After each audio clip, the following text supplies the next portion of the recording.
Hey everyone, it's Nathy. So I just decided to compile all of my Nicki Minaj v female rapper feud videos just for easy access, and so everyone who wants to really get to know all of the details in these feuds and what really happened between them have one place to go to for all of them. So yeah, enjoy. Nothing stays the same. So I commend, Little Kim, and I was paying homage to her, saying, I love Little Kim, you know what I'm saying? But I think that I have what it takes to fill her shoes. I think that if anyone has the power to do it, it's Nicki Minaj. Shut the fuck up. So this feud between Nicki Minaj and Lil Kim has always piqued my interest because the details between this drama is very messy and muddled. Almost everyone knows this feud exists, yet not a lot of people know what really happened. Even as a full-time barb, the timeline of this feud still confuses me because unlike Nicki's other feuds, this Nicki Minaj-Lil Kim fight never had a real breaking point per se. It was specific moments scattered throughout. So I wanted to discuss and establish a timeline of this feud just for documentation's sakes. In the first part, we will be talking about what really happened and the history of this feud, and at the end, I will be giving my whole thoughts and opinions on this whole fiasco. A quick warning, I am a barb, I am a big Nicki Minaj fan, and I will always defend that woman until the last breath of mine. But for this video's sake, I will try to be as unbiased as possible when presenting the facts and the history of this feud. Also, I just want to say that both Nicki Minaj and Lil Kim are amazing women who have cemented their impact and legacy on female rap and pop culture. Regardless of this fight and their actions, they are still iconic women, okay? Let's proceed. Let me first give you some context. In the year 2000, on Gapon and Arriaga's album The Reunion, Foxy Brown was featured in a song called Bang Bang, and in that song, she dissed her then rival at the time, Lil Kim. This song then ironically caused a bang bang in real life when Lil Kim's group confronted Capone and Arriaga about the Bang Bang song, and shots were fired.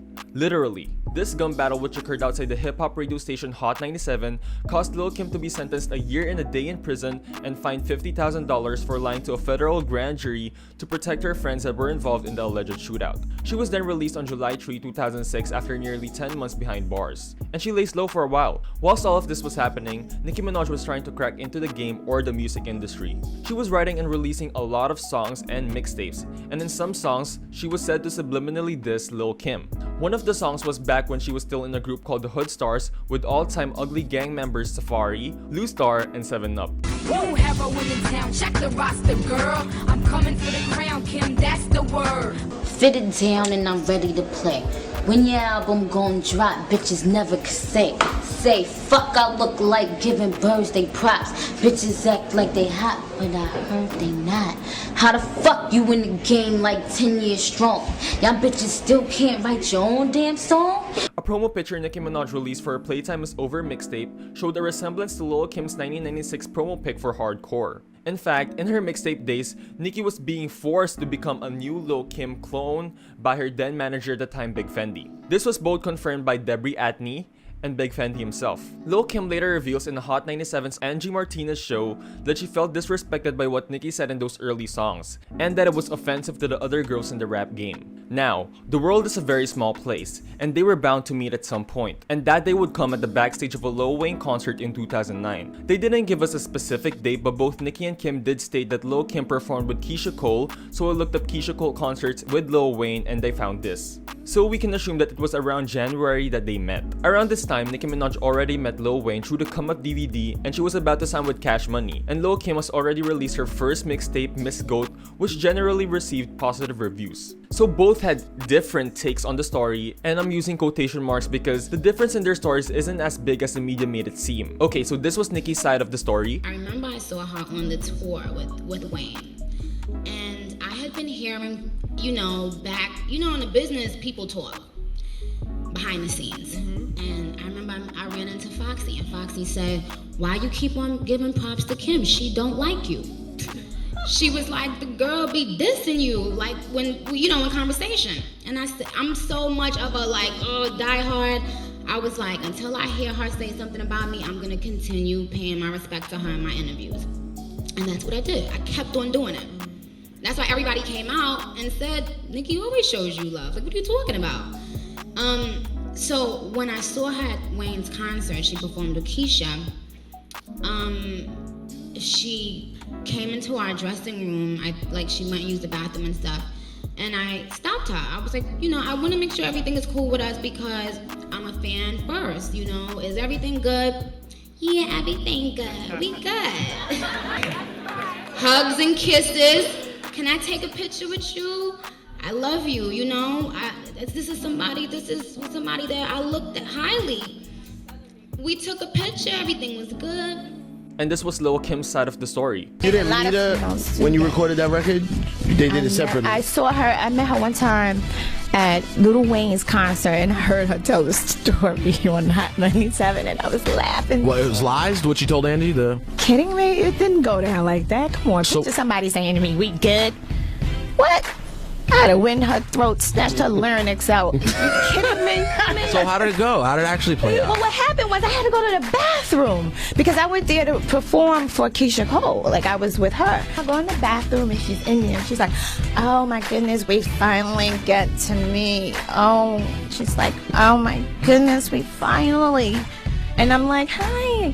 And so she says to me, The Fran Drescher voice is too good. she asks me to take a picture with me. And I'm like, of course. But, you know, I think I used the bathroom first or whatever. And I came out and I took the picture with her. And then she was like, "Yeah, oh my, you are so small. You are so tiny." That's what she said, something like that. And I was like, glad I was smiling at her. And so I said, you know, I tapped her and I said, "We need to talk because I like you." I said it like that. You know, I like you. That's Brooklyn. She failed. Exactly. Brooklyn. She failed to mention that, but it's cool. So I said, "We need to talk because I like you." And she looked at me. She was like, "Is everything okay? Is everything good?" Like, she was nervous. It didn't come out like everything good. You'll be good. As you can see, both were consistent. Aside from the order of how things went and who said who first, they both had the same beats. Lil Kim went to the bathroom, they took a picture, and they talked. Now, I'm confused as to what Lil Kim was trying to say in her interview on how Nicki said the story. Because Nicki never said, we get in that tone that Lil Kim was trying to imply. She said this. Is everything good? So I don't know what Lil Kim was trying to say in that. After this, both were trying to move in the game. Nicki Minaj was trying to jumpstart her career, and Lil Kim was trying to revive hers. And Lil Kim was friends with Slim, one of the founders of Cash Money, the label that Nicki Minaj is signed to. And they were in talks of doing business together. So Birdman, Freddy Krueger impersonator, a fellow owner of Cash Money, and a fellow rapper too, then sends Lil Kim a record that had a beat and a hook in it. The song is called Grindin' Making Money. And remember that song because that song is going to be important. So Lil Kim does a verse for the song and Birdman was saying stuff to her like, "We are going to do a music video and this will be my first single and blah blah blah blah blah blah blah." And Lil Kim says in future interviews that she knew they were going to put Nicki on it. And she said she liked the idea because it would be good for female rap. But she also says in future interviews that she had no idea they put Nicki on the song. I'll get back to that. So she said to Slim, "Put whoever you want." And since Nicki was still a new artist and they were trying to make her pop in the music industry, they put her in the song and they did the record and they put it out on iTunes. And shortly after, they pulled it out of iTunes. Birdman never put it on his album, but it was released on the deluxe version of the album. Lil Kim says the reason they pulled the song out is because of the reception towards the song, and the people at Cash Money didn't like the reception to it. Lil Kim said that everybody on iTunes said that Kim killed it, Kim murdered it. Once they pulled the song out of iTunes, Lil Kim tried contacting Slim and Baby about it, but she wasn't getting anything. Lil Kim felt that she was used in this situation because, in her own words, they used her to stamp Nicki Minaj. Now, all of this was coming from Kim, so we don't know if any of this is true. I think some of it is true. I think Lil Kim genuinely felt played in the situation, but what's weird is her reasoning for why they did it. Lil Kim said this. I guess it didn't get the response that they wanted, so they pulled it off. Then at that point, couldn't get nobody on the phone. Nobody said somebody would talk to me. You know what I mean? So I looked at it like they kind of used me to stamp it, like, because they knew that they were gonna kind of steal my swag. Like, you know what? You know, Kim's cool with her looking like her, you know, taking her whole style and swag. Kim's cool with this. But in the meantime, how would they use you to stamp Nicki Minaj on a song when that song was pulled from iTunes and was never put on the standard album track? Wouldn't the people at Cash Money want to make that song as visible as possible so that people will see, oh, Lil Kim is cool with Nicki? Because in the interviews that Lil Kim did say the story, a lot of the interviewers didn't know that they released a song together. I also don't get the reasoning that they used that song as a way to copy Lil Kim's style so that they can give it to Nicki. Like, there's literally no correlation between the two. I think the more likely explanation is that they were planning to make it a big single with a video and all promotion, but when they put the song out, the reception wasn't what they wanted because, to be honest, the song is really bad. Like, all around, not just Kim's verse, but all around. So the general public back then probably didn't like it, so they just pulled it out of iTunes. And what's weirder is that Lil Kim was angry at Nicki for this whole fiasco, but it wasn't Nicki's fault, it was Birdman and Slim. It was Slim and Baby who you were in contact with. It was their song, not Nicki's. Her only reasoning to pin this on Nicki is that Nicki liked being alone in the female rap game. I'll get into all of my opinions later, but after that, nothing really happened until the start of 2010. So in January 20, 2010, Kim Kardashian co-star Ray J jumped on the stage to perform his collaboration with Lil Kim, Wait a Minute. Ray J took a moment to express his feelings on females in rap. Ray J stated, "I'm seeing a lot of Lil Kim impersonators. I'm not saying no names, but you know who." Lil Kim added, "We love her. We just want her to pay homage. If you don't pay homage, then fuck you."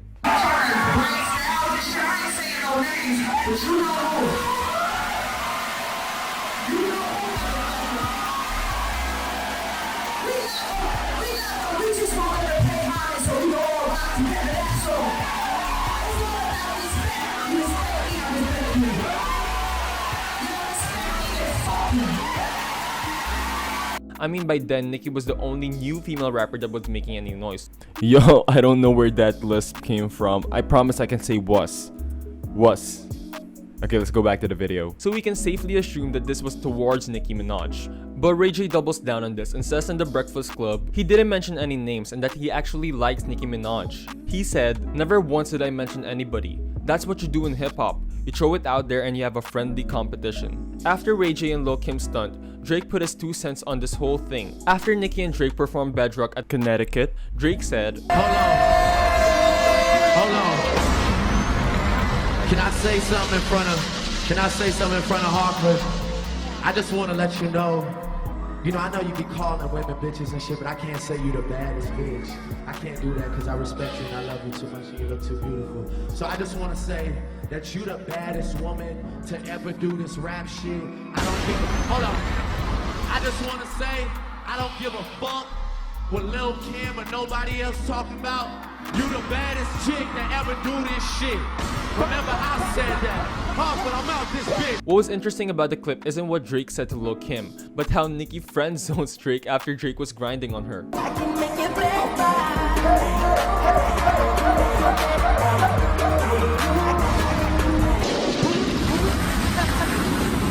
That's family. So by this time, the beef was already starting to happen. On June 10, 2010, Lil Kim does an interview with This Is 50, and this was the first time she openly spoke about her and Nicki Minaj's feud. She basically just speaks on the story behind the Grinded Making Money song, how Nicki stole her swag, and was busting shots against Lil Kim at the same time. And she says that Nicki was acting like she created a new lane and that this whole Barbie shtick wasn't new. She also speaks on Punk Pussy Drake. So Baby's like, we're gonna do a video and all this, that, blah, blah, blah. And I thought that was wonderful because we needed that in hip hop. We needed to show the unity in the video. Right. You know what I mean? Like we needed that. Like I wanted to rock with her. I'm who she's trying to be like. Y'all stealing my shit. Now here's the other problem that I have. She came in this game stealing my shit and busting shots at me at the same time, throwing pebbles and shit. And I'm letting it rock. I'm letting it rock. I'm letting them rock. I'm letting her live. I let her live. You're stealing my shit. You want to be like me, but you're acting like you created this lane and, this is something new. The whole Barbie and all that shit. Like, this ain't new. It ain't new, mama. The shit with the wigs and the whole, the creating a character is not new.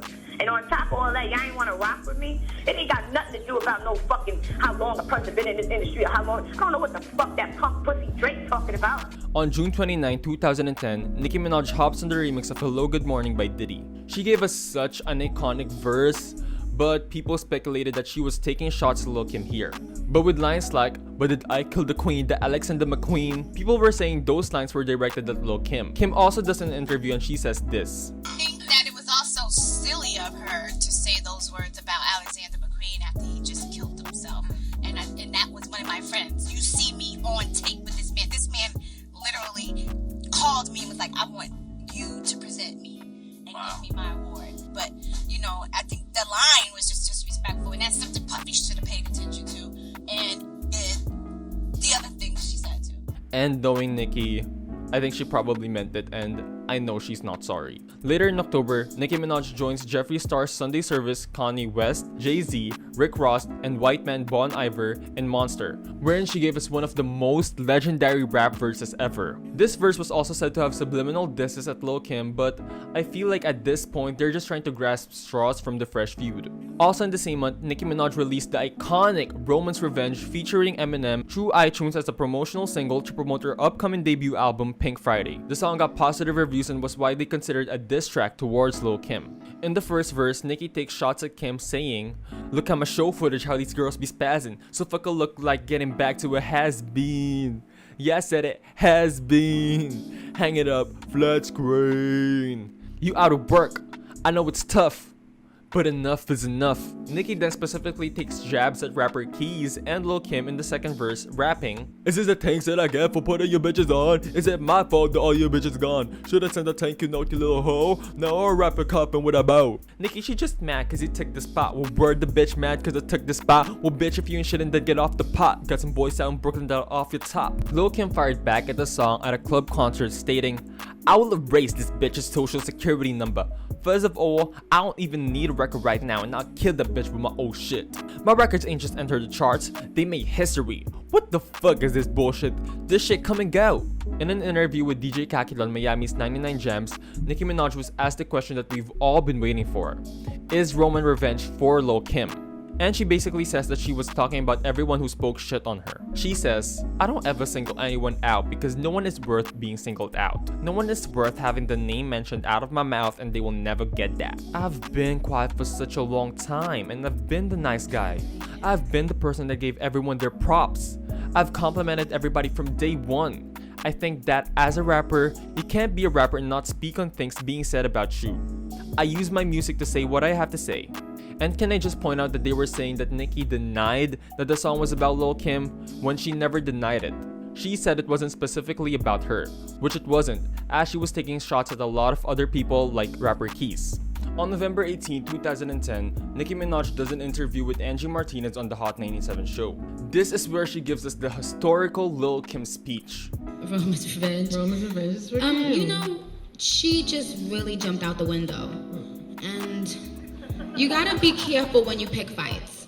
And that's what I've learned in this business. You just never know. I think people get me mistaken with like a real Barbie. They forget where I'm from.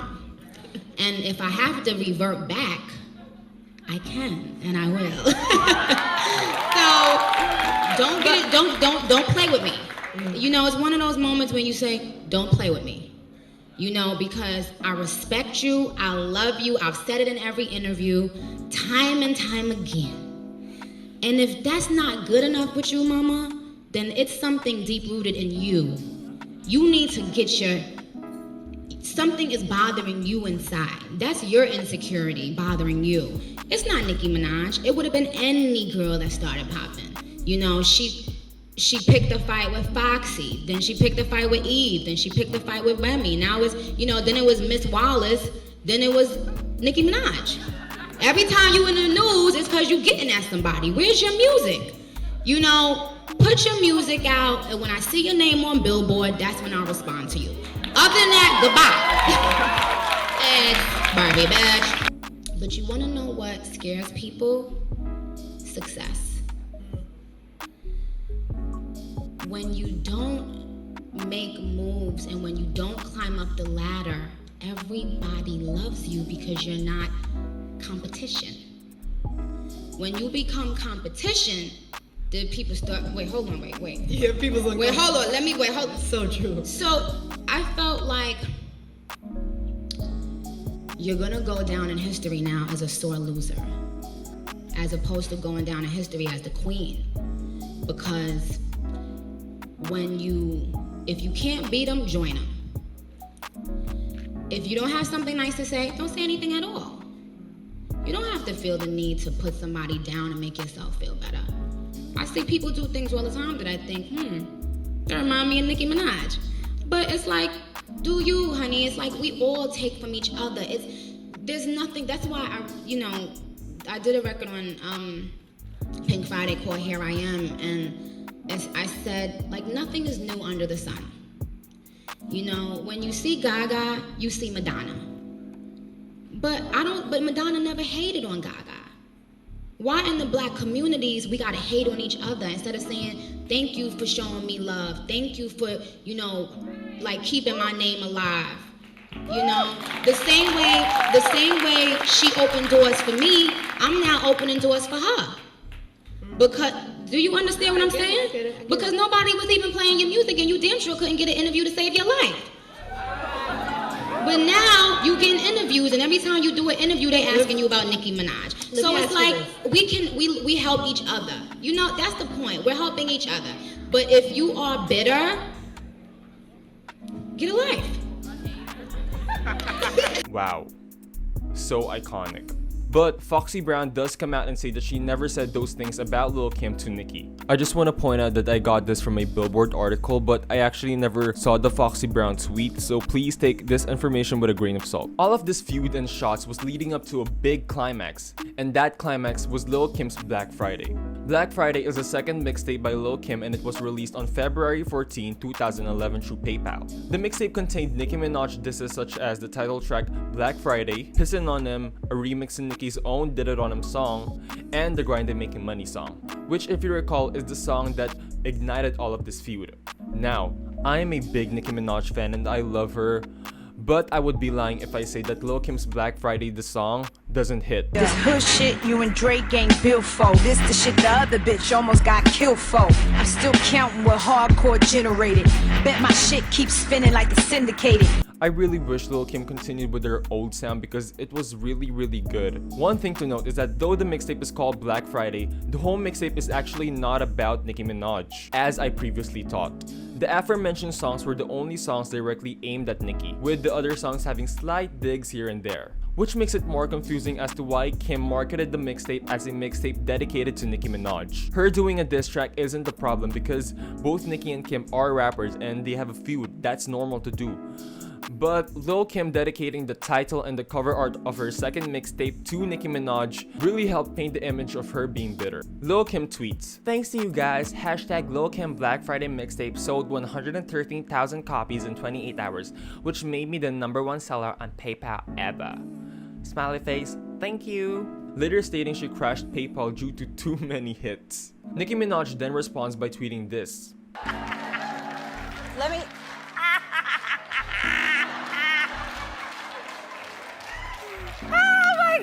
All of this happened a week after Pink Friday peaked at #1 on the Billboard 200 chart. As the numbers Lil' Kim provided us were kinda sus, considering her last album sold 109,000 copies in its first week, and now Kim is trying to convince us that her mixtape, which had very little positive buzz, outsold it in 28 hours. So Robo3K of KarenCivil.com contacted PayPal and received some telling information about how PayPal handles purchases. In the past 30 minutes, I have been given 5 different non-working numbers and have transferred over 7 times. I have news. PayPal only processes payments. They don't sell the actual items. There is no such thing as a record for top processed payments. As far as being the #1 seller in PayPal, someone on eBay holds that if the product isn't being sold on eBay, then it's false. I ask the question once again, is there such a thing as holding a record for being the top seller through PayPal or the most processed payments? Their answer is no. We only process payments and we don't track information like that. The seller themselves would have to. So what they're saying is Lil' Kim lied because you can't be the #1 top seller at PayPal because PayPal doesn't track information like that. After Lil' Kim released Black Friday, Nicki Minaj then releases Tragedy, a diss track towards Lil' Kim. Weirdly, this song is hard to find in the internet, but I will place a link down the description if you want to listen to it. She rapped, "It must hurt to sell your album off PayPal, especially when you in the game 15-20. You was hot when Shaq teamed up with Penny. Man, you was magic. I mean, look at you now, ho, you just tragic. You a tragedy, you a parody. Last name and first name Raggedy."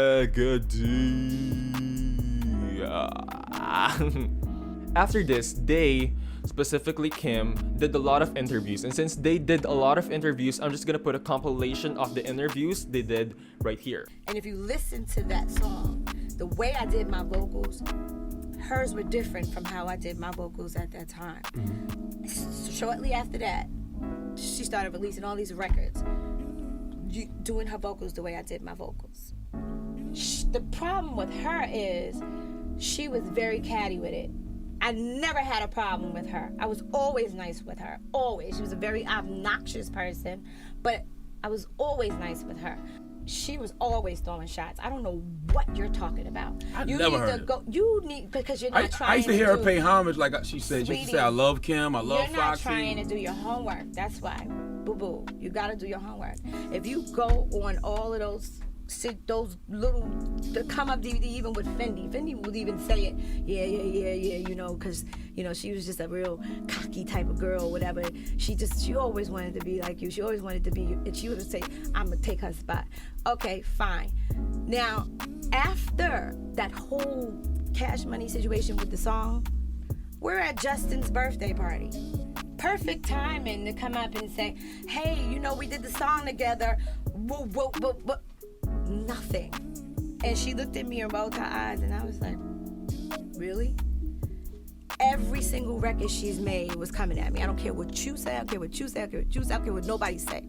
Everybody who's smart with a brain, everybody who knows music knows damn well in that Puffy record she was coming at me. I didn't say nothing about this chick.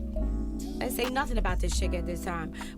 She was coming at me in the Puffy record. She was coming at me on all these records that she was doing, the Jay and Kanye rest. I didn't say nothing.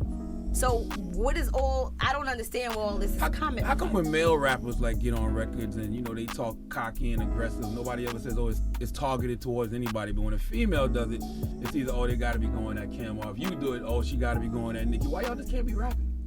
But why does it have to be aimed towards somebody? Maybe like it's just rap. Males, though. What are you talking about? That happens with like males that. too. Yes, it does. It happens Wayne with throws males. stabs You want to know at the Jay, difference James with throws males? stabs at Wayne. They're not like her. She wanted to be the only female out there. So when Baby and them said, we're not fucking with this chick because you can't stand next to her, she loved it.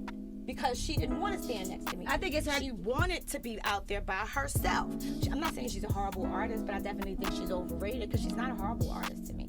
I don't think she's a horrible artist at all. I know other artists that are... She's all right. If somebody says, I love you, but I hate you, that's not homage. But we don't. So what happened at the video shoot? I heard We that never had a video shoot. I heard some story that the video shoot was actually about to take place and she didn't show up or something. No, that's not even close to the story. We never got a video shoot. My whole beef with it is we needed that video shoot. But their whole plot was to get me to do the record so I could stamp her and say, look, it's okay. Kim don't want this. Kim is done. Like, you know, basically they treated me like as if I wasn't even alive anymore. And I thought that was so disrespectful. She strikes me as the type of female that if she was to be my friend, it would just be to get my swag, and once she got that, she would be. I got a collage that I'm putting together of little shots that she was taking even back then, and you could tell she really wasn't groomed, and I felt bad for her because I'm like, damn, if she get with me, then I could let her see how, you know, I could show her that how to kind of move in this game because she was moving wrong. But you could tell after she kind of, you know, started, you know, to get a little more buzz, you could tell somebody sat her down and said, listen. Right. And I saw her coming in the game like, all you chicks that been in the game for 10 years, you know, move over there. Y'all need to sit down and this and that. I thought that was disrespectful. And me and Luciana put together a little collage, a little thing that we're going to show and put out there just so people could see the history of how she came into the game and what she was doing and why this might have been offensive not only to me, but to the other chicks that was in the industry. See, in this industry, what I've learned is you never know. You just never know. And that's what I've learned in this industry. You just don't pick fights. And you don't pick fights with Kimmy Blanco. Cause I'm not taking my foot off her neck. Now, you started this. Hope she ready for this. Cause I don't play. I'm not playing this. I'm not with that. They ain't gonna come and try to be like, oh, you know, woo, you know, maybe. Nah. Now, I would do a song with her. You would. For the right price. Oh my God. She's a G. She's a hustler. I'm a hustler. $7 million. Cause that's my favorite number. 7 million. On November 20, 2011, Nicki Minaj released Stupid Ho, which is described as an anthem to Minaj's female haters. Nicki Minaj takes multiple jabs at Lil Kim, stating, "Bitch, you talking shit to Queen when you looking like a lab rat." And she later sings, "Stupid hoes is my enemy. Stupid hoes is so whack. Stupid hoe should have befriended me, then she could have probably came back." Now, the song wasn't the best, I mean objectively, because for me personally, I love the song. Like, I spurt out stupid hoe lines at random parts of my day. I love the song. But, objectively speaking, the song isn't her best. But what people fail to see is that Stupid Ho isn't just a song. It is a statement by Nicki Minaj that even if she releases a whack song, it's still going to chart. And it did. It debuted at the Billboard Hot 100 at number 81 and peaked at number 59 after the video's release. The video broke the record for the most views by a single artist within 24 hours of its release on Vivo, and it created the Vivo record. Lil Kim then responds to this in an interview with Andy Cohen, wherein she also shades Nicki's Grammy performance. If you have to make a song called Stupid Ho, you must be a stupid hoe. In May 2013, Nicki did an interview with Hot 97, and she was asked if she liked female rappers and who were her favorite female rappers. And Nicki said this. Did you like female rappers? Who were your favorite female rappers coming up? My favorite, Foxy, Kim, Lauren, and then Remy. Like, when, Remy came out, I was very, very excited about her.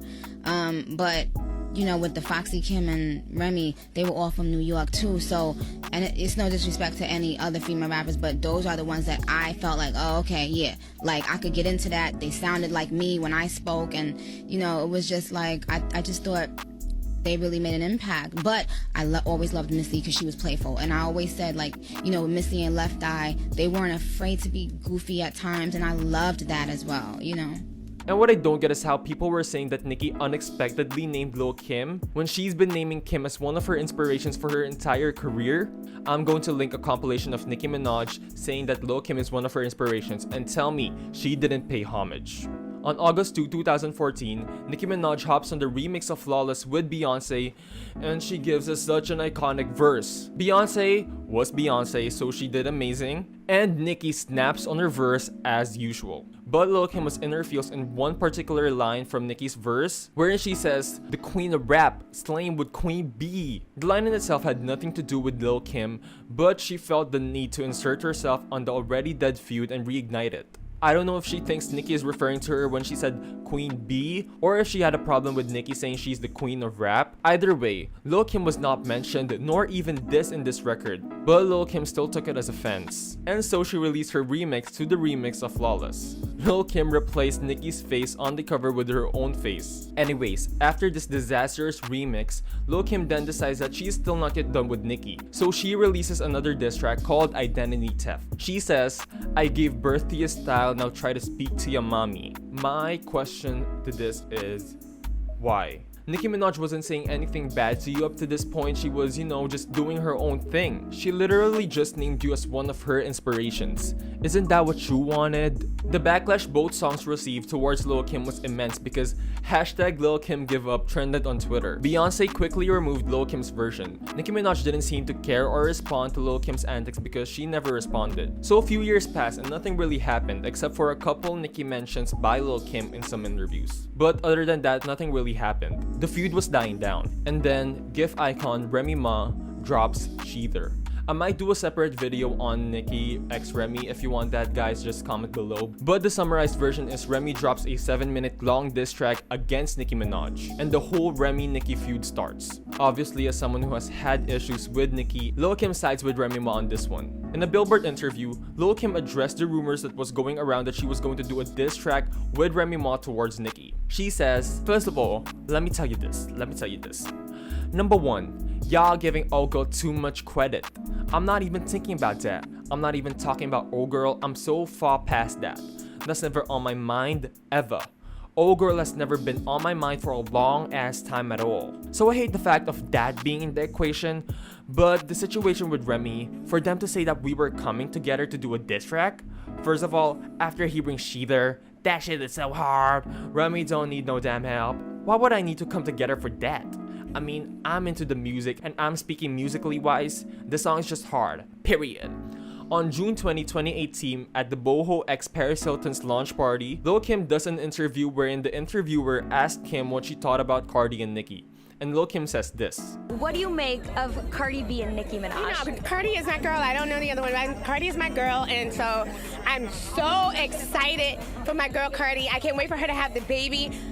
I love you, Cardi! I don't think it was as shady as people were trying to make it seem, but it's funny that Lil Kim says that she doesn't know Nicki when you dedicated an entire mixtape towards her. And then, on Real 92.3 LA, Lil Kim did an interview, and of course they asked her a question about Nicki Minaj. But this time she answered this question a little bit differently. Okay, YouTube didn't allow me to post a video with the interview, so I'm just gonna explain what happened. So Lil Kim was asked about what she thought about Nicki naming her 4th album Queen, and she responds by saying if you really fuck with her, why isn't the interview about Lil Kim? She says that if you're gonna mention all females, you have to mention them all. She says to Nicki, God bless her, what she did, but I'm past that. And Lil Kim also says that from that point, they need to stop asking her about Nicki Minaj. Make the interview about Lil Kim. And I 100% agree with Kim here. I feel bad for Lil Kim because people have now made her name synonymous with Nicki Minaj, when Lil Kim can stand on her own with the career and impact she had. Nicki then does an interview with Genius, and let me sneak this in. This interview is one of my favorites of Nicki. Like, I watched this interview religiously. I probably already memorized it like by now. Anyways, Nicki said this. So in this part of the Genius interview, Nicki just talks about the narrative that she doesn't pay homage to other female rappers and how nobody really talks about this side of the story, and they always just focus on how she is the bad guy. I highly recommend you watch this Genius interview because it's really one of her best interviews. So I think both of them have already moved past this feud, and that's great because this feud is already a decade old long. I think a lot of people don't realize this, but a bombshell, guys. Not every female artist has to be friends. It's totally fine if these two don't like each other because they're still amazing women who have contributed so much to pop culture. Nevertheless, I still have some opinions on this feud, and let me get into it. So I listened to a lot of Lil Kim interviews wherein she talked about Nicki Minaj, and I've narrowed down her reasons for this feud into 4 main points. Number 1, Nicki was throwing shots at Lil Kim. Number 2, Nicki wasn't paying homage. Number 3, Nicki stole Lil Kim's swag and new sound. And number 4, the grinding making money situation. For our first point, I get the Nicki throwing shots reason. I get why she would feel that way about what Nicki said. That's her prerogative. Do I think Nicki was throwing shots at Lil Kim, or the things she said in her mixtape days was a diss towards Lil Kim? No. I get why Kim would feel that way, but I don't think what Nicki said came from a place of angerness or bitterness. It was more from her competitiveness and her wanting to be the best, which is basically what hip-hop is. Because hip-hop is a very braggadocious genre, and since Kim is an OG of rap, she should have never taken offense in what Nicki said. But I digress. Now our second point, which is Nicki not paying homage, is not true. That is false to the core. Nicki has always said that she loves Lil Kim, and it was never in a backhanded way. It was always, to me, very genuine respect. This is proven by the fact that she still mentions Kim as an inspiration despite their feud and everything that happened. And Lil Kim weirdly has this homage campaign, and she acts like she doesn't get her props, when she probably is the most recognized female rapper in her generation. I mean, look at Foxy Brown. She doesn't get any props at all. Her impact is recognized everywhere, and we know that she is influential. What do you want people to do? Her third point is Nicki stealing her swag and sound.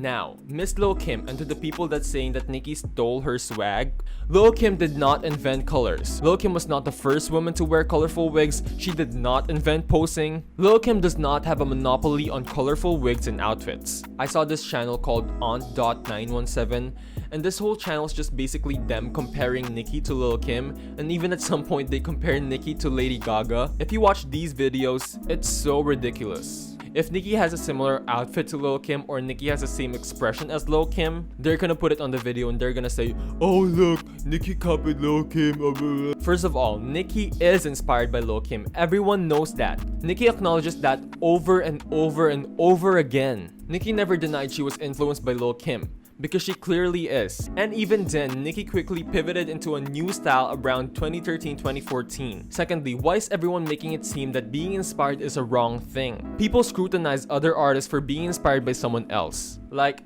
when is being inspired by someone else be so wrong? I mean, if you think about it, nothing in this world is ever original.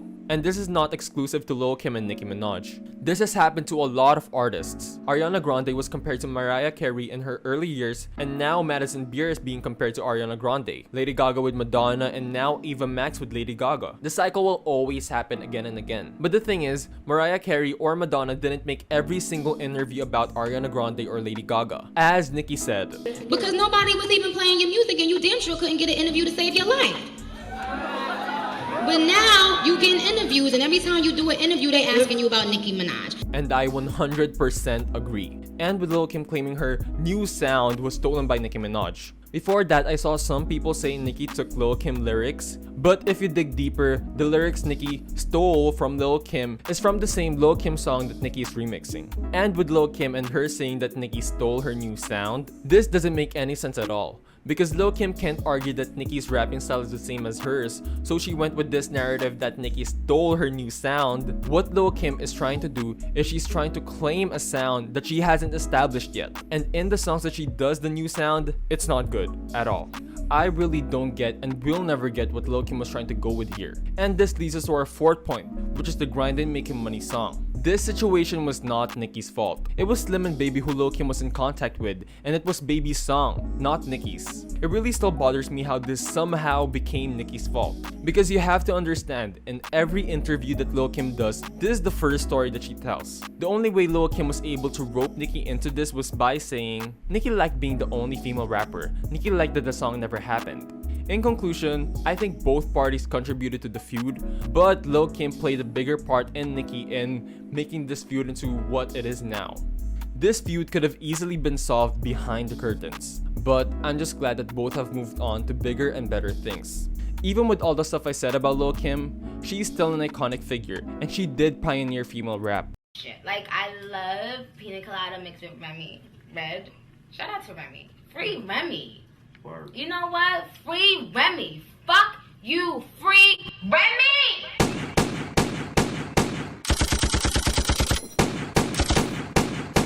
Rest in peace to the chicks that's dying to be me. Nicki Minaj v Remy Ma. Let's talk about it. Unlike the Nicki Minaj v Lil Kim fight, I actually did know a lot about this feud, especially since I was already on the internet when she either dropped. But what I never knew is how far Remy Ma flip-flopped from saying that she loved Nicki to dropping an entire 7-minute diss track filled with nothing but straight up lies. So, in today's video, we will be talking about the history and timeline of the feud between Nicki Minaj and Remy Ma. Okay, before we start, I just want to say thank you so much to the people that liked my previous videos, subscribed to my channel, and left positive comments. Like, there were so much positive comments, guys. It's insane. But on the other side of the grass, I did receive a lot of hate comments and people saying I'm biased. So I'm not going to try to promise anything anymore. I'm going to tell the story truthfully and I'm not going to twist the facts. But my bias will show at some points. That's going to happen. As I said, I am a big Nicki Minaj fan and I am a full-time barb. If you don't like that or if you feel like I'm being biased at any point, click off the video. I'm open to constructive criticism. If you feel like I missed something or you don't like a part of my video, comment it down below and I will try to respond. But if you're going to insult me, your comment's gonna get removed and you're gonna get blocked. Okay? I don't have time for your negative energy. Also, this video is in no way meant to bash Nicki Minaj and Remy Ma.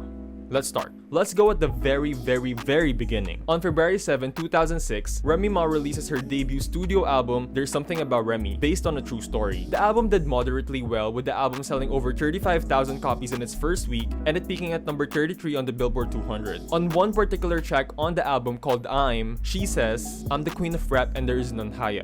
So she early on asserts that she is the queen of rap. On July 2007, Nicki Minaj released her mixtape Playtime Is Over, and one of the tracks on the mixtape is a freestyle called Dirty Money, which used the instrumental of Terror Squad's Yeah Yeah Yeah track, which had a verse from Remy Ma. And if you're not familiar with the Terror Squad, that is basically the group Remy is in. Nicki says in the freestyle, tell the bitch with the crown to run it like Chris Brown. She run 3 rounds, I'ma need 100,000. Like Chinatown, bitches better bow down. Hog, you ain't know, bet your bitches know now. Some people interpreted this as a diss towards Remy, and one of the people that interpreted it as such is Remy herself. She reveals at an interview when she was in jail, spoiler alert, that she confronted Nicki about the line at a party. Like, I'm not gonna lie, like when she came out, she had did a freestyle over the Yeah Yeah Yeah beat. She said something like, tell a chick with the crown and run it like Chris Brown. When I seen that at her party, I was like, yeah, what was that line about? Like, I brought it up to her, whatever. Like, I don't know, to this day I think it was a stab at me. I'm gonna get you back for that, by the way.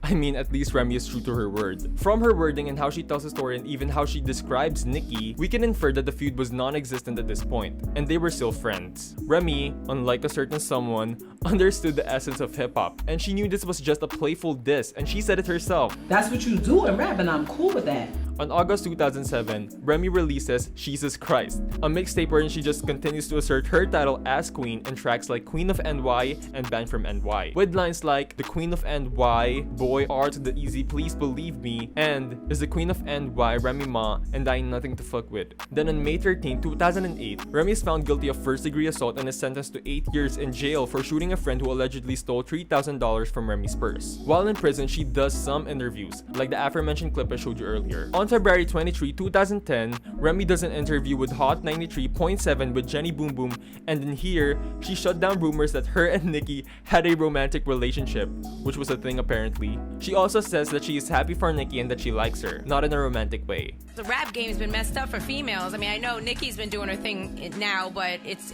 I'm happy for her. Yeah. I never heard that any of these chicks that I put under a rock falling back out. I'm actually happy for her. I like Nicki. Listen. Minus the gay stuff, but yeah. Wait, let me ask you about that, Remy. What? Because that whole video came out where she supposedly, well, Craig really bought into it a lot more than I did, but where she said that, you know, you and her had sex. Did you have sex with Nicki Minaj? I'm not gay. How would I have sex with Nicki Minaj? I'm just asking. Because she said y'all had sex. I need to know. I had sex with Nicki anybody. I never had sex with any girl ever in my life, and I never would. Okay. But as far as Nick as a person, like, I'm cool with her. Like, when she was coming up, she used to go to my parties, I go to her parties, and we was cool. I've never had a problem with her. It was different when I was coming up.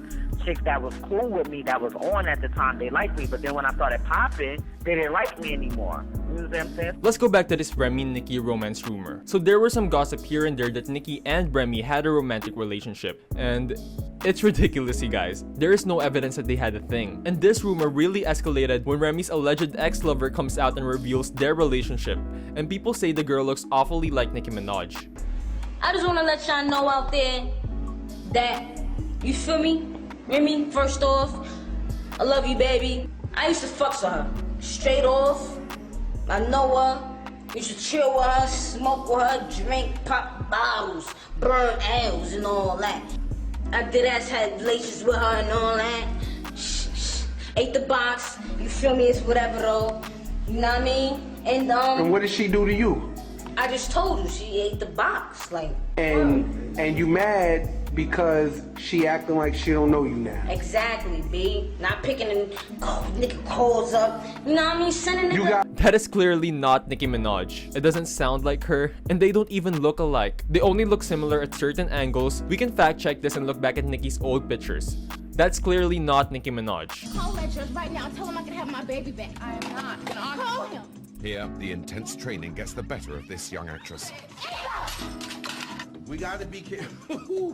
Did I hit you with the phone? No. Yeah, it looked like it. She didn't? Oh, but soon. But you never know. I mean, Nicki did say she used to be bi and now she's just hetero, so. Whilst Remy was in jail, Nicki Minaj does a lot of interviews and she mentions Remy a lot. So I'm just gonna put a compilation of the interviews Nicki did that mentions Remy. So what, do you get that a lot? Those type of, questions or whatever about, I mean, people always ask me about female rappers.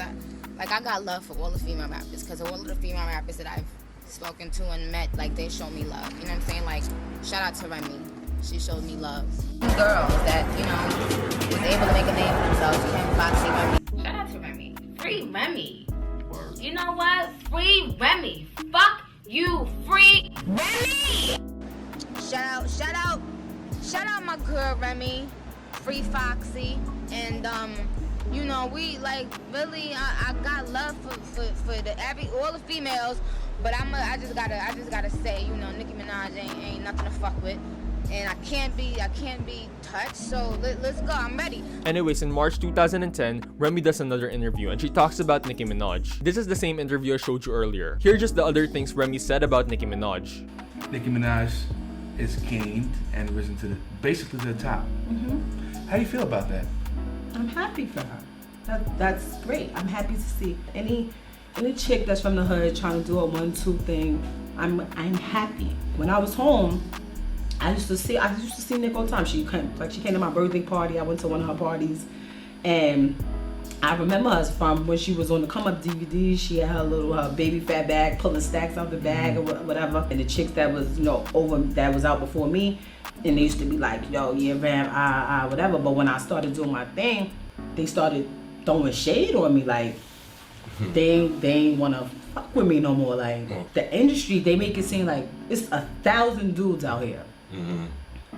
962 of them is dead whack. But when it comes to the females, they make it seem like it only could be one. Like that's it. The rest of them, that's it. And they try to put us against each other and make it seem like, oh, Ram, you gotta go at her. She's coming at you. And I'm like, why do I have to go? Like, she's stopping me from being who I am. I'ma still be Rem. I'ma still be Rem regardless.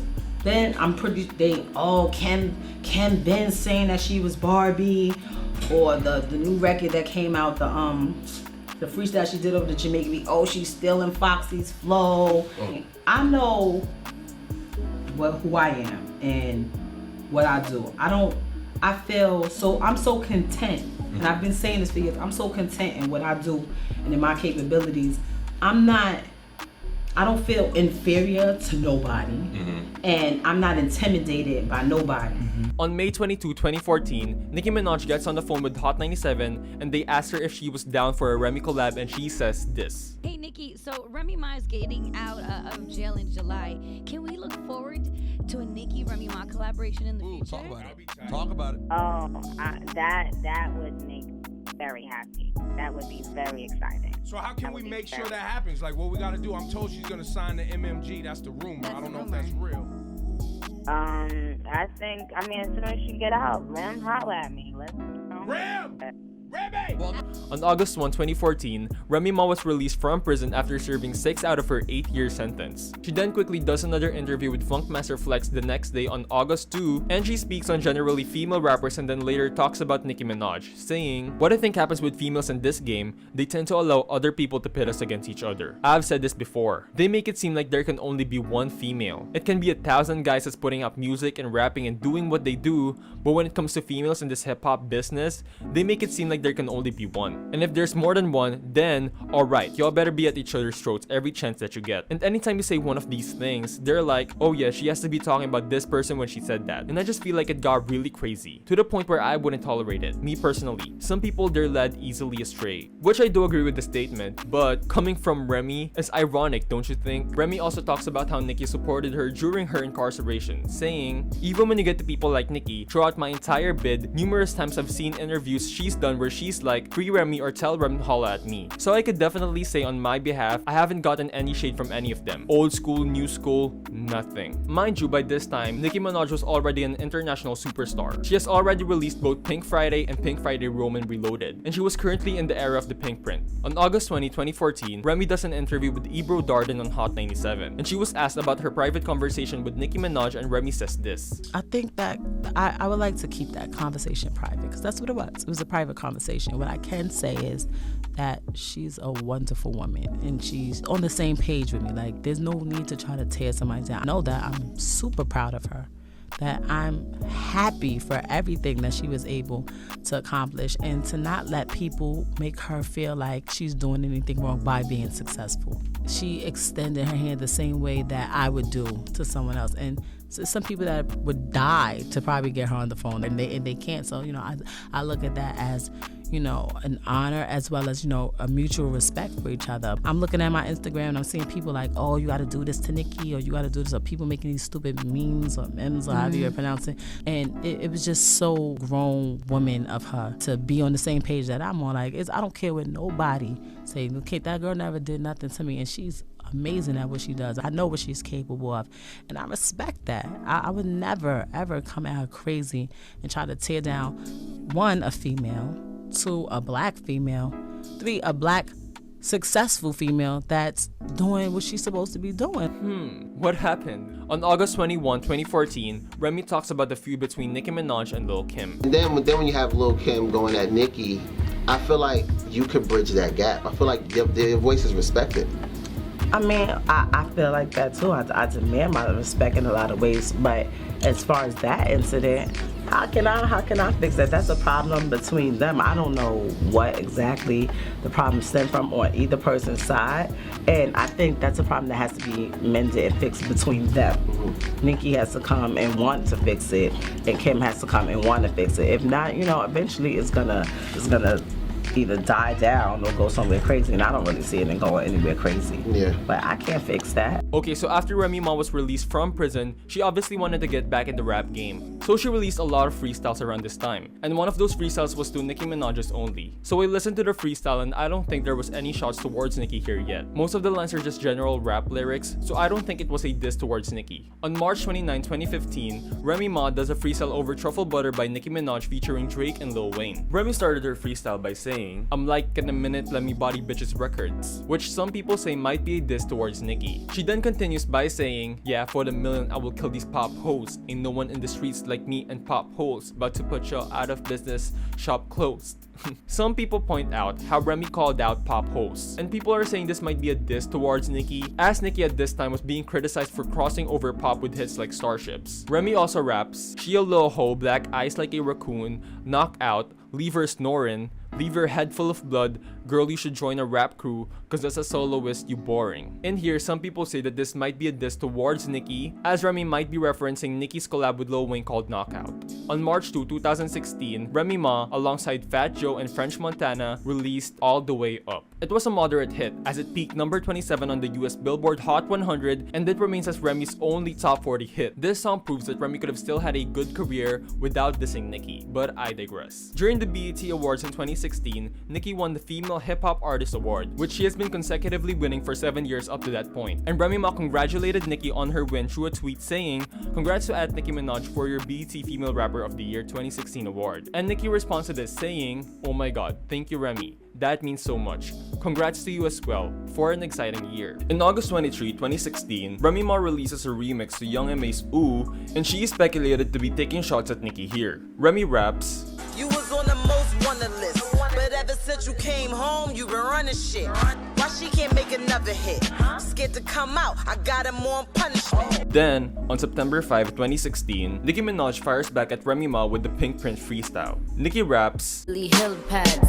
I gave bitches time, but they still mad. Don't ever talk about Nicki in the past tense, unless I flop past that ass in the fast bench.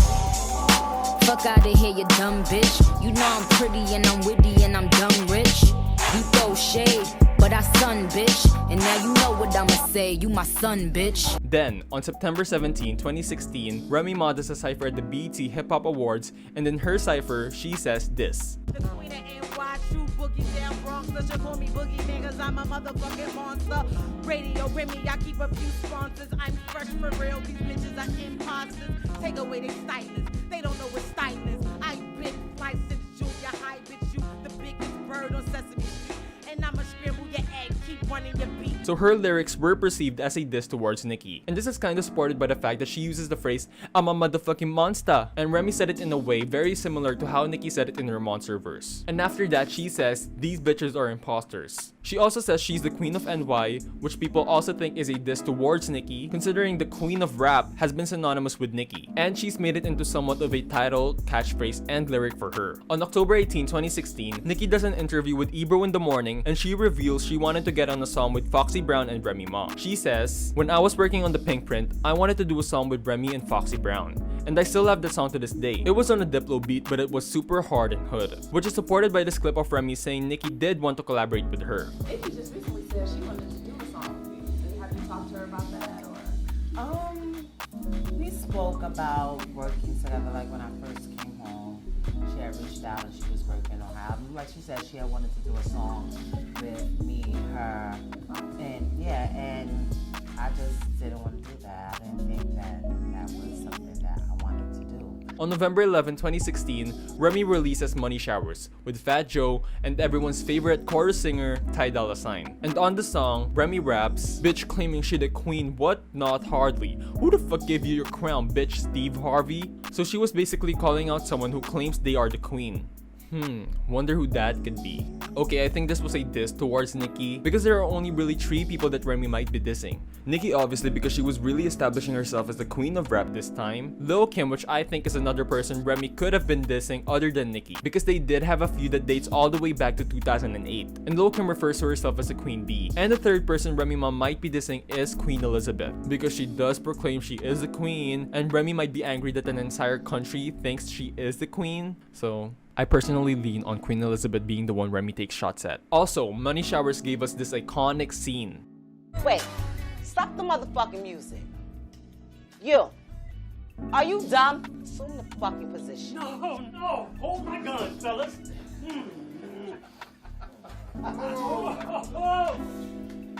Say it loud! Money shower! On November 15, 2016, Nicki Minaj released an unmixed version of Black Barbies on her SoundCloud, and she then released a mixed version of the song and made it available for digital purchase on November 30, 2016. In this song, Nicki raps, she said she got a hit record. I said, ooh shit.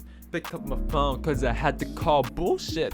These bitches having nightmares of my new shit. These bitches pussy and they don't even do shit. Fans speculated at the time that the lines were directed at Remy and that Nicki is referencing the success of All the Way Up and the phone call following her release. Also, I want to point out that Nicki said this in the song. These bitches ain't elusive. Go against a queen, your career gon' be elusive. And someone's career did become elusive after they went against a queen. So, on November 22, 2016, Remy does a remix to Fresher's Wait a Minute, and in the song, she raps about a rival that she has that some people think is Nicki. Listening to the verse, Remy chose her words very carefully. I noticed Remy focused on calling out a single female because she uses the word she a lot, and she was calling out an enemy, and I think this was Nicki Minaj. Clearly, it's about her. For me, this is supported by the fact that she uses lines, points, and insults that she will later revisit and reuse in Sheather. So let's go through the lines. Will I smoke this bitch? Yes. Probably fail my piss test. So Remy's basically saying here, will Remy smoke this blunt? And will Remy body this girl in a rap battle? Get rid of those fake breasts and put a vest on this bitch's chest.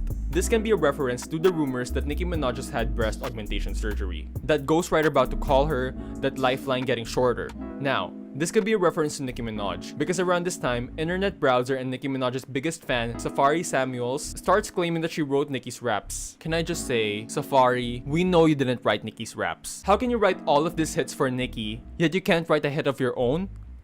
This comment I saw in this video sums up what I think about Safari. Sad thing is, his life is always gonna be known as Nicki Minaj's ex, and will forever be that because all people want to know from him is about Nicki, and you don't hear people asking Nicki about him, and I 100% agree. As Nicki said, but now you getting interviews, and every time you do an interview, they asking you about Nicki Minaj. So it's like we help each other.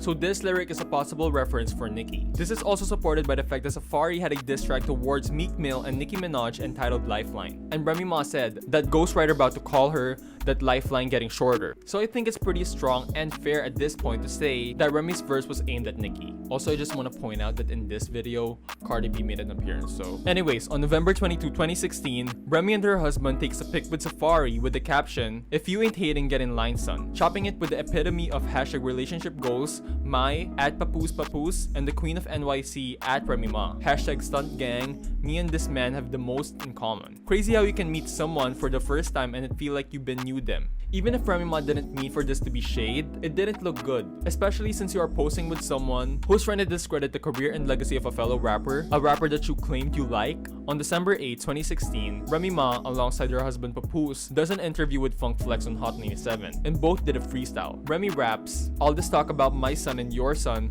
I'm hot and your whole world revolve around me, bitch. I am the sun." This could be a reference to Nicki Minaj's signature line, "All these bitches is my sons." Papoose ends his freestyle by saying that there can only be one queen, and Remy in the back says facts. On February 17, 2017, Remy Ma and Fat Joe released their joint album, Plaza o Plomo. The album debuted at number 44 on the Billboard 200 and number 19 on the R&B hip-hop with first week sales of 11,158 units sold. Throughout the whole album, Remy Ma is speculated to be dissing Nicki Minaj, with one of the lyrics saying, "Y'all bitches got fat while we starved, shots in your ass, pads in your bra, Y'all some liars, it ain't no facts in your songs, and yet a crown is coming back to the Bronx. And remember this lyric, because this lyric is gonna prove that Remy Ma was lying. So by this point, we can tell that something is happening between Nicki Minaj and Remy Ma. Remy has been taking multiple jabs at Nicki from various songs and befriending Nicki's past and future enemies, and Nicki wasn't saying anything at this point. But then, Nicki was featured on 2 songs, Swalla and Make Love. Swalla by Jason Derulo featuring Nicki Minaj and Ty Dolla $ign was released on February 24, 2017, and it was a worldwide hit. In the song, Nicki raps, I gave these bitches 2 years, now your time's up. Bless her heart, she throwing shots, but every line sucks. So this was a mild jab at Remy. Nicki is saying she gave these bitches 2 years, which, if Nicki wrote this rap back in 2016, would result in 2014, the year Remy was released. She also says, bless her heart, she throwing shots, but every line sucks, which could be a reference to the countless drags Remy has thrown Nicki. So, thinking about it, this rap lyric isn't really that much. It wasn't that offensive or anything like, oh my god, did she say that? But Nicki also released Make Love, and she went off on this one. Go against Nicki, it's gon' cost ya, cause now it's fuck ya. And of course ya, I don't see ya. Bitch, I'm the greatest, no Kendrick and no Sia. I'm the iPhone, you the Nokia. Everybody know you jealous, bitch, it's so clear. I got it in the can. Doll, your career gon' be with Anna Nicole. With your dumbass face. She ain't eating, but I swear she got some bum ass taste. Text her man like, dog, how the bum ass taste? Pay your rent and stay in your bum ass place. Oh, you the quitting of this here? 1 platinum plaque album flop, bitch, where? Bitch, where? You see, silly rabbit, to be the queen of rap, you gotta sell records, you gotta get plaques. S, plural, like the S on my chest. Now such a dumbass down, you got a F on your test. Okay, so a lot of people speculate that the lyrics in Nicki's verse were directed towards Remy. Nicki is talking about someone specifically because she said see ya, and she was really talking about someone and just basically restates the fact that she is the queen of rap. And as Remy said, she is the queen of NY. So this might be a jab towards Remy and the less than stellar sales of Remy Ma and Fat Joe's latest album, Plata o Plomo. But in one of the interpretations when I looked up the lyrics on Genius, someone had an explanation to who Nicki's verse might be directed towards. A much more convincing explanation at that. So Jamel Monjour Lewis, shout out to him, said Nicki wasn't even talking about Remy and Make Love. She was talking about Azealia Banks. She took shots at Nicki on Facebook and told Nicki to stop calling herself the queen of rap. Number 1, 2012 is Azalea's only platinum plaque, or plaque, period. Number 2, Azealia put out an album called Broke with Expensive Taste, which might be a reference to bum-ass taste. It sold under 2,000 copies in its first week. Currently, still under 50,000 copies. Album flop, bitch, where? Number 3, allegedly, Azealia Banks has been struggling to pay her rent recently. Pay your rent and stay in your bum-ass place. So this is the post Azealia Banks made. This actually makes a lot more sense than Nicki dissing Remy, because Azealia Banks actually did publicly diss Nicki, unlike Remy, who has been subliminally taking shots at Nicki. Now on February 17, 2017, Remy and Fat Joe does an interview with Hot 97, and Remy was asked whether she was subliminally dissing Nicki Minaj, and this is what she said. First of all, Nicki Minaj never did anything to me. There's no reason for me to suffer. Somebody do it to me, I'm gonna want to smack your head off. Like, that's how I'm gonna feel. So I try not to do that. And we don't want that to happen. And we don't want that to happen. So that's number 1. Girl never did nothing to me. Number 2, any person I ever had a problem with or felt any type of way about, I will have no problem saying your name. I don't want you sitting there wondering if I'm talking about you. Maybe she's talking about. Yeah. Check it. Look into it. I don't care. If I have a problem with you, I really don't care. I don't want somebody else to think that I'm talking about them. I want the shit. It's not gonna be a sub. It's gonna be a direct headshot. The problem is, Nicki has been reigning for so long that anytime any other female says, I'm the best, I'm the dopest, this chick, like, any time anybody say that, so you have to be talking about her. Now, this is very, very, very funny, ironic, and hypocritical. Because less than 1 week later, guess what happened? Remy Ma released Sheether. This interview really highlights my main problem with Remy, which is the amount of time she flip-flops over this feud, but I'm getting too ahead of myself. Sheether by Remy Ma was released on February 25, 2017. The song used the beat of Nas's own diss track Either, and this is a 7-minute long diss track aimed at Nicki Minaj. Remy tweeted, "You wanna see a dead body? Open close parenthesis, little kid from Boys and the Hood voice. And she tagged Nicki Minaj. Also, she put the hashtags #bars, #bars only. The song became the talk of the town. People were praising it and saying, how can Nicki come back from this? Y'all already know the song. I'm going to be biased, but I'm a barb, and I hate this song so much. Because imagine someone who you really idolize and love be attacked with lies so their career and legacy could be taken down. Not to mention, this song really fueled the Nicki hate train. My personal thoughts on this song, I don't think it's that good. I'm not saying that it's bad, but it has no replay value. Okay, so I'm not going to break down the song bar for bar, because if I did, this video is gonna be 2 hours long. But I will mention the main themes and this is she used against Nicki. Okay, so in the beginning of the song, Remy asserts that she wasn't talking about Nicki in the previous songs we talked about.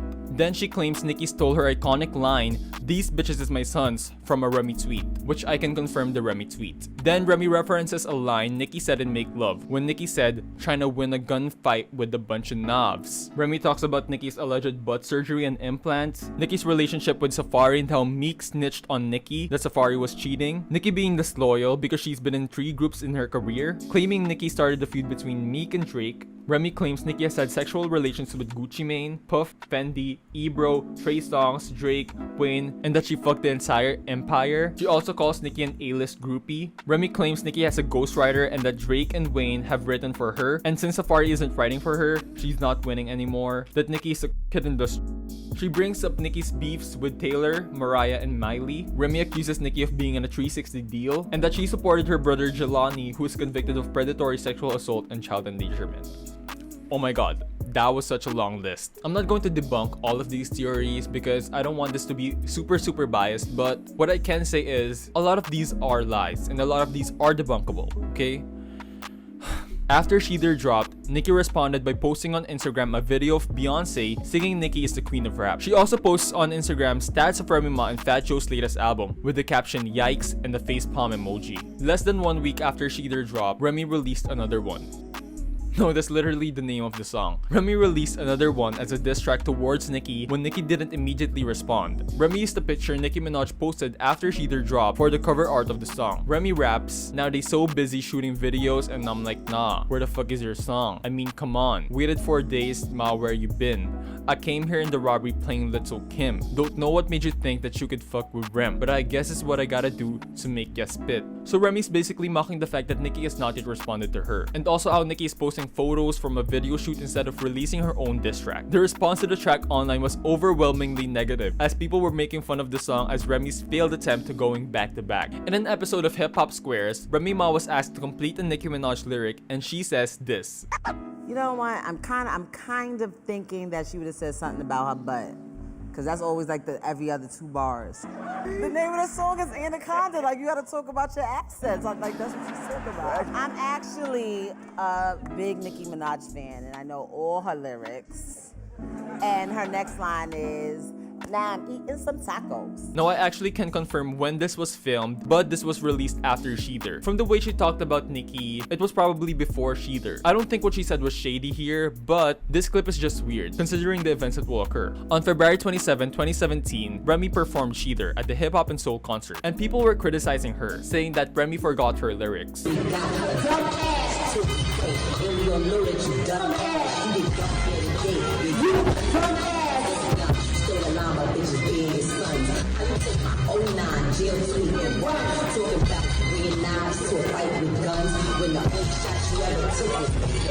Which some people use as evidence to the theory that Papoose wrote Sheether. On March 3, 2017, Remy Ma does an interview with Wendy Williams, decked out in black, in which she implies his funeral outfit for Nicki. And this is what they talk about. But why was Nicki targeted? It wasn't that she was targeted. I hear people like, we're waiting for her response. Like, that was a response. She started. And then, I feel that it's weird because she's been doing this to a lot of females. From Little Kim to Mariah to Taylor to Hannah, and no one says anything. What is it that she does? Well, it wasn't necessarily, the little subliminal stuff on records, because I didn't care. I don't care about records, and I'd spoken to her before, like, whatever you say, you're supposed to say you're the best and none of y'all better than me, whatever. It was the behind the scenes things that you people will never know about, as far as trying to keep me off of red carpets and trying to make sure awards don't go to me or she's not going to be in attendance or trying to get people to make bad reports about my album sales or just anything that I'm doing to make me look less and make her look better. And I have a problem. When you're trying to stop my bag, when you're trying to stop me from taking care of my children, now I have a problem with that. I think we all thought that this had to do with music. No, I don't care about the record. To me, the record that she did that everyone was saying and that I also heard, you know, behind the scenes that she was promoting as the record that was gonna end me, you know, I thought it was whack. I didn't care about that. I really, to be honest, I didn't care. What bothered me, like I said, was the behind the scenes things that why you so up and you're so on top of everybody, you're better than everybody, you know, and you're on this, why you worry about little old me over here? Like I just came home from prison. I don't want no problems with nobody. I don't even know what she's gonna come back and say to you. I mean, honestly. I'm not waiting to hear anything like at all. Like I'm done. Everything that I said. Like, you know, people have been calling me from every different media outlet and X, Y, and Z. I don't really care. They've got the money record. stop thing, no, though, is that was my problem. a big deal. That's a big deal. They're still trying, like, instead of, you know, keeping it hip hop or whatever, they've been trying to do things like pull it off of SoundCloud, to pull it off of YouTube. It's still #2 last time I checked on iTunes, but I probably got about 2 more days before it comes in. So make sure you guys go and get it if you want to hear it before it's gone. No, seriously, I'm gonna say one last thing, and I'm not gonna discuss it anymore. This person, just based on what I've witnessed, is not a nice person. If I learned anything from this, it made me realize that I have to be a certain way to everybody because so many people have been coming and the things that I've been hearing, I'm like, nah, I'm not gonna say that, please. Like, that's too much. Is it too late for her to come back? Because look, when Little Kim, when she mentioned Little Kim's name in a song, she came back in like 2 days. But it's been, what, almost a week now. Is it too late? I'm not waiting for anything. I said what I said. Okay. I don't think they heard that. What you say? My grandmother told me to never speak ill of the dead. I have a lot of thoughts, but I'ma keep it to the end. Whilst Remy was doing all of this stuff, Nicki was preparing in Paris for her clapback towards Remy Ma. And after 2 weeks, Nicki Minaj released her 3-pack from Paris. The 3-pack from Paris contains No Frauds, featuring Lil Wayne and Drake, the official diss track towards Remy Ma, Changed It, featuring Lil Wayne, and Regret in Your Tears, with No Frauds and Changed It being aimed towards Remy. Alongside the release, Nicki posted this on Instagram. #NoFrauds, #FactsOnly, featuring @ChampagnePapi and @LowTunchi.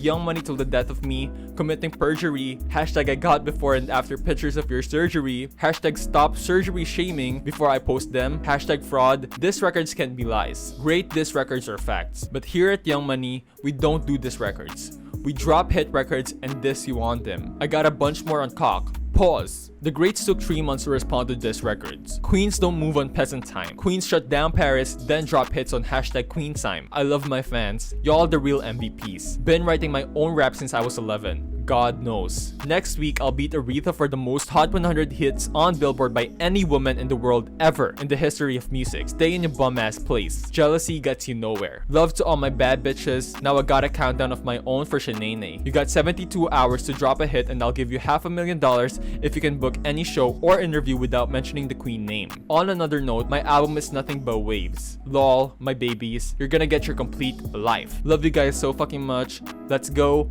#NoFrauds. #Change It, #Regret in Your Tears, Reggie Martin, and SO to Lady Luck for speaking facts. They act like they didn't see her interview though. Lol. Nicki. So in No Frauds, Nicki raps, I ain't in the projects, but on my bricks is up. You can't be Pablo if your work ain't selling.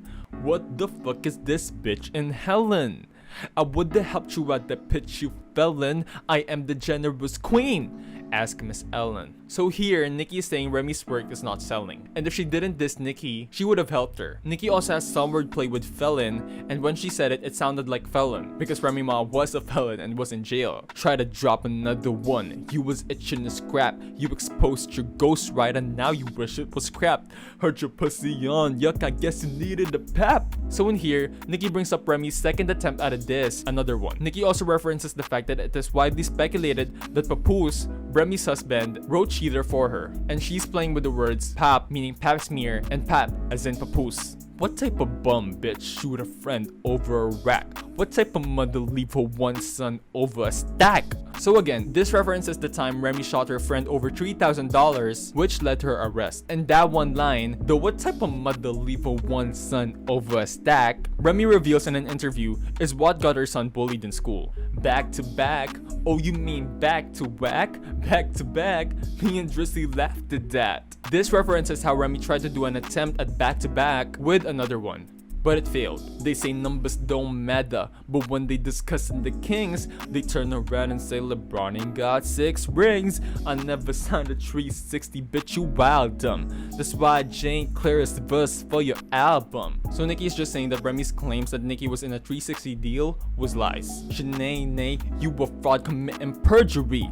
I got before and after pictures of your surgery. I took you to a doc, but you don't look like a raw. Left the operating table, still look like nah. Okay, phew. That was a lot. No Frauds was accompanied with a video in which featured Remy's ex-BFF Ra Ali. Nicki also dissed Remy in her other song in the 3-pack from Paris, changed it with Lil Wayne. And Nicki raps, no you can't bone boy ain't no Lisa here. She gon' dread this Nicki like Lisa here. I buy Lil boy ain't no Lisa here. Bitch gambled her career, now it's gonna be severe. That's such a bar when she said bone it. She's playing in the words of bone it, as in have sex, and also bone it, which is Lisa's last name. And Lisa's hair is on a dread. And she's also referring to the emotion Remy will feel after she dissed Nicki. That she said she gon' dread this and Nicki like Lisa hair.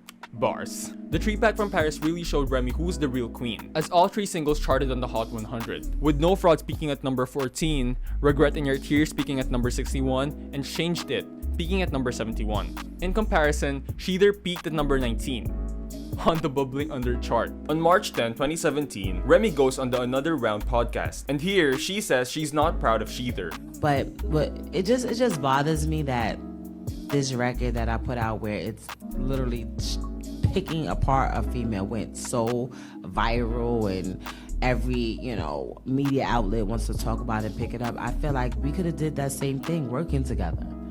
Like I would have liked it so much better that way. You know what I'm saying? Like Why it doesn't. Didn't you? It wasn't me. It wasn't me. Were there projects you were supposed to work on? You can't force somebody to do something that they don't want to do. Or and sometimes I don't know. I don't really know because we never had that conversation. Maybe one day if we sit down and be like, why didn't we work together? Or what was the problem? Or did you feel any type of way? So I don't know. I personally think it would have just been so much cooler to be like, yo, she's in this world, she did this, and I'm in this world, and I did this, and we came together and we made something crazy. And everybody's like, yo, did you hear that sheet that they did together? Like, you know what I'm saying? Like, talking about something different as opposed to, yo, did you get the sheet that where Rem was like, da, da, da, like, I just feel like it could have been totally different. I don't regret it, but I'm not particularly proud of it. Like, I don't feel like, I just think it's crazy the way people celebrate, women attacking each other as opposed to working together. What's ironic about this is, Nicki did give Remy a chance to collaborate with her and Foxy on the Pink Print, but Remy refused. So again, we are presented with Remy's lies not stacking up. On May 13, 2017, Remy sits with The Real and talks about this. You got a few things that you want to say about those headlines? No, the dust has settled. Some people don't get that the dust has settled, but I can understand it's kind of hard to see the dust settling when you're in the grave under the dirt. So I'm just happy that I'm new and improved Remy Ma. Remy Martha, I's married now. That old girl, that old Remy Ma, I'd have been beasting still, going extra hard, but. So you've had growth. I've grown. I say all the time I'm petty, but there's a thin line between petty and pathetic.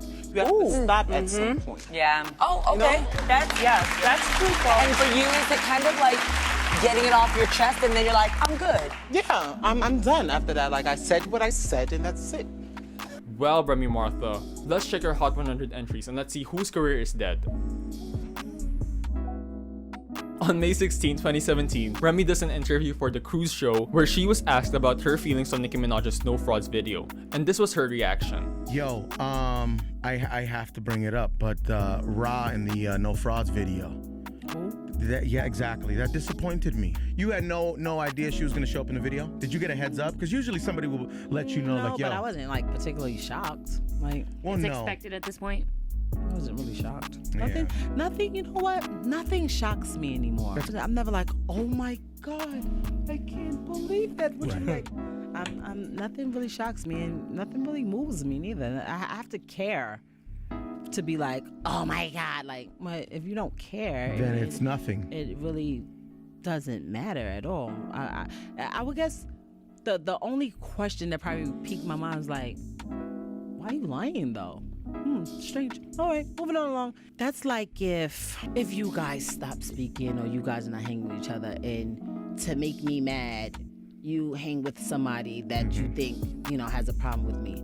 That doesn't make me mad. That just makes me say, shish, good thing that I'm not around you. Like that. Right. Now I see your true colors. It makes you feel better. Right. If it's anything. like, whoa, dodge that bullet. Like Exactly. it doesn't make you feel any type of way. So I guess if that was supposed to be like a shot.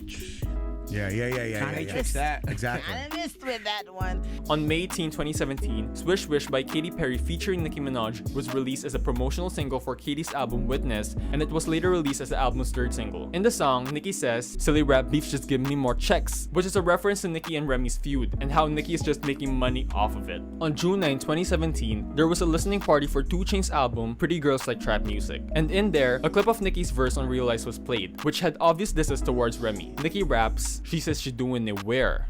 She wanna sit in my chair, but she could never be my heir. This is a dig towards Remy's claim for the crown. I've been winning 8 years consistently, the least respected.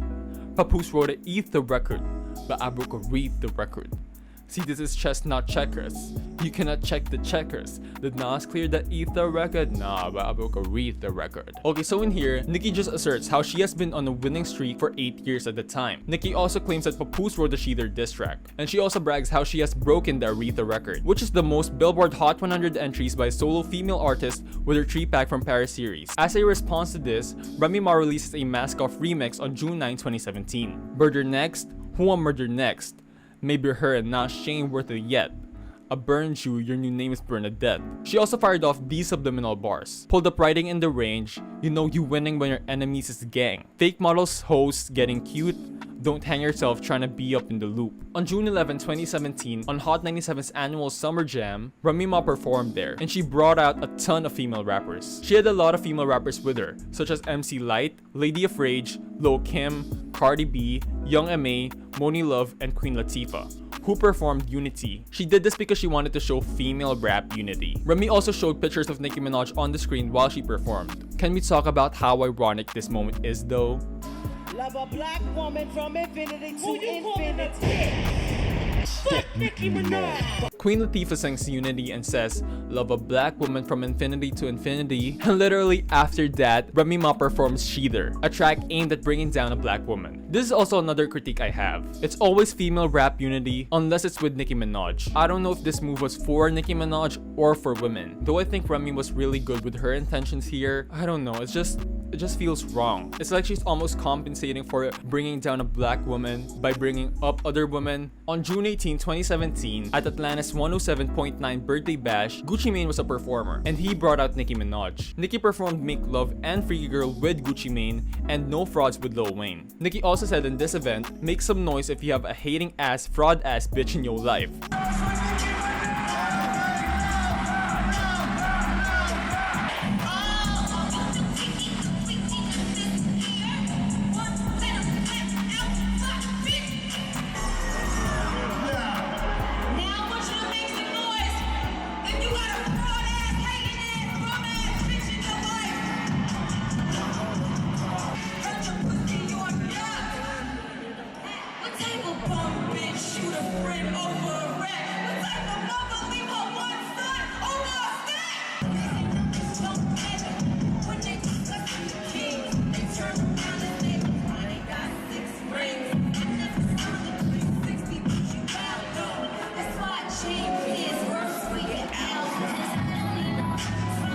Now the reason this is so gag worthy is because hours later, Remy Ma performed with Fat Joe on the same stage. Yes, Remy performed in the same event where Nicki performed her diss track. Remy said this after the event. Wait! I know! Niggas is not out here trying to act like we was all in the same building and you was acting all tough and hardcore. Like, first of all, nobody even looks at you like that. Do you know nobody believes that you're tough like that? Like, stop.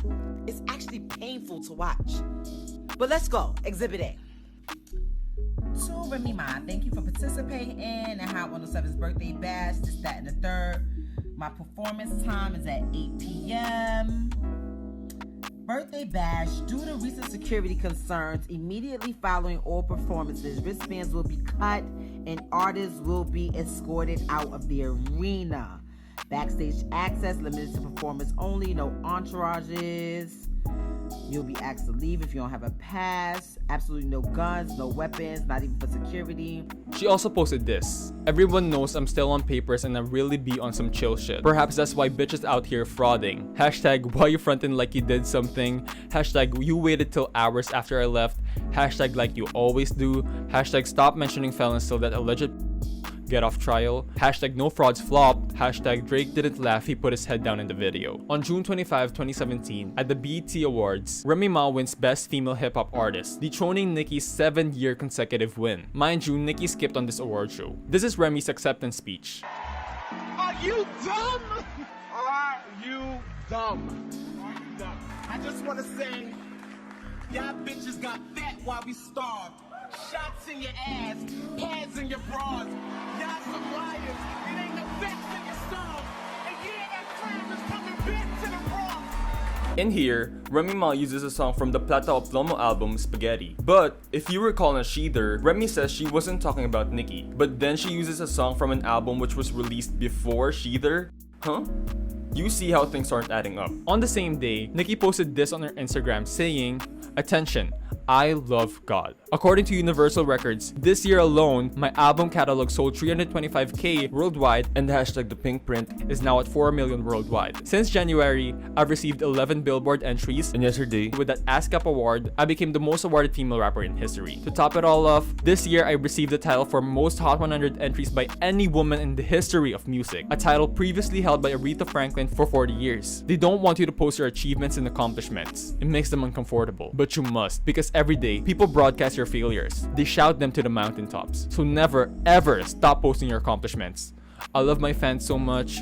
Thank you. Hashtag NBA Awards Monday. Can't wait for you guys to see my performance. The next night, Nicki performs Realize, No Frauds, and Swish Wish while appearing at the NBA Awards. So after this, they continue to throw shots at each other in various songs. Remy Ma dissed Nicki in the collaboration she had with Lil Kim called Wake Me Up. And in that song, Remy raps, "You fake ass bitch, you owe homage, pay that shit. Spray that fifth, the crown, I'ma take that shit. Cause you a clown and homie, you don't play that shit." Remy then references Nicki's rumored relationship with Nas. "I heard he laid that dick, you let him fillet that fish. You just met him, how he bait that quick. I'll say it to your face, don't gotta relay that shit. If Nicole a kid, man, OJ that bitch." Nicki Minaj disses Remy Ma in a lot of her songs and features, such as No Flag, where she said, "Say the queen name, you could get some ill pressed." Motorsport, wherein she said, "Watch your man, and you should watch your mouth." And then I Can Even Lie with DJ Khaled and Future, wherein she said, "Keep your man off my Instagram, bitch. 99 problems, but ain't one of them, bitch. G-Flow, even when I lamb, bitch. Looking like Pocahontas, yeah, they want my lamb, bitch." Which references how Papoose was caught lurking on Nicki Minaj's Instagram by liking a comment on a pic. She also disses Remy in her 2018 double releases, Chun-Li and Barbie Things. In Barbie Things, Nicki Minaj raps, "It's time to make hits and it's time to diss. How you still diss and still can't find some hits? Was it worth it? Tell me I ain't mind the bit. Still on the show getting no chips, time to dip." Which is a reference to Remy being in love in hip-hop and her still not having any hits. In Chun-Li, she raps, "Oh no, she tryna be friends like I forgot," which is a reference on how Remy Ma flip-flops on the feud. So over the years, it seems like the feud has died down. And even Remy at some point defends Nicki Minaj. I'm gonna put a compilation of Remy interviews that she did right here. I had great respect for what she was able to do and what she was able to achieve. And when I came home, we had a conversation where she actually reached out to me and we spoke, and I was just like, anything I say, they're gonna say I'm coming at you. Anything you say, they're gonna say you coming at me. Like, we not gonna let it get to us.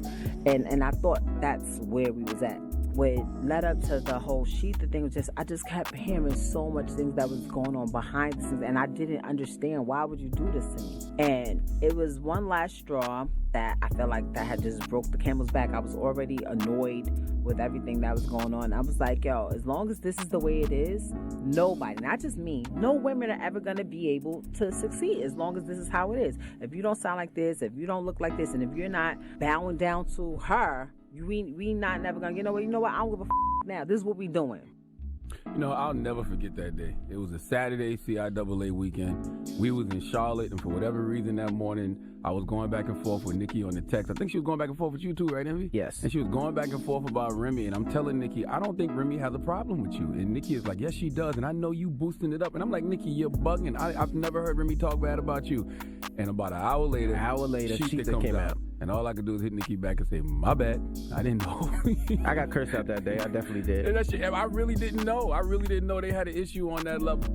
Like, if people was to see the text messages that I still have, that we was having, like, they wouldn't even believe that it went bad like that. Like, it's stuff that I could have pulled out of those messages that would have been way worse than anything that I said in Sheetha. But I'm just not fat. I'm like, it's one thing if we sparring and we battle, but if we ever was cool and we was friends, you told me something in confidence, even when we stopped speaking, I'm not gonna go tell all your business or make up lies about you or say anything that you told me while we was cool. Like, all of that, you good on. You good on that. What was the final straw that you said, yo, I gotta drop this? The final straw is when somebody that is very credible, that we all know, and has sent just pretty much showed me messages that was from her, just talking so crazy and just like just pretty much praying on my downfall. Like, yo, I can't even really say who it is say what it said, because then it was people know who said it. But I just couldn't believe it. Like, anytime anyone came to me and was telling me like, yo, this was sad, I was like, nah, I don't believe it. Niggas is just saying that. Because we had a conversation. I told her, like, yo, you're supposed to say you the best. Same way I'm supposed to say I'm the best. Niggas gonna try to put us against each other, whatever. So anytime anything like that happened, I was like, yeah, this is the lane that they always try to do, to try to put people against each other. When I saw it with my own eyes, I'm like, damn, like, my nigga, like, how you hate on me? Or like, how could you try to wish bad on me? I come from the bottom. Like, nigga, I just did almost a dime. Like, I'm nowhere near nobody else's at. Like, I'm in my own. We're not even in the same lane. Like, you over here, I'm over here. I'm trying to get my bread. I'm trying to get back. I think I was probably still have my jail ID. I want to say something real quick about the Sheetha shit, because a lot of people like, yo, was it worth it? Your career did, like, first of all, let's be clear. Like, I'm so far from broke. Let's just be clear. I get so many checks from so many different places. Like, sometimes I lose count. But I feel like it wasn't about saying one thing to advance me to somewhere else. Like, anybody that know me know that I've always helped other females. Like, any chick that ever encounters me new or whatever, like, any knowledge that I have moving forward or from comfort, like, I pass on. And I just feel like that was me at a moment. I'm just like I was just angry that somebody was like really doing that to me. Like, I just feel like I don't deserve that. Like, not me. Like, if you want to hate on somebody. But what happens is with people, and it's crazy because people don't never want to give us our credit. I feel like regardless of whatever happened with Sheetha, that door opened the doors for all the females that you get to see right now. You would have never heard them, ever. I believe it myself. I really believe that you opened the door. Even a big move that you did when you brought out Cardi B at Summer Jam before. But in Nicki's defense, now I see why she wasn't dealing with some of these bitches. Because, yo, you know, it's two ways. Like, there's no ways. Like, I be looking sometimes, like some of these women, like, and I be like, yo, it's enough room for everybody. Like, why you doing shorty like that, or why you like? I just don't understand, like, their thought process or their logic. Like, so when you do get in that spot, most of the time, if you're a female, anybody that's around you gonna be like, nah, lock it down, keep it for yourself. Don't share your spotlight with nobody. Don't let nobody in. But Nicki Minaj versus BET. Okay. BET was rather hurtful during the award. research. What did they say when Cardi won? They said something about Nicki is still being dragged by her lace front. To which Nicki didn't respond well to. I could see how that could be dangerous for the writer, but contrary to popular belief or what people would think I would believe, I do think BT was dead ass wrong. Yes. Not because that I feel she wasn't getting dragged by her lace front on the internet, because people was really ODing like once Cardi won. I don't even know why people always correlate. But it's not even that. If any female in rap does anything, it has to be compared to what she's doing or is not doing. The instance, especially being BET, is supposed to be black entertainment. Right. So, like, why would y'all do that? Why Why would y'all be pitting two against each other? Like, how can you congratulate one? Because that's what it was. It was a congratulations to Cardi for winning. And then in your next breath, you downgraded someone else. Not only someone else, someone that you have slated to perform at one of your shows. Like, that was just a stupid business move. But whose hive is stronger out of the two? Right now? Because it seems like both of them are leveraging their audiences.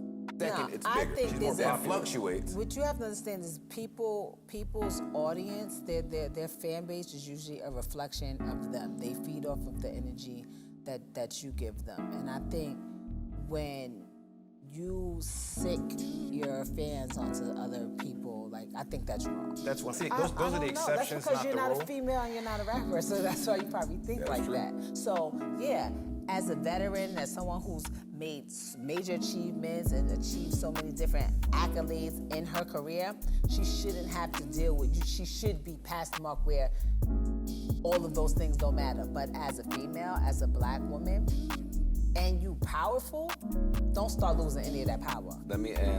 Don't, because they gonna come for you. I want to ask the three of y'all something before we move on here. Pardon my naivete. What's wrong with being the second biggest female rapper? There's nothing wrong with being. Especially if the first one is really, really, really big. It's nothing wrong with being the second. There's nothing wrong with being third, fourth, fifth. The problem is that no one cares when it's men. It's only like That's that what when I was it's gonna women. say. No one cares when No one cares. Like, no one's sitting here still arguing over who's the best male rapper. No, you don't see Kendrick and J. Cole out here trying to tear each other's throats out, arguing with each other. You don't see people every time J. Cole sit down asking him about Kendrick and his interviews or any of these things that goes on with women. I don't want Stefan Don to continue to talk about Nicki. Then we don't get Sheether if that don't disagree. Right, but no, that shit can happen behind the scenes. Different.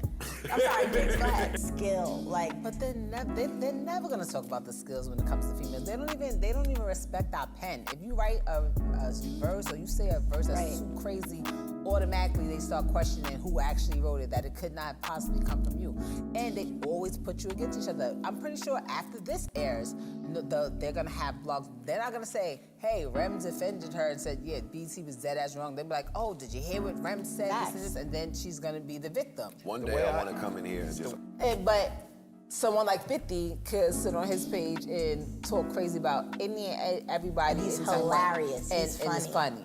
You understand what I'm saying? Well, it's her show. And if I can get somebody that has been pissing me off for the past couple of years to sit there and tell them to shut the fuck up and make sure that they are shutting the fuck up and turning their fucking mic off and black on them and know nothing's gonna happen. They're not gonna say that. They're gonna sit there and be like, can I speak? Can I respond? Can I say something? Can I get a word in?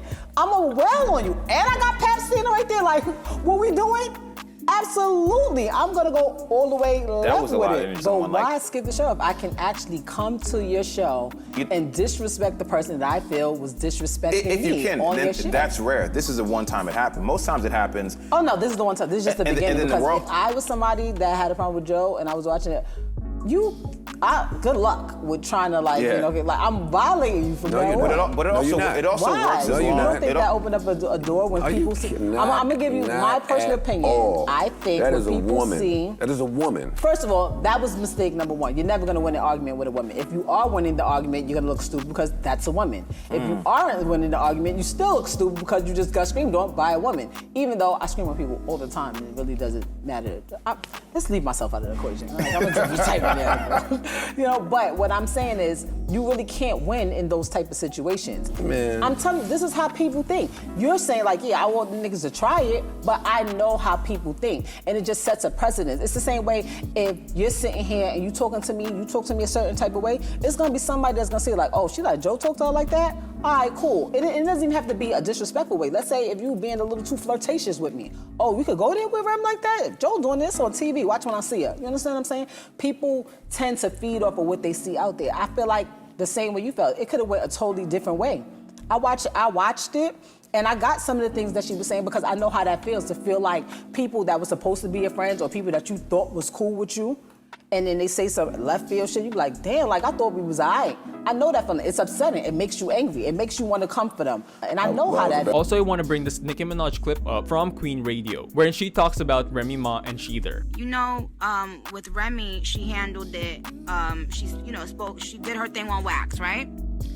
And I always have to speak the truth. Whether or not, however things went down, I have to speak the truth on that. You feel a certain way, you're a rapper.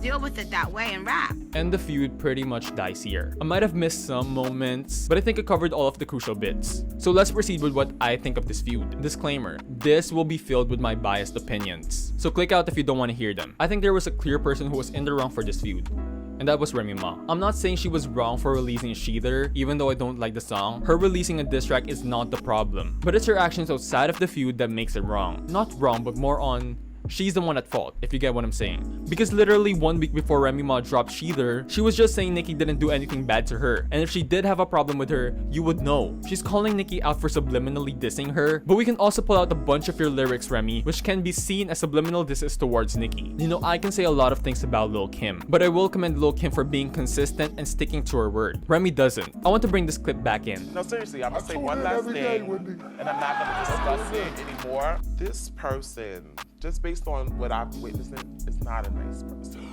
If I learned anything from this, it made me realize that I have to be a certain way to everybody, because so many people have been coming, and the things that I've been hearing, I'm like, nah, I'm not gonna say that, please, like that's too much. That's ironic coming from her, considering she's the one that went to jail for shooting a friend, and even in 2019, she got arrested for punching her fellow Love and Hip Hop co-star. Okay, I do want to bring up that this case was thrown out, but my point still stands. Now, this is my problem with a lot of the beef Nicki is involved in. People say she does a lot of shady stuff behind the scenes, but where's the proof? Remy was saying Nicki was stopping her bags from getting awards. Weren't you nominated for a Grammy for your song with Fat Joe? It's not Nicki's fault you weren't winning any awards. And if Nicki was stopping people from getting awards or into the red carpet, why didn't she target Iggy Azalea, someone who has had more success and more sales than you did? People really ran with Remy's story even if she didn't have any proof. Remy lied on Nicki because Remy had no receipts and no legs to stand on with her claims. And I don't get Remy's reasoning for why she doesn't want to post her receipts. Because you have no problem airing out someone's dirty laundry, but you draw the line at posting the receipts, which will prove what you said is true? Huh? I do believe, above all else, her main motivation for Sheether is to get seen. Remy's motivation was to get her career back on track and revive it to new heights, and be the top female rapper, but she failed. Now, I'm not saying Nicki came off squeaky clean after Sheether, because she didn't. Sheether was a catalyst for the Nicki hate train. It was sort of like a snowball effect, and Sheether pushed it further. Also, I want to bring out this point from a channel called I'm Just Saying, and they said they believe Remy was paid to diss Nicki, and they believe Sheether was either pre-planned or given to her, and I agree with this. Let's note that Remy Ma had affiliations with Atlantic Records, and the fact that Cardi's deal happened the same day Remy released Sheether is just proof of this. What I will say is, Remy is very mature and not catty. The fact that she can give an unbiased opinion towards Nicki after Sheether just speaks on her character, and I don't think Remy is a bad person necessarily. I just think it's sad that she kept on talking in her interviews about how men pit women against each other, and she let her be pitted against Nicki Minaj. Because I do believe it wasn't Remy's idea to diss Nicki. And the sad thing is, Remy is actually a good rapper, and if she didn't diss Nicki, I'll probably listen to her. Her song All The Way Up was a hit, and she really could have had a strong career without dissing Nicki. But now, that's all she's gonna be known for. Really, especially to the younger people. What do you think when I say Remy Ma? Do you think of the other 99% of her discography, or do you think about Sheether? At the end of the day, Remy Ma released Sheether as an attempt to get Nicki's crown and be at the top. But years later, Nicki's career isn't the one she sheathered. Nicki Minaj. Nicki Minaj. Nicki Minaj. Nicki Minaj. Am I a Nicki fan? Cardi B. Cardi B. Cardi B. Cardi B. That's suspicious. I'm not that type of person that if there's something that you could talk it out, you could talk it out, because it's not always rah, rah, rah this, rah, rah, rah that, because we grown. Well, that rah-rah never was the icon issue.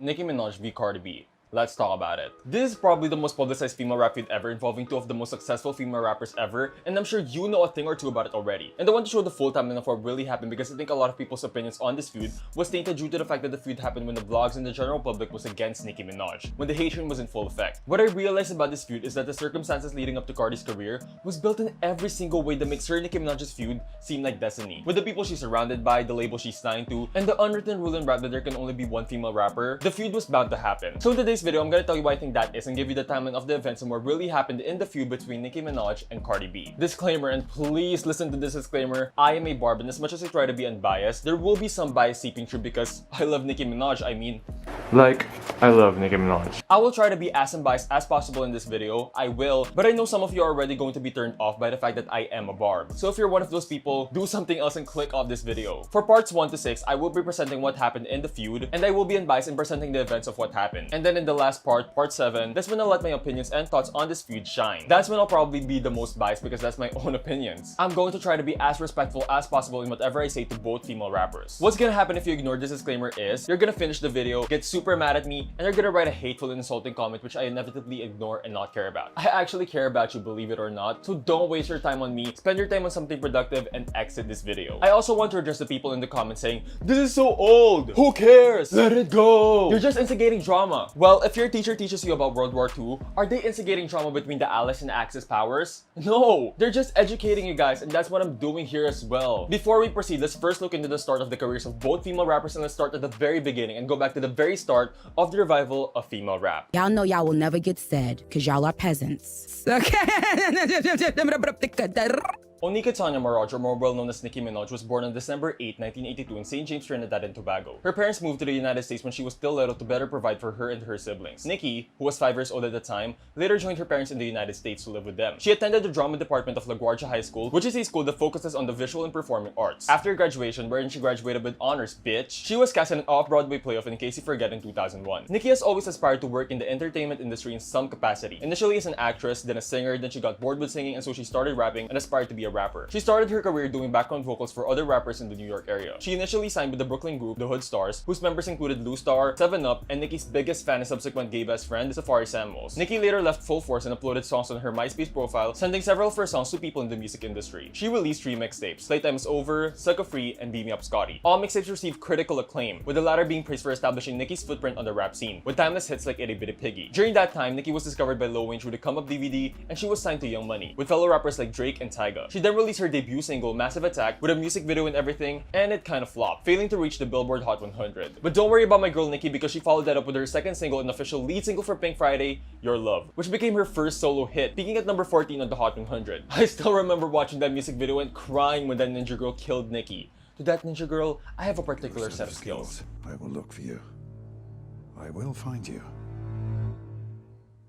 She was also featured in the song Monster by Kanye West, featuring of course Nicki Minaj, Jay-Z, and all that Huffin' and Puffin' Rick Ross. And Nicki's verse was such a standout amongst the other verses, it transcended the song and it transformed into something else. It became such a staple in pop culture. Nicki was also featured in a lot of songs, and when I mean a lot of songs, I mean a lot of songs. You cannot escape Nicki Minaj back in 2010. One of her features, My Chick Bad, was even nominated for a Grammy, which if you haven't watched my video about that, go watch it after watching this video. And her sense as the female rapper of the decade just became more evident when she released her debut album, Pink Friday, which boasted 375,000 first week album sales. A deluxe version of the album was released with one of those songs on the deluxe version being Super Bass. Super Bass catapulted Nicki's career into superstardom, with the song peaking at number 3 on the Billboard Hot 100, and it is now certified diamond by the RIAA. And I don't care what anyone says, it's been diamond in my karaoke and my playlist. Her next albums, Pink Friday, Woman Reloaded, and The Pink Print, were massive successes as well. She had massive hits outside of her album too, for example Bang Bang. The Pink Print received universal acclaim, with Nicki's vulnerability being praised for this album and her going going to a much more authentic hip-hop sound and away from her more poppy sound, which was seen in Pink Friday, Roman Reloaded. During 2015 to 2016, Nicki continues to show her dominance as the queen of rap, appearing in hits like Hey Mama, Side to Side, Down in the DM, Bitch I'm Madonna, Black Barbies, No Broken Hearts, and much, much more. It seems like Nicki Minaj has created such a strong empire that no one ever thought that her kingdom will ever take a hit.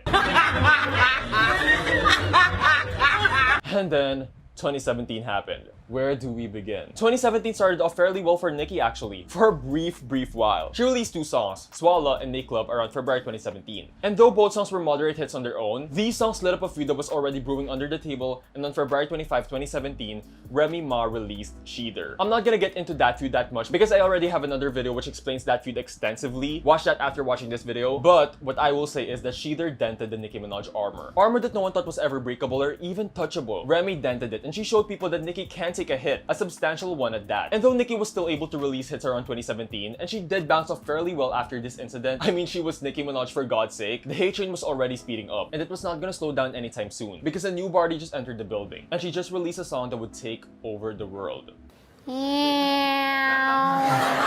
Belcalis Marlenice Almanzar, or more known professionally as Cardi B, was born on October 11, 1992, in Washington Heights, Manhattan. She attended Renaissance High School for Musical Theater and Technology, a vocational high school in the Herbert H. Lehman High School. During her teens, Cardi was employed at a deli in Tribeca. She was subsequently fired, and her manager suggested that she apply to be a stripper at the strip club across the street. She credits stripping to her getting back to school, and her way of escaping poverty and domestic violence. She attended Borough of Manhattan Community College before eventually dropping out. In 2013, she began to gain some publicity because of several of her videos spreading and becoming viral on social media, specifically on Vine and Instagram. In 2015, Cardi B joined the cast of the VH1 reality television series Love and Hip Hop New York, debuting in season 6. In November 2015, Cardi made her musical debut on Shaggy's remix to his single Boom Boom alongside Popcat. She made her music video debut on December 15, 2015 with the song Cheap Ass Weave. She released 2 mixtapes, Gangsta Bitch Music Volume 1 in 2016 and Gangsta Bitch Music Volume 2 in 2017. In late February 2017, it was reported that Cardi B had signed her first major record label recording contract with Atlantic Records. Then, on June 16, 2017, Cardi B released her breakout hit, Bodak Yellow. The song climbed the charts for several months, first debuting at number 85 on the Hot 100 until it eventually hit number 1 on September 25, 2017. She became the first female rapper solo to top the chart since Lauryn Hill's Doo Wop Dat Thing debuted atop the chart in 1998. It is also now certified diamond by the RIAA for selling over 10 million copies in the United States. Now that they have established both female rappers' backgrounds when their feud happened, let's actually get into the feud and how it started. And no shade. No shade. So what was the relationship between Cardi and Nicki like before the feud? Well, since Cardi barely had a year of mainstream success before the feud between her and Nicki fully escalated, they really didn't have much of a relationship, but Cardi has openly referenced Nicki back in the past. You know what's real random? When that Nicki and Meek song, All Eyes on You, come on, and your side nigga look at you on the love like. And it's like, nigga, stay in your bag. Don't be thinking about me when you hear this song. Goddamn fool.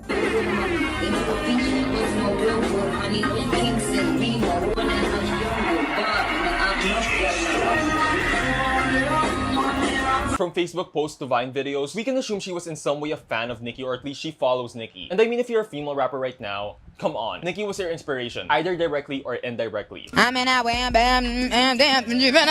Also, we have to acknowledge the one female rapper rule in hip-hop. There's this unspoken rule in hip-hop that there can only be one female rapper at the top. You know, even though there can be 1,000 male rappers out right now, and they can live harmoniously and be their own separate things, female rappers are compared to each other constantly and unfairly. They're made to be each other's competition. This isn't something new. Foxy Brown and Lil Kim and Remy Ma, Nicki Minaj and Lil Kim, Nicki Minaj and Remy Ma, Nicki Minaj and Iggy Azalea was pitted against each other, but neither took the bait. Even now, this is happening with Doja Cat and Megan Thee Stallion, Nicki Minaj and Doja Cat, Nicki Minaj and Megan Thee Stallion, Cardi B and Doja Cat, and of course, Cardi B and Nicki Minaj. They are being compared against each other. This unspoken rule in hip-hop is a big factor in Nicki and Cardi's feud, so we have to acknowledge that. Okay, let's actually get into the feud now. In December 2016, Cardi B made a music video appearance to Fresher's Wait a Minute remix with Remy Ma, which if you watch my video about Nicki Minaj and Remy Ma, you would know that this remix had some disses that are suspected to be aimed at Nicki Minaj. Then on January 2017, Cardi went on Hot 97 and revealed that a female rapper made her feel like she didn't belong at her first red carpet appearance, but Kelly Rowland made her feel better about it. She didn't name names, so people assumed she was talking about Nicki Minaj. But if we look into this more, Cardi's first red carpet was the 2016 VH1 Hip Hop Honors, wherein female rappers were being honored. Nicki Minaj did not attend that event. Both her and Cardi have not been on the same carpet at that time. These are some of the female rappers that were present. Nicki Minaj is not one of them. So Nicki Minaj was not the person Cardi was talking about. Kelly Rowland is also present in this specific event, which checks with Cardi's story. As we said earlier, on February 25, 2017, Remy Ma released Shrouded, a 7-minute diss track aimed towards Nicki Minaj. And this diss track really affected Nicki's career and reputation, as that song gave a lot of momentum to the Nicki hate train, which Cardi will inevitably fuel to its max and lead. But before all that happened, on the same day in February 25, 2017, Cardi B was the opening act for the East Coast hip-hop group Deluxe's Filthy America tour, alongside fellow rappers Lil Kim and Remy Ma, two of Nicki's most recognizable ops and feuds. From the start of Cardi's career, she was already surrounded by people who don't like Nicki Minaj. And though this move wasn't directly towards Nicki, it wasn't a good look in terms of this feud for Cardi to hang out with Nicki's ops. And again, I'm not saying this is Cardi's fault. She was a new rapper at the time, so I'm pretty sure having this opportunity was amazing for her, and she took it. Around this time in late February, Cardi B has also signed her first major recording contract with a record label that has some history with trying to recruit other female rappers to go against Nicki Minaj, Atlantic Records. And if you don't know what Atlantic Records was doing behind the scenes, Cupcake and Lady Leisure, both female rappers, came out and said that Atlantic offered them a recording contract with the clause that they have to diss or go against Nicki Minaj. I read once that you turned down a US record deal with Atlantic Records, so tell us about that. What happened?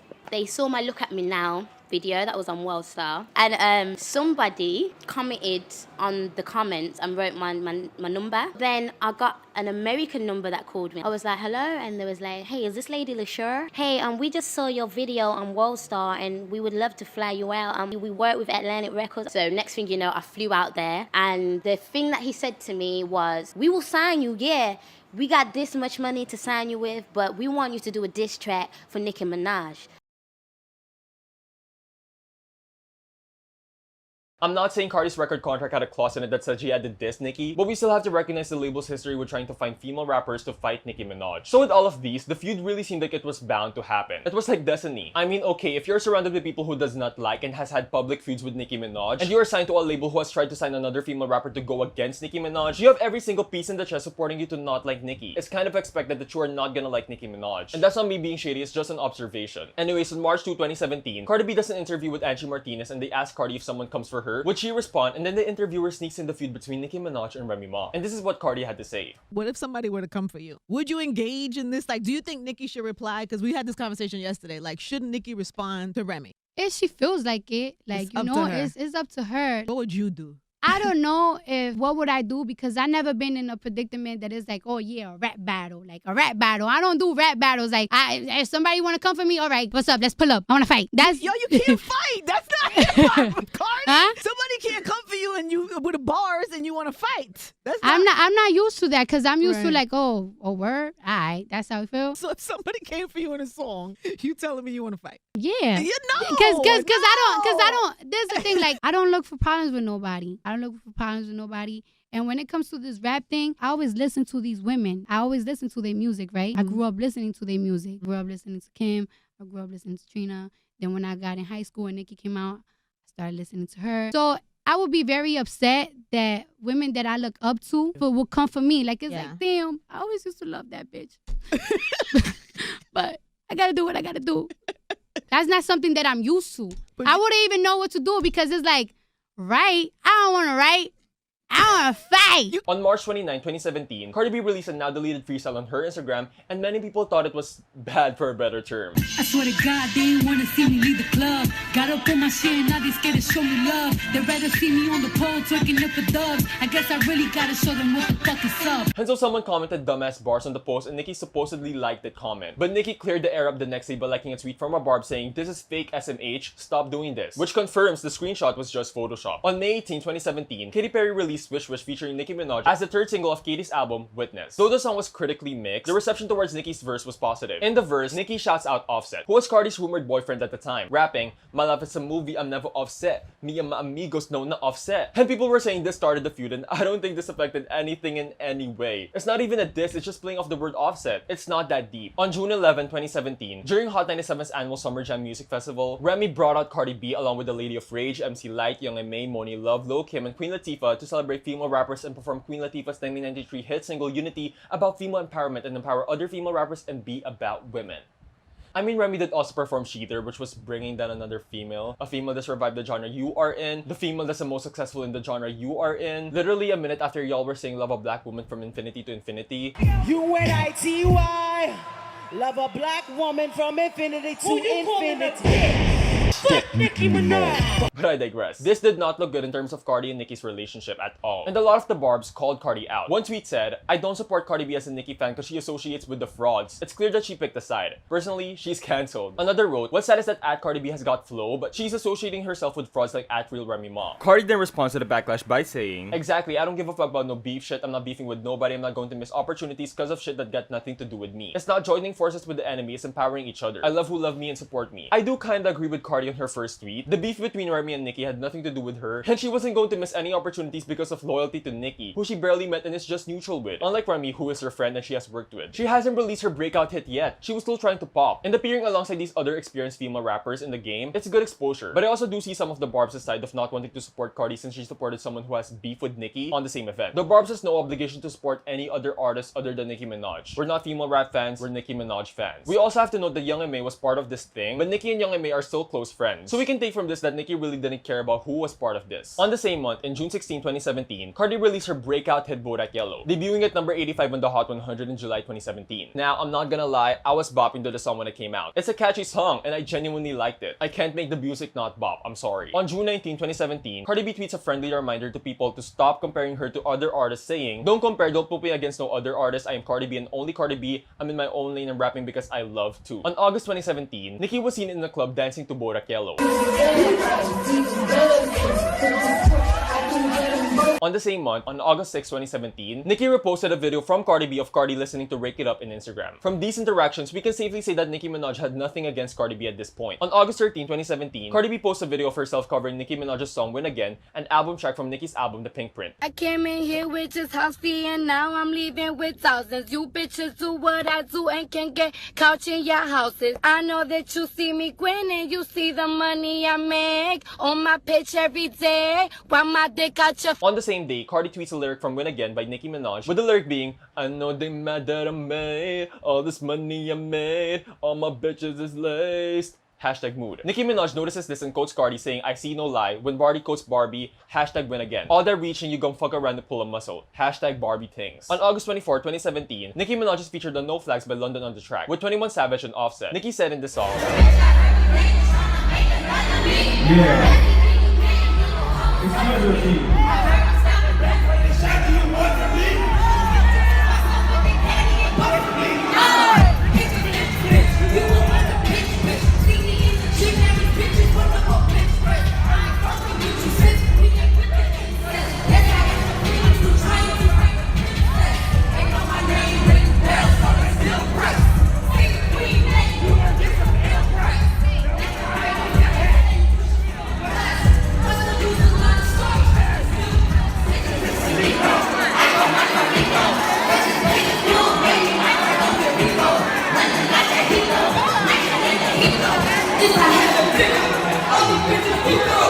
I mean, Nicki didn't lie in these lyrics. So the main theme of the song was about how bitches copy Nicki's style and use Nicki's name for clout. With the first lyric being, "Low bitch, I heard these labels trying to make another me." People assume that this is towards Cardi, which it's not. Let's not forget that Nicki was in the middle of a feud with Remy Ma. I don't know how people overlook this big fact. Why is it a diss towards Cardi and not the girl Nicki's in a rap feud with and created the 7-minute diss track too? A lot of the disses are directed towards Remy Ma. I heard them stopping bags were to Shaggy, it wasn't me, which is a reference to Remy saying Nicki stopped her bag. I have a problem. When you're trying to stop my bag, when you're trying to stop me from taking care of my children, and I have a problem with that. They know my name ring bells, so they still press. Say the queen name, you can get some ill press. This was towards Remy because Remy literally said fuck Nicki Minaj and Sheether. Cardi barely said Nicki's name back then. There was no reason for Nicki to diss Cardi. Nicki also confirms that the verse isn't about Cardi by responding and quoting a tweet that asked if No Flag is about Cardi B, and Nicki Minaj said, "It sure ain't." Wrote this one a couple months ago too. #No Flag. Nicki also addressed this issue in Queen Radio in its 10th episode in October 29, 2018. And Nicki basically says that she told Cardi it's not about her, and that the reason No Flag has no video is because of Cardi. "I let it ride that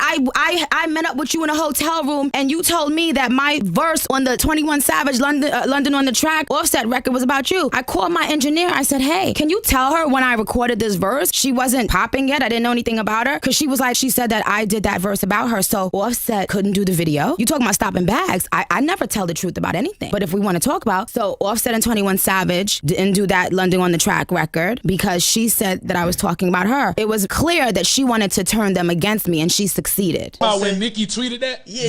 we didn't know nothing about, like, I don't know. Maybe Savage can speak on. I don't remember, like, because I remember what Nicki tweeted. She said, like, Cardi B said that you couldn't do a song, and I'm like, that will never, that never happened. On my kids. That ain't had nothing to do with Cardi, it. I never had a discussion about Nicki with Cardi. Cardi has never said Nicki name around me in her life on my kids. But do you felt like you had to play politics then? According to Nicki, Cardi felt like the song was about her, so Cardi told Offset to not do the video. Nicki also mentions here that both her and Cardi saw each other face to face at a hotel and they talked, which will also be important. I'll get back into this later on. On August 28, 2017, at the MTV VMAs, Cardi B was asked about Nicki Minaj, and this is what she had to say. What I love about you, you're all about girl power. People keep trying to pit you against Nicki Minaj, and you guys are like shutting it down. Talk to me about that and sort of just how you want to remain that girl friendship. I mean, I don't really want problems with anybody. I don't want to be like Queen. I don't want to be no this. I don't want to be no that. I just want to make music and make money. Like, I really don't have time to look at other women, what they doing. I'm myself, you know what I'm saying? Nobody got a problem with me, I don't got a problem with them. Somebody got a problem with me, I don't really got to do that whole industry beef. Like, you know, like, I get it popping with these hands. The Mack trucks. On September 8, 2017, No Limit was released by G-Eazy featuring A$AP Rocky and Cardi B. It peaked at number 4 on the Hot 100. Cardi takes shots at an opponent here saying, "Can you stop with all the subs? Bitch, I ain't jarred. If you really want some smoke, you can pull up, you can get it." And people were saying this was a diss towards Nicki. But Cardi clears this up in an interview with The Breakfast Club in September 15, 2017, wherein Cardi B answered the question about Nicki Minaj, and this is what she had to say. Did you speak to Nicki? Because I seen y'all going back and forth. Did y'all ever have a conversation? Yeah. Like she called you or you called her? You know what I'm saying? We just conversated, man, and that's it. Anyways, y'all, let me tell you about the goddamn bro that ghetto, man. On the G-Eazy record, you say, "Can you stop with all the subs? Bitch, I ain't Jared." Who was that directed toward? Oh, well, you know what I'm saying? This is the thing that y'all people...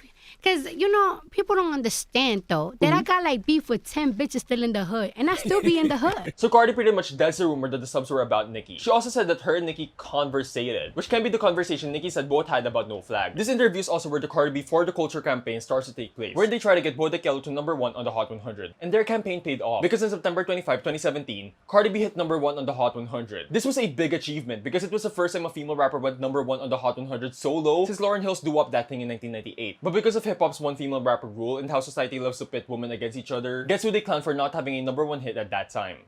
Nicki Minaj. A lot of people really were on Nicki's neck because she's been in the game mainstream for about 8 years at that point, and she had not received the number 1 hit while Cardi, who was in her first year of mainstream success, did. Which Nicki Minaj not having a number 1 hit by that point honestly shocked me because of how big Nicki is and the countless hits she's had. You would think she's had at least 1 back then. I mean, they can't say that anymore because now she has 2 number 1s. But going back, Nicki didn't take the bait and she didn't feed into the mess because in September 25, 2017, she congratulated Cardi on Twitter by saying, "Congratulations to a fellow New York on a record-breaking achievement. Bardi, this is the only thing that matters. Enjoy it. At I am Cardi B." Cardi B responds the next day by quoting the tweet and saying, "Thank you. This means so much coming from you." So it seems that both Nicki Minaj and Cardi B were forming a bit of a cute friendship here. They were actively shutting down rumors that they are feuding, they were interacting with each other, complimenting each other, and this friendship will culminate in a collaboration which will showcase both artists' strengths, and this will dead all rumors and all possibilities of a feud, right? Right? It didn't? Next part. Brought out the pink Lamborghini, just a race in China. Brought the race to China, just a race in China. On October 27, 2017, Motorsport by the Migos was released as the lead single for their third studio album, Culture 2, and the song featured Nicki Minaj and Cardi B. The song was a huge success, with it reaching number 6 on the Hot 100 and it being certified 3 times platinum by the RIAA. Song-wise, Cardi had a good verse, the men were okay, but I think everyone can agree that Nicki ate everyone in the song up, and that's not even me being shady. This is a fact that Nicki had the best verse. It's not even up for debate. But regardless of who had the better verse, the song was a bop. And saying that both Nicki and Cardi collaborated, you would think that people would stop trying to pit these women against each other. Instead, this song just deepened the rumors, and I would even say that this song was the start of the Nicki-Cardi feud. Both Nicki and Cardi were speculated to be throwing shots at each other in the song. Cardi raps,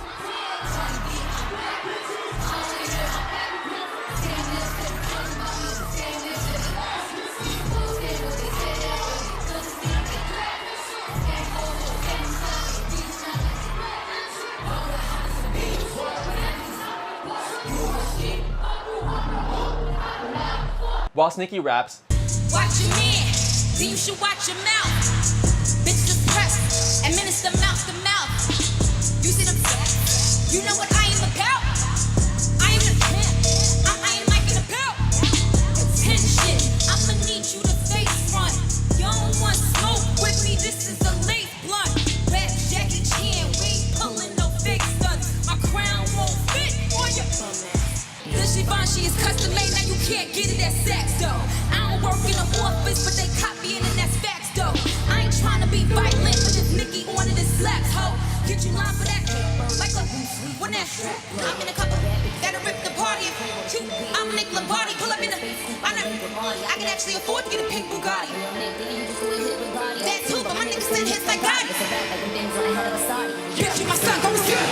Cardi B in her verse seems to talk about someone who was talking shit about her and now is reaching out. She also uses the theme of beefs in the verse. Nicki also seems to be talking to a supposed enemy on her verse. She uses the theme of these girlies copying her, which can also be seen in her previous feature No Flag. So as you can see from both verses, if you take these lyrics out of context, you would think that both are dissing each other, and that's what a lot of people were doing. They either didn't know about the context or they actively chose to ignore the context so they can create this narrative. Let's watch a video from Everyday Struggle, one of the shows that really kind of built up this feud. And they discuss a theory that they have that Nicki Minaj was blindsided by Cardi's appearance on the song. Do you believe that Nicki Minaj was aware that Cardi B was going to No, I do not believe that she thought that. Actually, when I heard the song for the first time and the Cardi verse came on, I said, wow, Cardi's the only verse that if you're listening to this entire song, sounds like whoever mixed and mastered these vocals, it was very different. Now I'm gonna listen to Motorsport like Cardi's verse is not even there. And when I do that, oh, Nicki showed her ass. That made all the sense in the world. If Cardi's verse is not there when Nicki is rapping and Nicki says, watch your man, you should watch your mouth. Bitches is pressed, administer mouth to mouth. Now, if Cardi is not on this song, the disrespect here, this is 4, 3, 2, 1. I mean, I got a brain freeze, but there are so many songs where this has occurred. This is an OG veteran move. First of all, I want to applaud Cardi and Nicki because I love both these verses. Wait.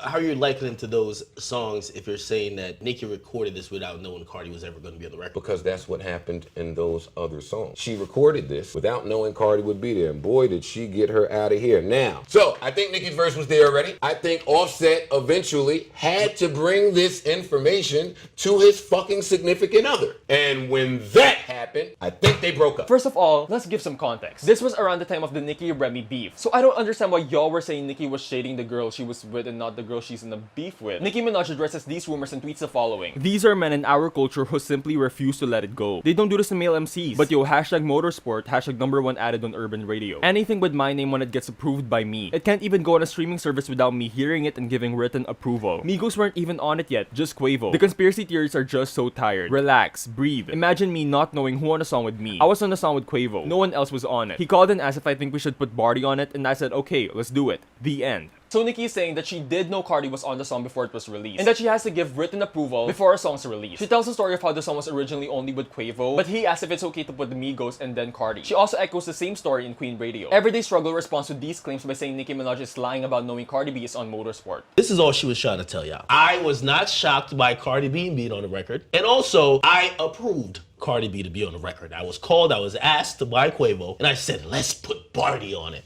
Do I believe that? Do I believe that? Nicki, I was born at night, but just not last night. Yeah, Nicki, baby, Nicki. You had to do it. Nicki, go ahead. Just shut the fuck up. Just stop. Who the fuck believes that? So let me just subscribe to her thinking for a second. In her thinking, Quavo called and basically was looking for permission to put the group's or one of the group members' girlfriend on the song? How did Nicki think that conversation was gonna go? Honestly, what you was gonna say? Nah. I know that Nicki's brand is huge, but people are using Cardi B. Cardi B is hot as fucking fish grease and she's being used. Nicki, your brand is huge and you're a fucking huge superstar brand-wise, but you need that record and you need that look. You do. So what you was gonna say? No? Of course you were clearing it. Honestly, watching this, I completely understand why Nicki was cursing this bitch out. She didn't know this other bitch was on the record. You said it. Now that is, again, implying that I'm lying. When I sat and said exactly how the song came about, that I was asked, and I still have the text messages, can this person be put on the song? And my response was, yeah, let's do it. And you still went and said, and I think your sidekick, Alvin the Chipmunk Academics, I'm not sure, Nicki Minaj is lying. On one hand, Nicki Minaj is the all-powerful, all-knowing, all this, all that. But on the other hand, I'm that powerful that a whole record company could put a whole person on a record, clear the record, and I don't know who's on it. No, I didn't never say that. I never said That's that. what you really think somebody could put a song out with Onika Tanya Mirage, and I don't know who on the song? No, I don't, which is why I don't know why. But that's what you said. Was Nicki Minaj and Cardi B on the Motorsport record directing bars at each other? Nigga, what the fuck? You're not gonna change the subject. I'm asking you a fucking question. That's the same subject. No, the fuck it's not. I said I knew the bitch was on the song. You said she didn't know she was on the song. Nigga, I don't believe that I said that, if you want me to be honest. Oh my God. Believe that Nicki Minaj. It's a trade. No, but do you believe that Nicki Minaj at that point? Trade service, that no. came out motorsport. Do you believe that Nicki Minaj was aware that Cardi B was going to I said, hold on. Let's play it back. Let's pull it back. Okay. Let's pull it back. Let's bring it back. Do you believe that Nicki Minaj was aware that Cardi B was going to Okay, wait, hold on. Do you have a twin or a stunt double? Wait, I stand by that. Do you have a twin or a stunt double, my nigga? I don't get why these men can't just take Nicki's word and believe what she's saying. They're acting like Nicki knowing who's on the song with her is a stretch when Nicki is a worldwide superstar and an A-lister and she's Nicki Minaj. You really think she doesn't have power over her features? Everyday Struggle was really out here struggling every day, pulling a muscle with all the stretching that they were doing. And also, Nicki did not need that record. She's still Nicki Minaj regardless. They're really saying Nicki used Cardi. If Nicki wanted to use Cardi for a look, why didn't Nicki ask Cardi to feature in her song or Nicki be featured in one of Cardi's songs? Nicki has always been working with new artists, whether they were popping or not. Why can't someone featuring on a song be someone featuring on a song? No connotations. Like they were pushing Nicki and Cardi to fight. Anyways, on November 29, 2017, Cardi B does an interview with Capital Extra and they talk about motorsport and the interviewer asks Cardi about her situation and this is what Cardi had to say. I spoke to her before. I saw her in person before. What happened? We spoke about things. Yeah, I don't like getting into detail because it's like, you know, like I'm not trying to get the gossip. I'm just saying that you good or you know what I mean? Yeah, but Cause you're on a track together, so I wanted to. Well, you know, when I heard the track, right, her verse wasn't finished. Well, it's not the verse that is on right now. And you know, Quavo told me like to get on the song, and I just feel like it's a perfect opportunity for me to be on a track that's big like them. True. Because those are two big people, and I just started in the game. Yeah. And it's just like, oh, I know that if I get on this record, it's gonna be crazy. You done your job. Yeah, you done your job on that. Yeah, so it's like I'm gonna jump on it, and I jumped on it. Because of Cardi's comment, people thought that Nicki had deliberately changed her verse once she learned Cardi B was joining the song. The song that originally just featured her and Quavo. Also, Cardi did say both her and Nicki met in person, which can be the meeting about her and Nicki about No Flag. On December 8, 2017, the music video for Motorsport dropped, and honestly, it was a great video. But there was something notable about this video which is relevant to the feud. Both Nicki and Cardi did not appear together in any scenes in the video. So people try to push this narrative that there is a problem between Cardi and Nicki because of this. In later interviews, both Cardi and Nicki confirms that there was a scheduling conflict because of Tokyo. She's using my hairdresser now, so even he can attest to the fact. Tokyo, he knows that there really was a scheduling conflict, and it was because of him. He's the one that couldn't show up. And I texted him, I said, you know that if I don't show up the day she's shooting, they're gonna act like it's because I'm doing it to be mean. Missed opportunity in the motorsport video to show some real camaraderie. Whatever schedules, I mean, why weren't you guys together in the video at the same time? I heard that she couldn't shoot that day. And just timing. I just heard that she couldn't shoot that day, and it's just like people just made a lot of theories of everything. We are going to be stepping away from motorsport for a quick second, but on December 22, 2017, Cardi releases her second single, Bartier Cardi. It peaked at number 14 on the Hot 100, and it was a cute little bop. And remember this song because this song will come back later. Around January 2018, Cardi B was caught stalking Nicki Minaj on Instagram. And she wasn't just scrolling past her photo in her feed. She clicked on the post and she lurked in it. She seen my sexy ass every time she scrolled. I think it was just embarrassing and was given a lot of meaning because of what will happen to them. On March 29, 2018, Cardi B released Be Careful as the third single from her album. And it was a moderate hit, peaking at number 11 on the Hot 100, and it is now certified 3 times platinum by the RIAA. But on the same month, on March 2018, a video leaks of Partisan Fontaine rapping over Be Careful, which kind of ignites the allegations that Cardi B has a ghostwriter. Man, I thought you would've learned your lesson. Bro, liking pictures, not returning texts. Partisan is now a frequent collaborator of Cardi, as he is credited to a lot of Cardi's songs, so he's not really technically a ghostwriter. On April 6, 2018, Cardi releases her debut album, Invasion of Privacy, which debuted at number 1 on the Billboard 200, selling over 255,000 album units, and it has now been certified 3 times platinum. All of the tracks are certified gold or higher by the RIAA. That is great numbers for a debut album and a female rapper. In the album, there wasn't really any disses towards Nicki Minaj, just some basic, run-of-the-mill, braggadocious hip-hop lines about being the best, having beef with bitches. I don't think anything was directly towards Nicki, or no one has picked up on anything there. Cardi did an interview the same day with Ebro as promo for her album, and Ebro asked Cardi about sneak dissing and whether there is beef between her and Nicki Minaj. And this is what Cardi had to say. I'm not the type of person that if there's something that you could talk it out, because because it's not always rah, rah, rah this, rah, rah, rah that, because we grown. Unless you want to take it to the rah, rah this, rah, rah that. But other than that, it's just like, I just feel like fans just keep doing it. Like, they just keep doing it. They just keep doing it, like, because they want it. What is it that people expect from me to do or say? I already say she's an amazing artist. I already say I pay my respect to her. I did videos before jamming to her songs. Like, it's like, what do people expect? So Cardi says that the beef was just internet made up and that people are just creating this narrative because they know it would be entertaining. And considering you are watching this video, she was right. On the same month, Nicki breaks her hiatus by announcing both Chun-Li and Barbie Things, and on April 12, 2018, Nicki Minaj releases both tracks. Both songs seems to have disses in them. In Barbie Things, Nicki's first verse is clearly aimed at Remy Ma, with lines like, "It's time to make hits and it's time to diss. How you still diss and still can't find some hits? Was it worth it? Dummy, I'm on the biz, still on the show, getting no chips, time to dip." Which is a reference to Remy Ma not having any hit songs after Sheether and how she's still in the show Love in Hip Hop. The second verse's target is sort of up in the air. It might be towards Cardi because Nicki is talking about people copying her and stalking her, which if you remember, Cardi B was caught stalking Nicki Minaj. On Instagram, Nicki raps, "Rap bitches that the team make him like Barbie. Had to come off IG so they can't stalk me. All they do is copy looks, still music too. Want to see what bitches do when they lose the blueprint." She echoes her point in the third verse. When she raps, "When it comes to stealing flows, these verses fluent. But they said that when they asked about the queen's influence." Do I think this was a diss towards Cardi? I don't think it was. I think it's just a regular hip-hop lyric. This is not the first time a rapper and Nicki Minaj has said other rappers copy their style, both male or female. It's not that deep. On Chun-Li, Nicki Minaj was talking about people making her the bad guy, Chun-Li. And I don't think this was specifically towards Cardi. I think Nicki was being general, but I do think Cardi is part of that general pool of people that Nicki is referring to. And this was backed up by Nicki's interview with Zane Lowe the same day, wherein Zane Lowe asks Nicki about the ongoing rumor of Nicki's beef with Cardi. And this is what Nicki had to say. Do you want to address the existing rumor that you're taking shots at Cardi? Is that an existing rumor? There's a rumor around, yeah, that but that's in another song, the snippet from the other song, not Chun-Li, but the snippet from the other song. There's definitely a story out there about the song you don't know about this? I had no clue. That particular song I wrote in Paris about a year and a half ago. It was actually for Drake's last album. You're kidding. That's to tell you how long ago I wrote that song. Wow. Yeah. Yep. So is that going to be on the record, on the album? I don't know. I definitely didn't want to discuss a leak. I mean, why would I want to do that? That's fair enough. Let's talk about this. So focus. But I will say, yeah. Shout out to Cardi and all the new female rappers who've been doing their thing. You know, with Cardi B, she's done exactly what she should have done. You know, she's just gone full steam ahead, and congratulations to her. The only thing with Cardi that really hurt my feelings was the first interview she did after Motorsport came out. I remember, like, when I first came in the game, if a female of that stature had done a feature with me on it, I would only be, singing their praises and saying thank you. The first interview she did after Motorsport came out, it just really hurt me because she looked so aggravated and angry, and the only thing she kept saying was, "Oh, I didn't hear that verse. She changed her verse." Like, I was like, what? And so her most recent interview, Cardi, that's when I just came back on Instagram and I saw it and I felt good. I finally felt like she said something genuinely nice about me. But with Motorsport, I kind of felt ambushed. I felt like Quavo at that time was like, Quavo is my baby. I love Quavo. And at the time I went on Twitter and I explained how Motorsport came about. And, people were saying that I was lying. So I texted Quavo and I said, hey, just, could you back me up on this? Because, I don't want people to think I'm lying. What do I have to lie about? And he didn't back me up. And, he texted me,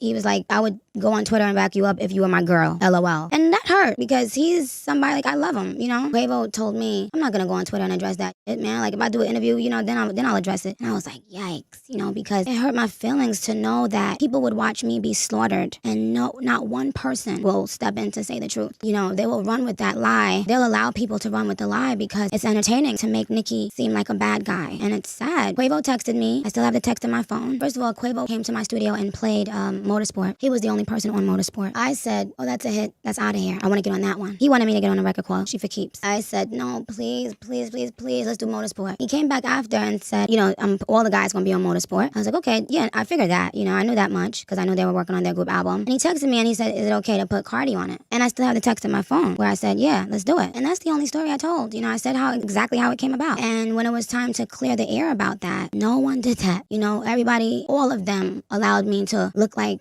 I lied. And you still did interviews and y'all all still jumped around that, and just to paint Nicki as the bad person so that you could play the victim. And that really hurt me because I really fully supported her. And up until this recent interview that she did, I had never seen her show me genuine love in an interview. And I could just imagine how many girls wish they could have been on a song with Nicki Minaj. I'm not saying it in a cocky way, but like, yikes.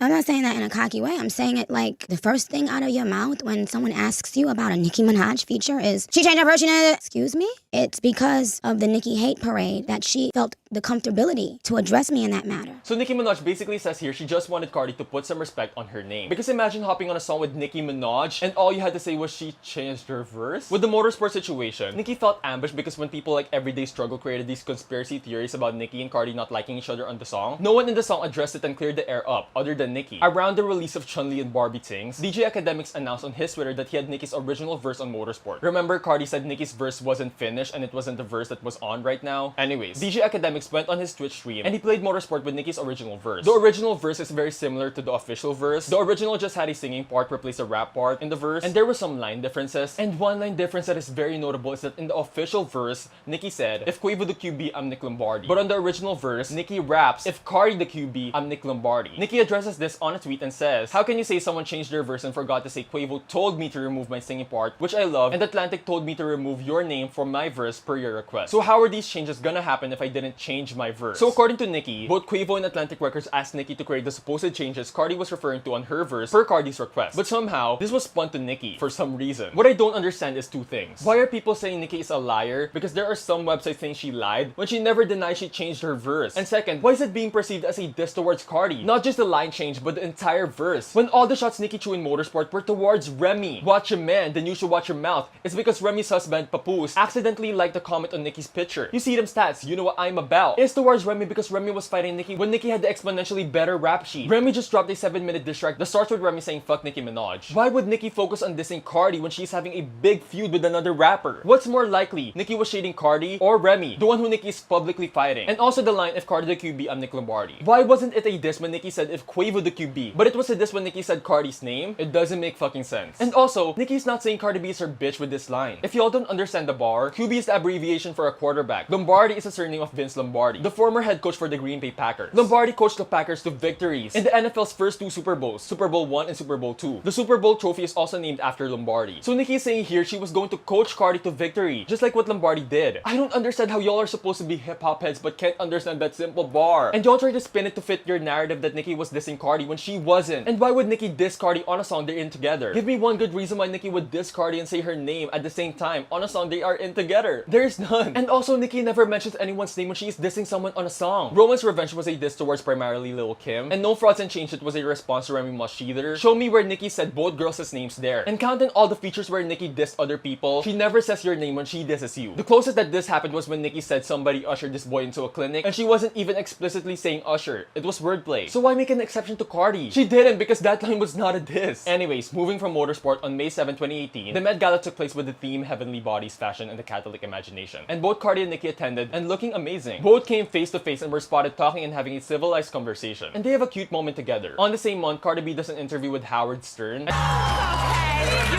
ass bitch. All fraudulent. Take your shoes off. You're lucky that didn't hit me, bitch. Let's now go on to part 5, and yes, I did change my clothes because that leather jacket was roasting me inside and out. On August 10, 2018, Nicki Minaj releases her 4th studio album, Queen, which, despite what other people say, was a success. It peaked at number 2 with 185,000 album units sold. Of course, as I said, I am a barb, so I love this album. And this album, above all else, really showcases Nicki's lyrical ability. And using said lyrical ability, some people are saying Nicki dissed Cardi in some of the songs in the Queen album. In Ganja Burns, Nicki raps, "You gotta have real skill, gotta work for that. If it's really a passion, would you give the world for that? Unlike a lot of these hoes with the whack lit, at least I can say I wrote every rapper spit." Hardweight is another song that people are saying Nicki dissed Cardi in, which I can confidently say that in this song, Nicki was raps, "Took a little break but I'm back to me, trying to make a new Nicki with a factory. They'll never toe to toe on the track with me, there'll never be another one after me, cause the skill level's still just a half of me. Blasphemy, my boys will blasphemy. All these low IQ hosts baffle me. Tell them that I watch bitches take a bath from me. Bunch of trophies in my crib like an athlete. I see them giving fake love but the trash is weak. We don't pay boys to front like they like my shit. We don't pay boys to come in and rap my shit. Nicki Minaj also does an interview with Genius, wherein she talks about LLC. I'm not able to show the interview because of copyright reasons, but basically Nicki said in this interview that the song really isn't about a specific person, but more of a general pool of thought. So she's saying there was no shade in the lyrics in LLC because it is a fact that labels want another Nicki, a female that is profitable. And sir, Nicki raps, "Get her a ticket, sir. She's a fan, sir. Can keep her man off my Instagram, sir. Says she was better than me, what a prankster." She echoes this statement back in Motorsport, which you might think is a diss towards Cardi, but again, this is a diss towards Remy, as her husband was caught liking a comment on Nicki's pic and Instagram. So, are all these disses towards Cardi? I don't think so. Maybe it was just a braggadocious hip-hop line that Nicki wrote for a general group of people and not just one person. But I think, if not all, at least most of the disses here are towards Remy. But as Nicki rapped in Hard White around the release of the Queen album, Nicki talked to Ebro in Queen Radio, and Ebro asks him about Remy and Cardi. And this is what Nicki had to say. I'll be honest, I never saw you and Remy heading in this path. I never saw that. I never saw you and Cardi heading in this path. I never saw that. And do you believe that these things are fixable? Because women in rap are having a time right now. Can we please move on, Ebro? Come on, honestly, let's go. You already know. If you know me, you would know the answer to the first question. Like, give me a fucking break, okay? Now, I didn't know Cardi and I had an issue, but I guess we do since you're saying it, and you know other people are saying it. To me, she may have taken an issue with things that I've said, but I'm not going to bite my tongue. I mean, this is right. You gotta have thick skin. People talk shit about me all the time. I don't go around and tell people, oh, stop posting me because I see one bad thing about myself. You can't expect to be liked and loved and praised all the fucking time. Give me a break. I mean, look, I'm used to it, you know. So people speak come for on me it, all the Ebro. time. Speak on it. Listen, but people think I'm bullying them when I'm like, so people don't like you, people don't get along, so what? It's whatever. If you coming into the wrong game if you want just people to kiss your ass and suck your dick all day, my nigga. Like, come on. On August 21, 2018, at the MTV VMA Awards, both Nicki Minaj and Cardi B attended. Nicki Minaj attended in one of my favorite looks from her, and Cardi B seems to diss Nicki Minaj here. This comes at a contrast to the 2017 VMAs, wherein Cardi shut down rumors that her and Nicki Minaj was feuding. I want to thank all my fans, my family that supported me, all the love that everybody shows me is genuine, is beautiful, and that's something that God give me that you can't buy, bitch. Now, I think this is the moment you have all been waiting for. The culmination of this feud. If this feud was a ticking time bomb, this was the moment it all exploded. On September 7, 2018, the annual Harper's Bazaar Icons Party was held, and it honored music royalty with a star-studded New York Fashion Week event at the Plaza Hotel. Both Cardi and Nicki attended, with Cardi being the first to attend and Nicki arriving minutes later. Both did interviews separately, and they seemed like they were cool individually and that there was nothing going on. But then, a couple of minutes later, people heard shouting in the balcony above the red carpet. And this is what happened.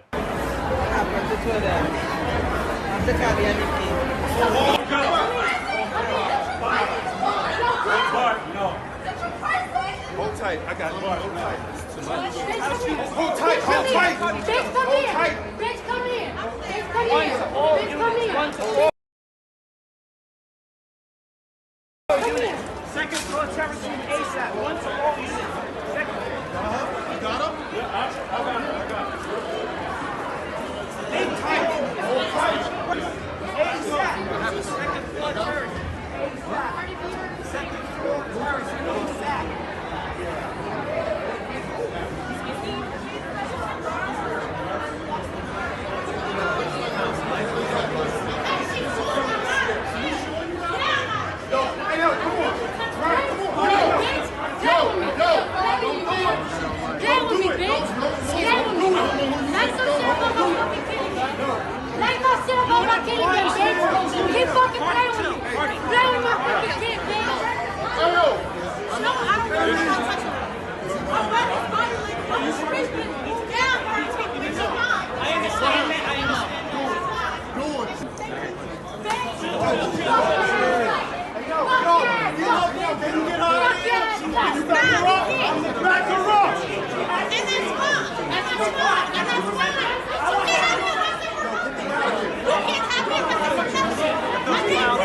You need to fucking stop!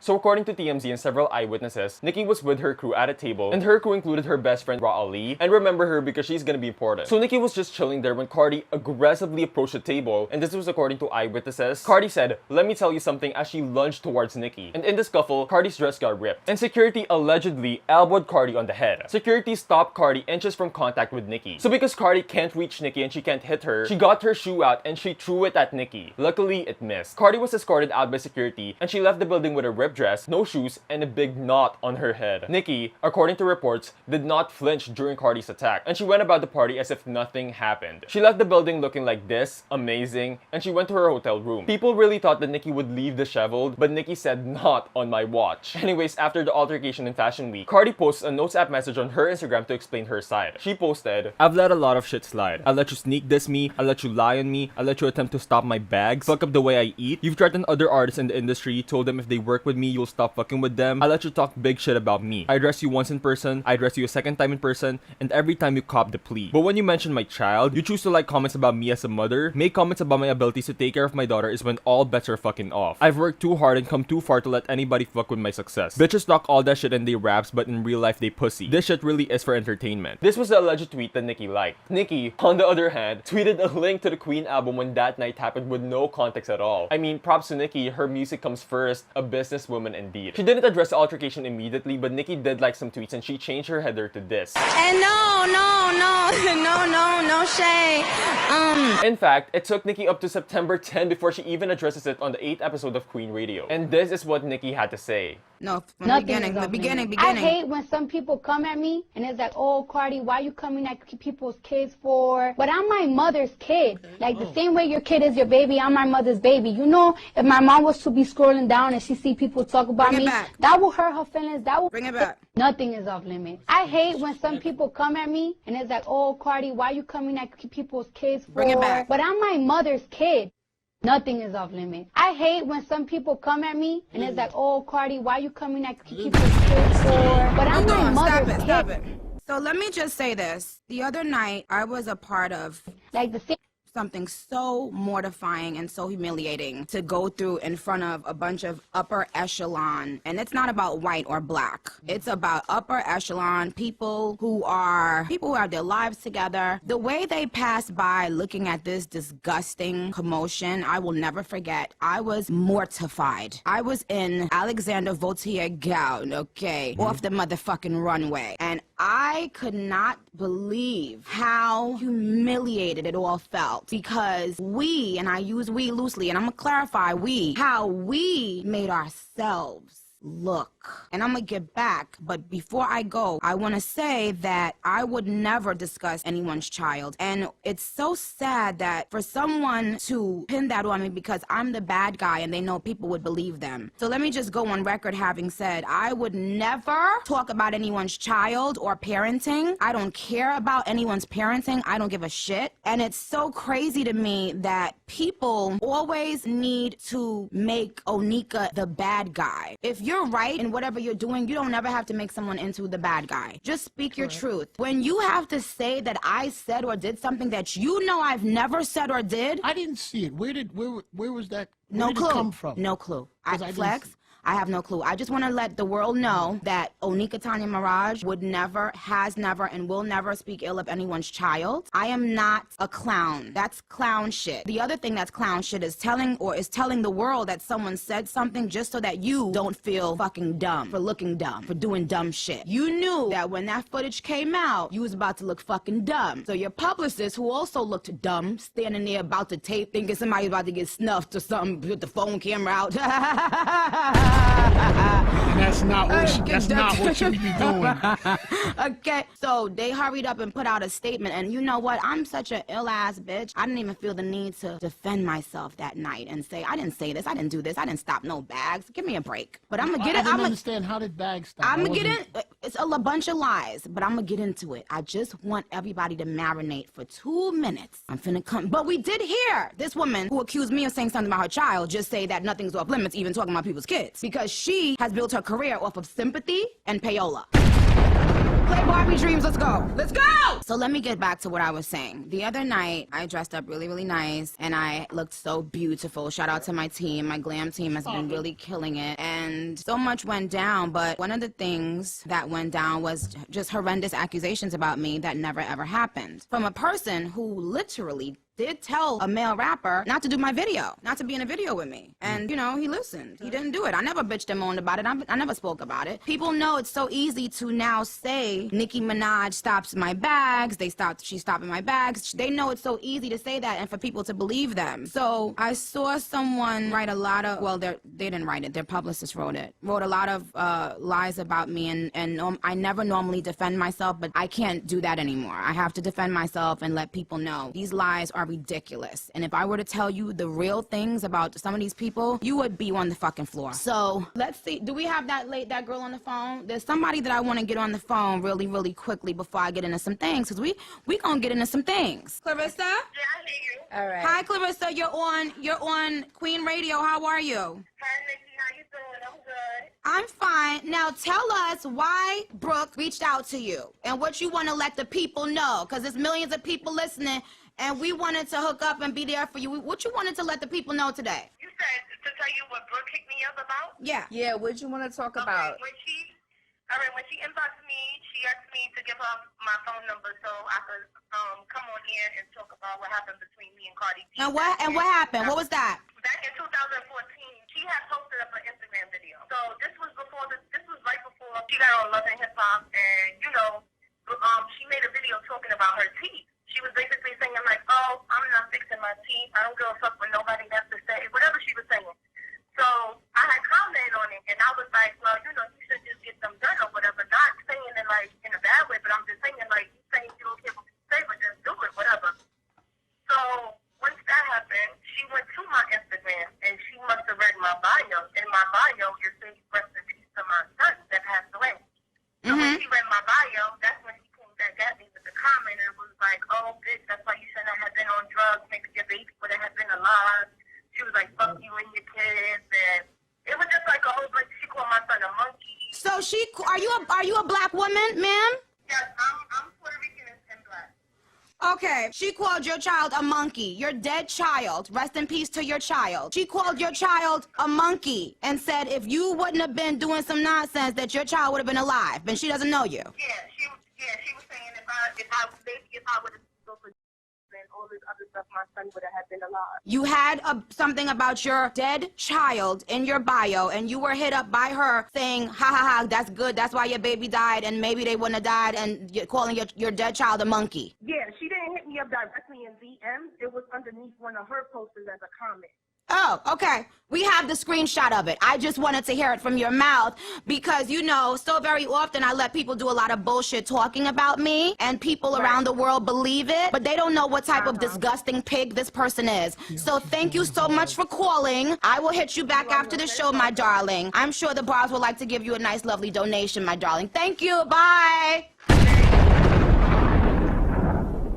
Sound after you talk is so Calling a dead child a monkey, but telling people somebody talked about your child that never talked about your motherfucking child so you can get some fucking sympathy points. Now you want to talk about stopping bags, but it's two innocent girls in a strip club right now that ain't did nothing but go to the strip club and get money. Now they can't get no money, so who's stopping bags? Cause you got grown ass fucking men showing up to where the fuck they at and where they work at. They can't feed their kids, they can't feed their fucking family. They can't feed their fucking family because you mad at what another man sticking his dick inside of. Oh my gosh. You mad at a woman for what a man is doing. And that's the problem with so many black women and women, period. Oh, cause she not black, cause she refers to you black women. FYI, she refers to black women as monkeys and roaches.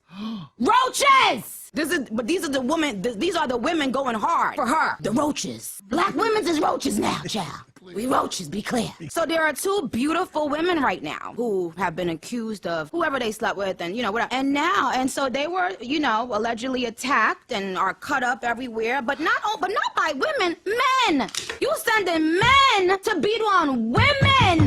Let me tell you, but I'm gonna say it again, and I'm gonna preface it by saying this. What's sad is that a lot of times a man can hurt a woman so badly that she no longer even knows who she's angry at. And what happens is, first of all, let's get up a 1-800 number for postpartum depression.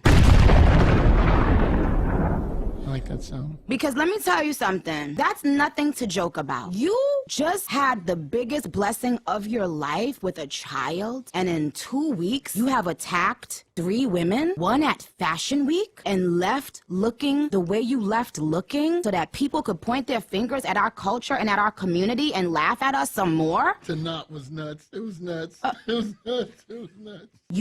The Lord gave you a blessing of a beautiful bundle of joy. And the only thing on your mind once you gave birth was to attack people and to stop their bags. Let me tell you something. A woman cannot give your man pussy if he doesn't stick his dick in there. Who are you angry at, sweetheart? You got these women crying and scared to leave their house, and you want to talk about stopping bags? This is disgusting. Because you know they can't afford security, so you scaring these girls to death, and they can't even come to work anymore. And you want to let your publicist write something about stopping bags? Do you know what the fuck it is to sit in your fucking room for hours and days at a time writing raps?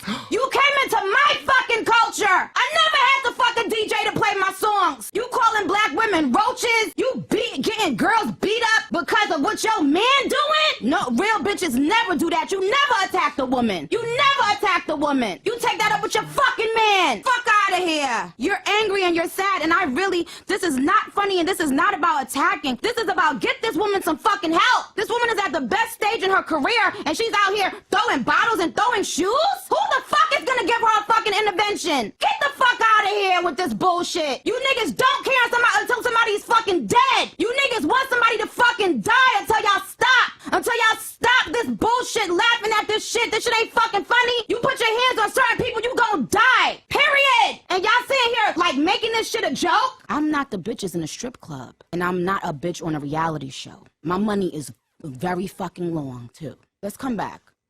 Now. Anyways, after this, on the same month, Cardi's sister, Hennessy, was saying some shit about Nicki in this IG post. The original post was about Cardi's performance at the Global Citizens Festival, and someone commented, she has no stage presence, and Miss Hennessy out of nowhere said, but Nicki be on drugs on stage looking like a head. Now why am I in it? And you could have did it. See how I get wrong because you never apologized. The post had nothing to do with Nicki, and so did the comment. How is Nicki involved here? Miss Hennessy gets into a fight with Raw Ali. It's not really that important, but Miss Raw was eating her up in one of those replies. Raw Ali said, keep playing with me, you dumb bitch, and I'ma rag you like I did your sister. So Raw kind of suggests that she was the one who punched Cardi B and not security like it was originally alleged as. And this will later be confirmed by Nicki on Queen Radio, but I'm getting too ahead of myself. On October 16, 2018, Nicki Minaj releases her collaboration with Future, Transformer, and in the song, Nicki Minaj takes multiple jabs at Cardi B. What the fuck? I'ma have to pump fakes on these hoes. Real shooters, I don't never pump fake on these hoes. This could be a reference to Cardi B throwing her shoes or pumps at Nicki. Fo M's M pull a Millie for a show while these bitches is serving Millie Vanilli on a low. Millie Vanilli, if you don't know, was a popular duo act who got exposed for not actually singing in their songs and they were merely lip syncing. So Nicki uses this reference to say that some rappers don't write their own raps, likely a reference to Cardi B. They ain't won her, now she out here facing karma. Had a chance but gotta mean now she's a gone. This a different tax bracket, upper echelon. I'm still the bad guy, I am the Decepticon. Some call me Nicki but some call me Megatron. I'm stopping bags and I don't need a octagon. She is referencing how people paint her as the bad guy and how she is stopping bags, like Cardi B alluded to in her message. The sister Hennessy then claims that Nicki Minaj leaked Cardi's phone number as well as Mariah Lynn's number through a post on Instagram. She says, Nicki Minaj then addresses this on the 10th episode of Queen Radio, and this is what she had to say. You know what? Before we get into some things, because you could tell I don't want to do it. Like, I don't. Like, I have protected people that I shouldn't protect. You got your family saying that I need to control my fans, but you're not controlling your family when they're calling me saying I'm on stage looking like a head. So what's good, girl? Like, are we gonna be, civilized and mature and tell everyone around us to relax or not? Like, since I've done this show, I haven't lied about a thing. Like, I really make it my business not to say anything that's not truthful or that I don't have receipts for. And I didn't want to talk about this, and I haven't. I spoke about it on Queen Radio, and I never talk about it again. But there's lives, there's people, calling me out my name all the time. It's magazine interviews, it's this interviews, it's that.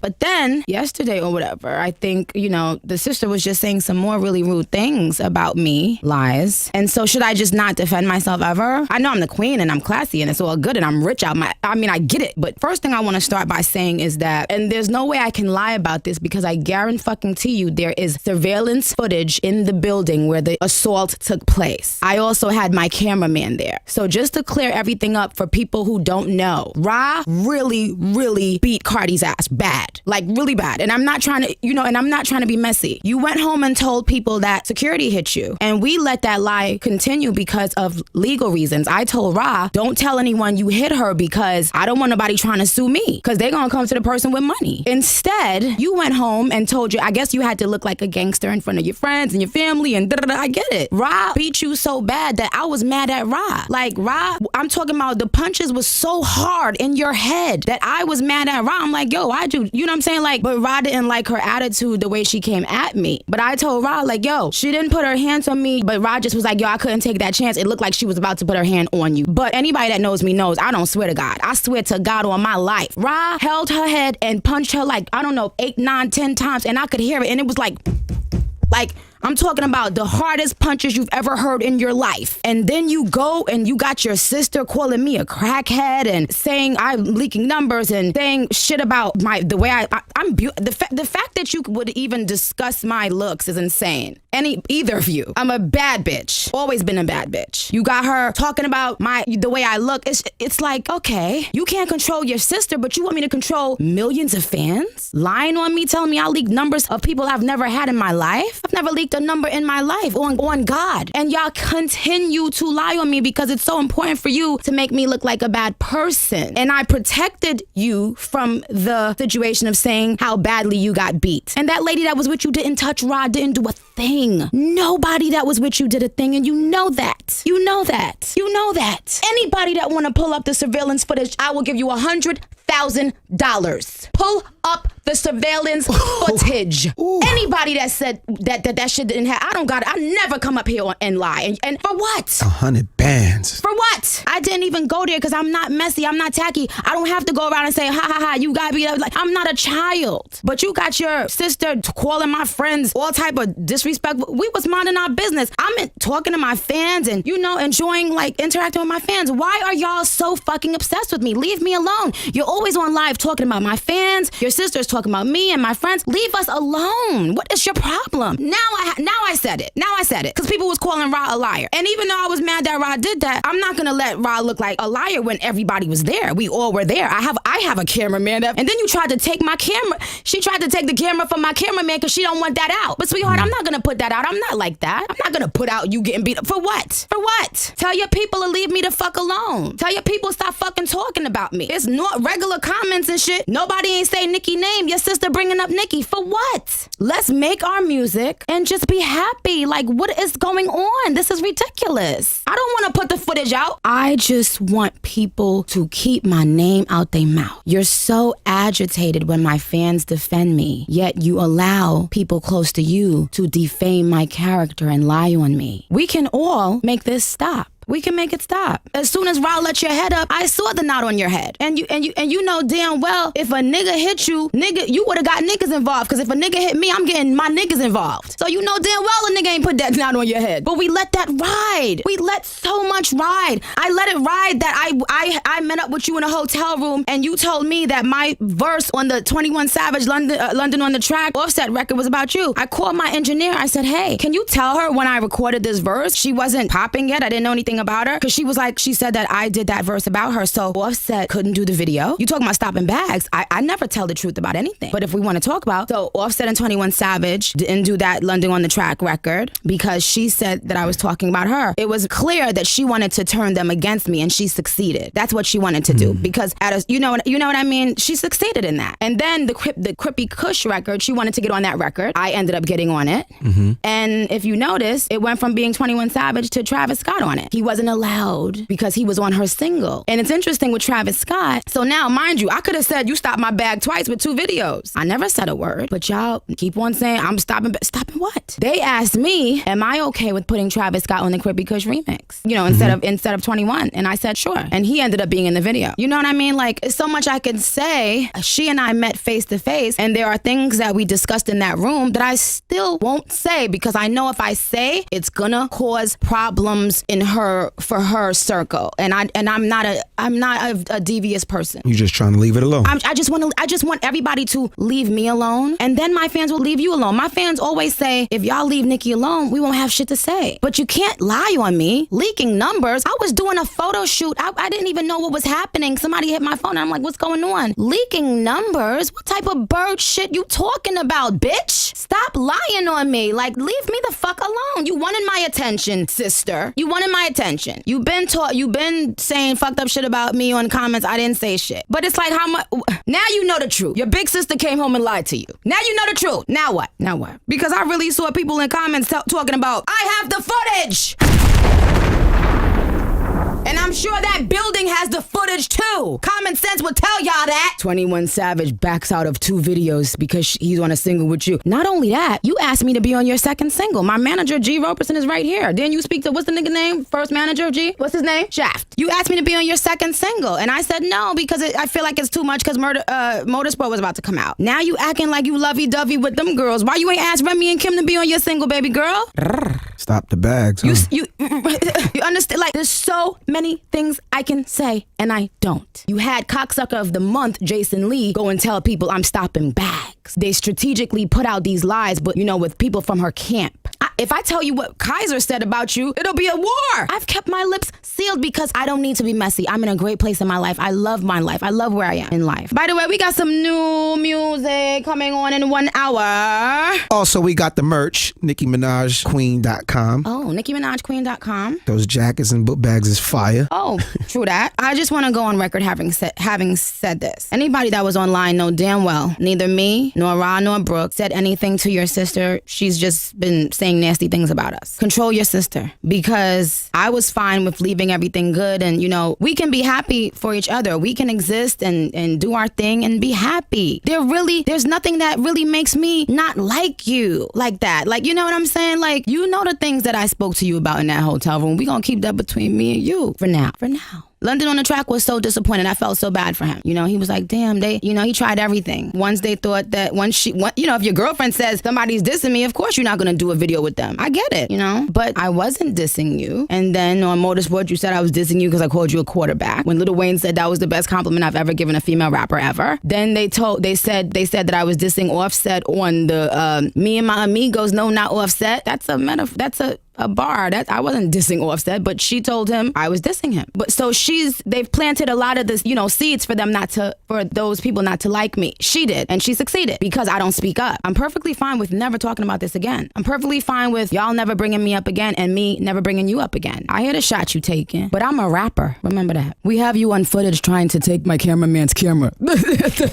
There's a reason why you wanted that footage, babe. So Nicki Minaj confirms Raleigh punched Cardi B and not security. No Flag had no video because Cardi felt Nicki's verse was about her, and she told Offset not to do the video, and 21 Savage did not do the video as well. Nicki says she did not leak any numbers, and Nicki reveals that Cardi asked her to be in Bardi or Cardi, but Nicki declined. Nicki also mentions Crippy Kush, wherein she claims that 21 Savage was replaced by Travis Scott because Cardi didn't want 21 Savage to feature with Nicki, and since 21 Savage was already featured on Cardi's single. But this claim will be later on debunked by Cardi B. Also, a new Nicki feature, Dip, was about to be released, and I will get back to this later. And also, Nicki released new merch, and the merch was a response to Cardi B's and Remy Ma's accusations that Nicki stopped their bag. So Nicki created the merch line called Nicki Stop My Bag merch, which had these merch containing Nicki Stop My Bag slogans. And if you have any of these merch, hit me up because I am dying to get my hands on one of these, please. Cardi B responds to all of this by ranting on Instagram with several videos. Check this out. This is my thing, Nicki Minaj, right? How you saying that I got ragged by Raleigh when there's so many footages of that night, every single angle, and where am I getting ragged at?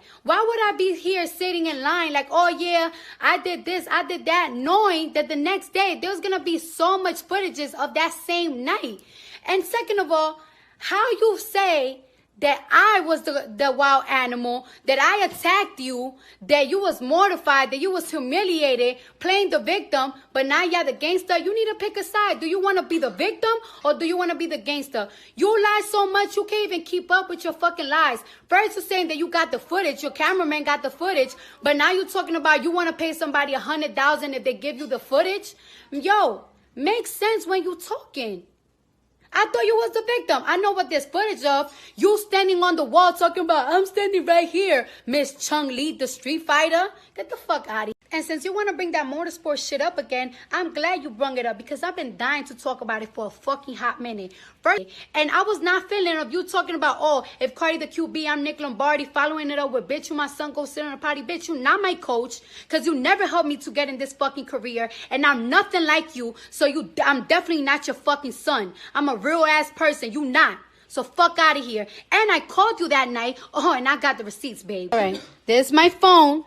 I'm going to my camera that I went all the way up. October 22nd.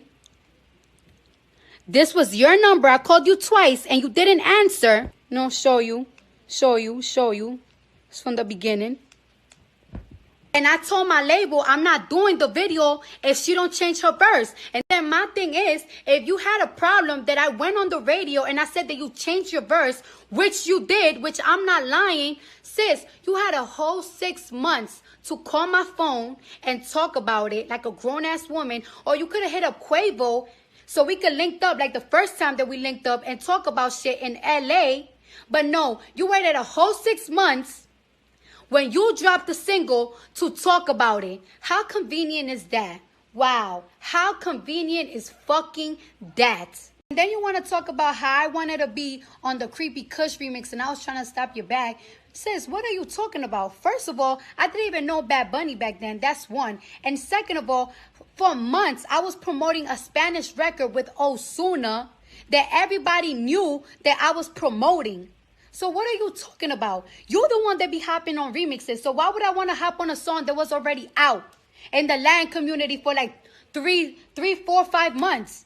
What are you talking about? But let's talk facts now, okay? Now let's talk about how you barked at your managers because you and G-Eazy got the same management and you barked at them because they gave me the No Limit record, which they presented to you first, and you didn't like the record. You didn't believe in the record. Nobody actually believed in the record. Me and G-Eazy, every single time that it climbed up the charts, we was extremely excited, and you barked at your management because they gave me the record, and that's fucking fact.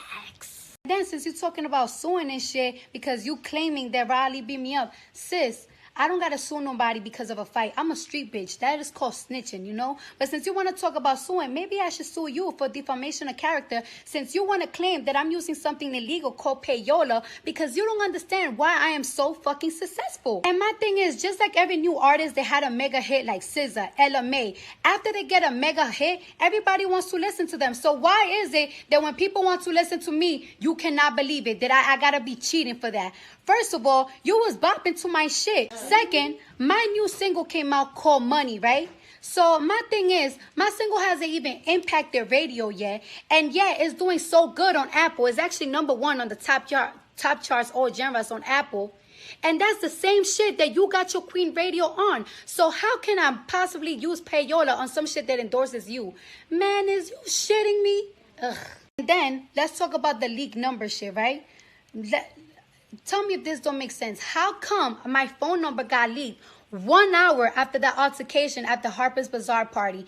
Tell me how Mariah Lynn number got leaked a couple of weeks, a couple of months. I'm not sure when, you know, that whole Gwyneth situation was happening. And Ra Lee used to have her number. Jason Lee's phone number just got leaked recently. And who had his number? Ra Lee. How come everybody that y'all have issues with, that y'all have the numbers in y'all camp, their numbers got leaked? My sister just got into an argument with Ra Lee, right? Well, how come my sister number haven't gotten leaked? Because y'all don't have it. How come my new number hasn't gotten leaked? Because y'all don't have it.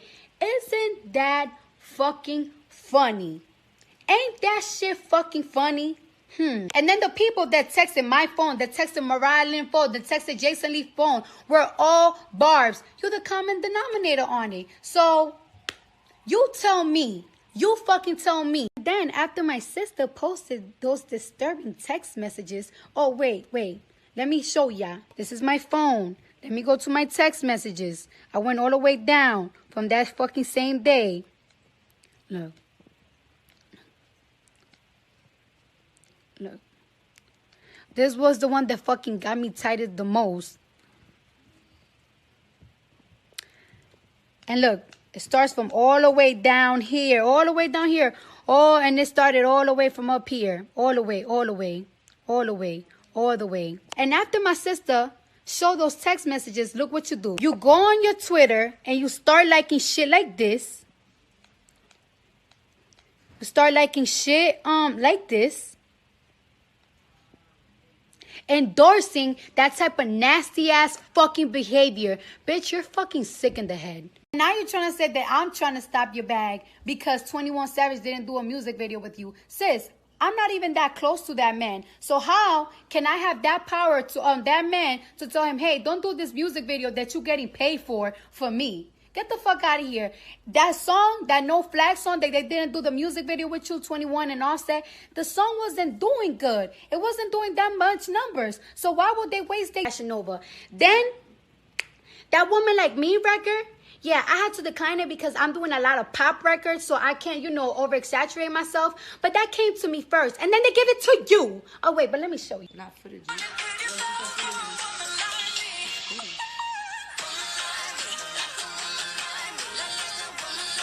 1 second.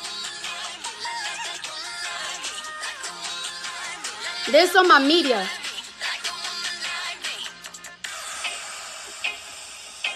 See, you hear that open verse, right?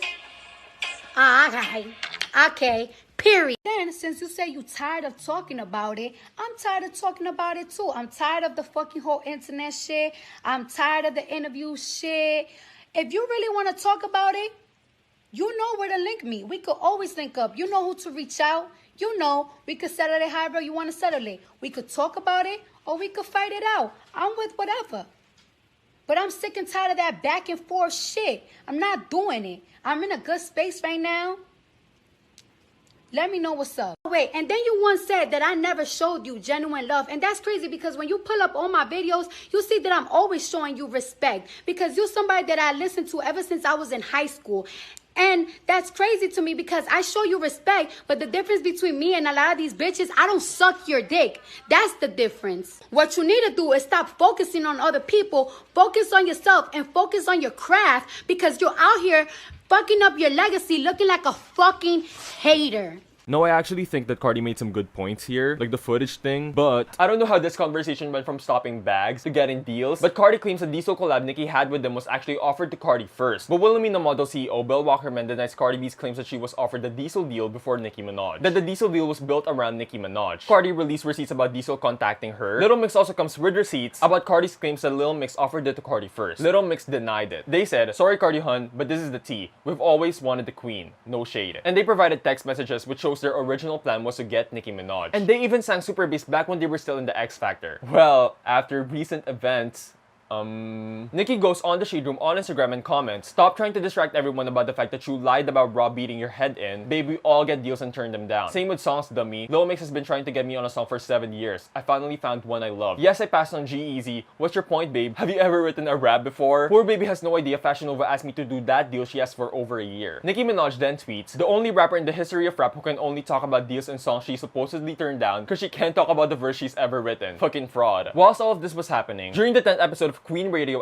Dip by Tyga featuring Nicki Minaj was released, and Nicki's verse was aimed at Cardi. Yeah, I'm pulling your card though, got him calling me Ricky. All these bitches my minis, got him calling me Mickey. All the rah never was the icon issue. Hop was bizarre, I'm covering the icon issue. I got issues, yeah bitch, I got issues. W Vogue, Cosmo, I got issues. The pen game. All these bitches my minis, got him calling me Mickey. Just wordplay on Minnie and Minnie Mouse and Mickey Mouse. But this is where it gets super interesting. All the rah never was the icon issue. Harper's Bazaar, I'm covering the icon issue. Okay, let me explain this bar. So in early October 2018, Nicki was featured on the cover story of the fashion magazine Harper's Bazaar Vietnam, wherein she's proclaimed as a music icon. And she's also referencing the Harper's Bazaar Icons Party and how she's not only covering the magazine cover, but also the fight with Cardi. She's covering the iconic issue between both. But remember when Cardi did an interview with Ebro? This is what she had to say. You could talk it out because phases. It's not always rah, rah, rah, this, rah, rah, rah, that, because we grown. So Nicki is referencing Cardi and saying all the rah-rah, the fighting, never was the Icon's or Nicki's issue. But also, this is a reference to Nicki's friend Ra Ali. All the rah-rah never was the Icon's issue. I got issues. Yeah, bitch, I got issues. W Vogue, Cosmo, I got issues. So Nicki is referencing her image as the bad guy and how people are saying she has issues. But Nicki flips that on the next line and says, W Vogue, Cosmo, I got issues. So she's flipped it and now she's referencing magazine issues. Nicki has appeared on the cover of all 3 of those magazines. The pen game. Say what you want about Nicki Minaj, but she can write a diss and a rap. Nicki tweets, we can get on live and have the convo for the world to see, do a lie detector test together, do an interview on #Queen Radio, or we can both sit in a room together, hear a beat for the first time, and have ourselves film the writing to it. #div video out now. Cardi B never responds. But Nicki does tweet the same day, okay you guys, let's focus on positive things only from here on out. We are all so blessed. I know this stuff is entertaining and funny to a lot of people, but I won't be discussing this nonsense anymore. Thank you for the support and encouragement year after year. Love you. And Cardi B posts this screenshot on Instagram with the caption, @Nicki Minaj, alright then. Let's keep it positive and keep it pushing. So now that both parties have now wavered their flag and agreed to keep it positive and keep it pushing, it seems as if the feud has now been squashed. Thank you for watching and good night, everyone. What? There's another part? Apparently it's not yet done. Well, let's go to the next part. It's getting tired now, though, to me. In the beginning, I was like, okay, it's cool, ha ha ha. After they ended the feud, they actually did stop talking about it for a while. And they even have said some nice things about each other. They didn't really interact much here, but there were some incidents that did happen that I think is important to know the current state of this feud. Plus, you know, the constant fighting between the fans. On November 28, 2018, Nicki Minaj was featured on the song Mama with Kanye West and him, and she kind of shades Cardi B here, rapping, I was out in Spain, rocking the Medusa head. I never have to give a rap producer head. I got all these bitches wanna be Barbie dolls. Barbie dream house, pink and purple marble walls. But pull up in the Barbie Rari finna bury y'all. She threw dirt on my name, ended up at her own burial. On November 30, 2018, Nicki Minaj released a music video to her song Good Form, which featured a cameo from Batty G and Jade, the 2 strippers that Cardi B allegedly ordered an attack on. On February 2, 2019, Nicki Minaj dropped a Queen Radio episode, and in that episode, she released 2 freestyles, Barbie Going Bad and Drip Too Hard. In Barbie Going Bad, though she mainly dissed Mickey Mouse and Sister Dre, she did take a swipe at Cardi B here. Imitating Nicki while you ghost rather dissing me. Okay, I'm sorry, but Nicki was crazy for this. Also in early February 2019, Blueface teased the remix to his hit song Tatiana with Cardi B on his social media. And their official remix was released on February 16, 2019. Now what's interesting about this is earlier on February 6, 2019, Nicki Minaj released her freestyle using the Tatiana beat. And she kinda had a lot of disses towards Cardi here. You gon' have to give me Tatiana if you tryna get some sloppyana. I call my ops Apiana. They shut down Eve Saints Loriana. And I want you on my page Blockiana. Flow tailor made like Tiana. They copying my style Copyana. Roger that over Copyana. Benihana to Katana. Bitch I've been Madonna. He's screaming my government. Oh Nikitana. You look like Nicki now. Still you Takiana. To keep it 100. Bitch you Wakiana. You peanut head bitches is always Joliana. Papa da da. Papa da da oh. Pin at the top. Before the song came out bitch you been a thought. Meanwhile Cardi in her verse says People all that drama. Minding my business on pop. Ain't got no time for no subliminals. I throw out, bitch being paid. This is commensurable. Yeah, straight lanes. My pussy a buzz down, yours big jeans. Which could be a diss towards Nicki as Nicki is in the remix of Plain Jane. So, did Nicki hear that Cardi was getting on this song so she released her freestyle before the remix? Or was it all a coincidence? We have to know that the song was released the same day Blueface started teasing Cardi B on the vocals. So, on February 11, 2019, the Grammys happened and Cardi B won Rap Album of the Year for Invasion of Privacy. Do I think Cardi deserved it? Well... Anyways, when Cardi won, guess who they flocked to? Nicki Minaj. Nicki Minaj was not nominated, did not attend, or has not even mentioned the Grammys. Everyone clowned Nicki for not having a Grammy. Which if you want to know why Nicki has no Grammys, watch my video about that. Anyway, so yeah, Nicki was getting a lot of hate because Cardi won a Grammy before Nicki. First off, Nicki should have been nominated for Queen. I don't care what y'all say, quality-wise, Queen deserved something. Chun-Li, Barbie Dreams, or Barbie Tings should have been nominated for Best Rap Performance at least. But Nicki is blackballed, so what do we expect? One of those that dragged Nicki was BET, which if you don't know stands for Black Entertainment Television. When posting an article about Cardi's win, the article's title said, Cardi B is the first solo female rapper to win Best Rap Album and fans are weeping. And they put as a caption, meanwhile, Nicki Minaj is being dragged by her lace front. This caused an onslaught of backlash towards BET and Nicki says as a result that Young Money will no longer be a part of the BET experience or award show. Cardi B then responds to this and even kind of defends Nicki Minaj. It's not my style for people to put other people down to uplift somebody else. That's not my style, and that's not what I'm with, and I don't support that. On August 16, 2019, Nicki Minaj does an interview with Joe Budden and they talk about a lot of things, including how Joe Budden was pushing this narrative that Nicki didn't know that Cardi B was on motorsports. So the motorsport situation is included, and they also talk about other things, and some people claim Nicki Minaj shades Cardi B. Let's take a look.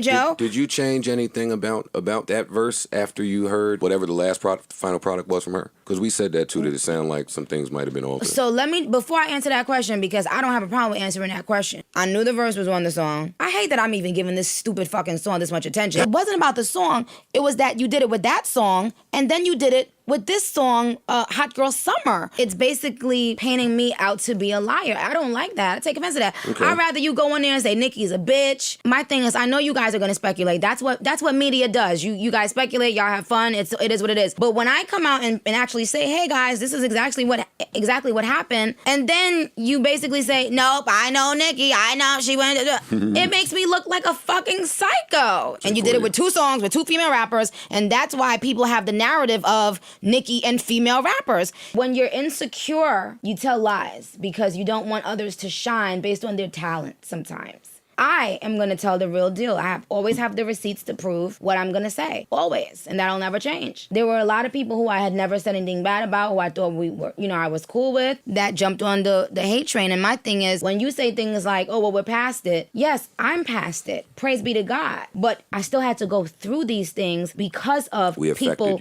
like you who made a sport out of tearing down a young black woman who's done nothing but come in this game with an authentic come up, writing raps, and doing what the fuck was really actually necessary. No Instagram, no reality shows, no sucking DJs' dicks. Do you understand what I'm saying? And then to have people who I would think are smart enough to see that do nothing but tear me down. You're telling me people are sucking DJs' dicks? Yeah.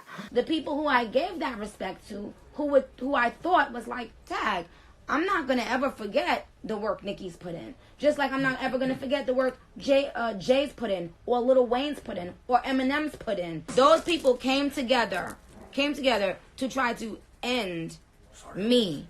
And sweetheart, before I get off this Insta, let me say this, it'll never fucking happen. You can go all of there, everything y'all want to, every witch doctor in the motherfucking world, it'll never fucking happen. Praise be to God. I am who I am because I am who I am. You see, I don't have to go in a room with a bunch of men to create my sound, my image, my anything. I am who I am. Take it or fucking leave it. But I put in the motherfucking work. I put in the work. Good night. Yo, Nicki, where do you rate yourself? I definitely rate myself top 10. Baby. Top 10 dead or alive. Men and women. I don't think that there's a woman alive seeing me. I don't give a fuck what nobody say. And people always try to say, oh, because you talk about pussy or whatever. Shut the fuck up. I could talk about pussy, I could talk about the moon, the sky, every motherfucking thing under this fucking moon and rap circles around bitches' heads. I don't give a fuck. And rapping fast don't mean you can rap, so shut the fuck up. And looking ugly or looking like a man don't mean you can rap, so sit down. Do you still think that Atlantic has it out for you? Or is that over with? Just go ask the 3 girls that came out and said that they were asked to diss Nicki Minaj if they got a deal with them. Just go ask them. Do you think the Breakfast Club is in bed with that label and it's kind of added to that? Do you? Yeah. Oh, okay. This is what I want to say. This is what I meant to say on Queen Radio today. I would feel so fucking crazy if I had #1s and Grammys and ain't on nobody top 50 list. But you were on a top 50 list. Hold on. I'm not talking about myself. Oh. And I'm it was a shot. Wait, let me do the math. No. And hold on. Let me shut up. And hold on. Let me say this. Yeah. And let me say this. We just sat here and spoke for an hour. Mm-hmm. And also I've seen stuff on the internet about this top 50 thing. Have not once seen anyone say, well, does he have a Grammy?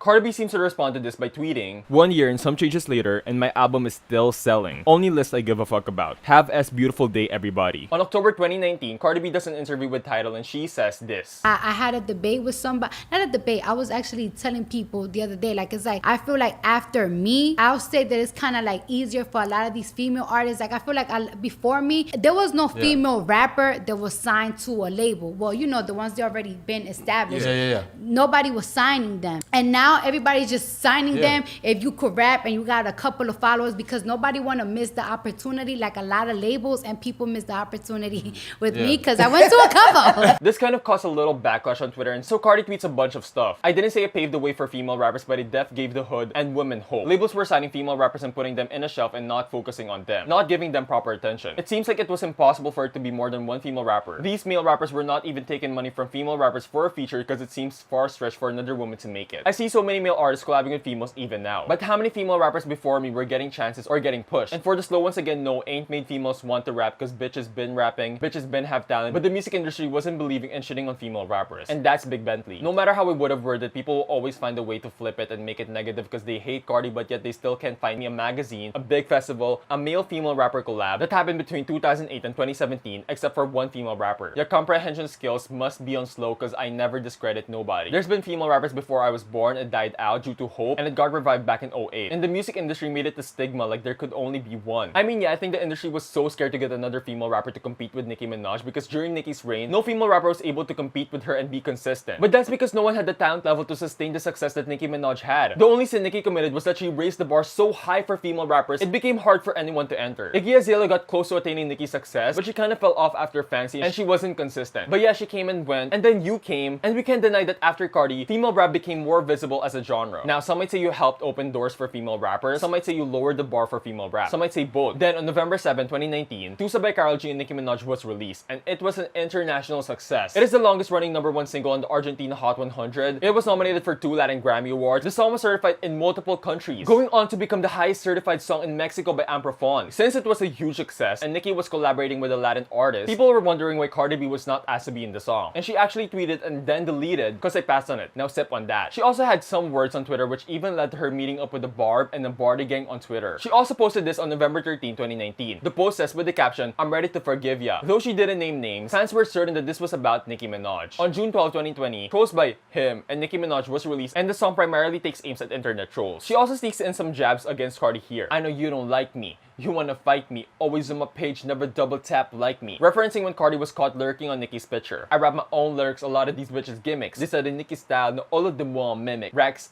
I got him. Mary, I'm poppin'. They keep hating, but still watching. Check the boards, I'm still topping. Bust down or plain Jane, I got options. It's a bunch of mini-me's, I'm the one they mocking. Showed you how to get a bag, now you going shopping. When I come out, all the snake bitches start plotting. When I come out, it's a sweet bitches start mopping." On August 7, 2020, Cardi B released her collaboration WAP with Megan Thee Stallion, who previously in 2019 collabed with Nicki on Hot Girl Summer. Though this affected Nicki and Megan's feud, if you can still call it that, it still sort of involves Cardi and Nicki. The reason this is so interesting is because back in July 30, 2019, when Nicki Minaj went on live with Megan Thee Stallion, and Megan Thee Stallion called out rappers who don't write their own bars, people assumed Megan Thee Stallion was talking about Cardi B. After Megan Thee Stallion said that comment, Nicki Minaj immediately stopped her because she didn't want anything to go back to her and because she knew that the media will twist her words if she said anything. I'm gonna go right some shit. Okay, so you need to stop because stop because anything I say that I just be having to stay quiet. No, see because no, I know, but from you it's fine. But for me, child, I can't say nothing. I'm not allowed to say shit. So after that live, the Barbs then trended #WriteARap on Twitter. And Nicki Minaj responds to the Barbs saying, "Yo, #the Barbs are in time out." In promoting WAP, Cardi B did an interview with Apple Music and she said this. When I was younger, when I was 6, 7, there was a lot of different female rappers. And then there was a time that there was no female rappers at all. Like, it's like I had to keep replaying songs from the early 2000s. Like, I have to keep replaying it because for a while there wasn't no female rapper. And then there was one female rapper that dominated for a very long time. You know what I'm saying? And she did pretty good. She's been still dominating. So now it's like more. And she mentioned that it was a dying industry before one unnamed rapper came in the game and revamped it. I mean, even though she didn't say her name, come on, she was talking about Nicki Minaj. That's common sense at this point. I mean, props to her for giving credit to Nicki. I really hope she just kept on this path and didn't mind the drama and just did her thing. But unfortunately, she kept on going back and forth with the Barbs, which I get it. I can admit the barbs can get annoying at times, and I'm a barb myself. Around October 2020, there actually was a rumor that Cardi and Nicki has a collab called Lavish, which was fueled by this Cardi tweet. Since you're mad, I'ma give you something to be mad about. This next single and collab gonna have ya sick since you're here. But that rumor, the Lavish rumor, is fake. It's not real. On November 21, 2020, Nicki Minaj announced that she will be releasing her docuseries soon with HBO Max. Now, this is important to note because HBO Max teased a Nicki docuseries on one of their promos. Cardi B around December 2020, to prove that she didn't get surgery and she just used a filter because people were saying she got surgery, she posted a screen recording of herself which exposed her gallery. Now, in her gallery, there was a screenshot of a tweet with the promo for Nicki's docuseries. Cardi deleted the tweet and never addressed it, which kind of confirms that she was stalking Nicki Minaj. Because of this incident, barbs replaced their PFP with this Nicki photo, which was a photo Cardi B was caught lurking on. And since both of them are rappers, both threw shots at each other in their songs. In the Welcome to the Party remix, Nicki Minaj shades Cardi B, rapping, I never tap if I don't like a hoe, you act like you like her though. Never backtrack if I ain't fucking with you, can't sit with this but you might can go. All these silly bitches, I'ma kill these bitches, yo pop, who the fuck wants smoke? Brr, keep it real, you really mad cause your baby dad used to like me though. I ain't fucking cause I ain't one. Don't take a hike like a hiker though. Baby, welcome to the party.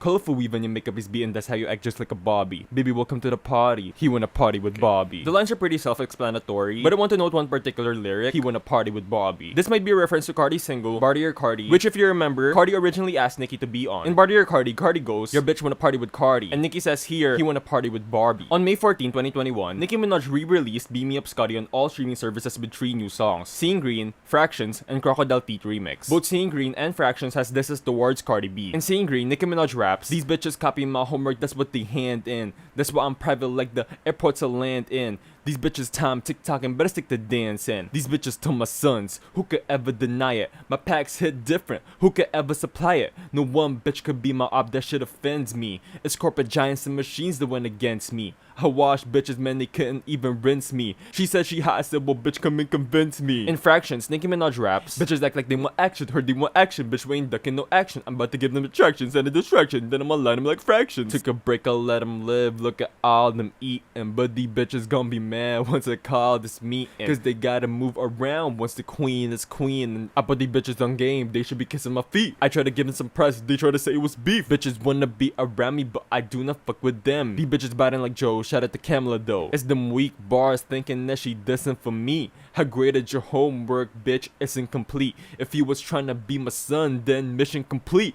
I'm the final level, bitch, they on a mission to beat. How wish these bitches wanted more talent and less clout. I fall back and just give them some space, cause when you already won, what the fuck is a race? Look at them fucking for raps, oh, what a disgrace. I put that in A-Rod, none of you bitches is safe. So again, I think the lyrics are very self-explanatory, but I want to direct you to these lyrics. I try to give them some press, they try to say it was beef, and I wish these bitches wanted more talent and less clout. Not only are both press and clout Cardi's songs, she might be also referring to her original Motorsport verse, wherein she shouts out Cardi. I try to give him some press, they try to say it was beef. Cardi B then released 2 collaborations, Big Paper with DJ Khaled and Type Shit with the Migos. In Big Paper, Cardi said, I son bitches move culture out the car seat, got these hoes nervous I can spit it to their heartbeat. This might be Cardi's take on Nicki's iconic Sun line, just not done well. 5 number 1, Tigga 5 number none. Cardi this, Cardi that make me more famous. The most imitated, innovated, instigated, playlist favorite, your shit never played it. Praying on my downfall, you never got a prayer. Had to tighten up my circle so I never fit a square. In Type Shit, Cardi raps, once hoes start doing bad, they need something they can blame it on. Bitches gonna be as hot as me in the summertime with a blanket on. Bitches really be puppets, I'm in the lamb shot and I don't play along. Could've let these fuckos drown, but I let them ride my wave. Man, these hoes looking real light and this ass looking real heavy. Feel like Beyonce with this Birkin, but I'm rolling with this Kelly. Okay, if we're being honest, I actually kind of liked her verse here, not gonna lie. And okay, honestly, I don't want to cover the rest of 2021 and 2022 anymore because it's becoming very repetitive. Nicki Minaj tweets literally one emoji and somehow she's shading Cardi B. Cardi B gets into a fight with the Barb seemingly every other month. We're tired, okay? We're just very tired. Also, there's a lot of theories out there about the Nicki and Cardi feud, like how Cardi's allegedly waiting for Nicki to drop her album so she can drop hers, or Cardi being somehow involved with Nicki's current case. But since a lot of these are just speculation and really has no solid proof between them, I'm not gonna elaborate on it. Take those theories with a grain of salt. Now that we are done with the feud breakdown, finally, let's get into my opinions on this feud.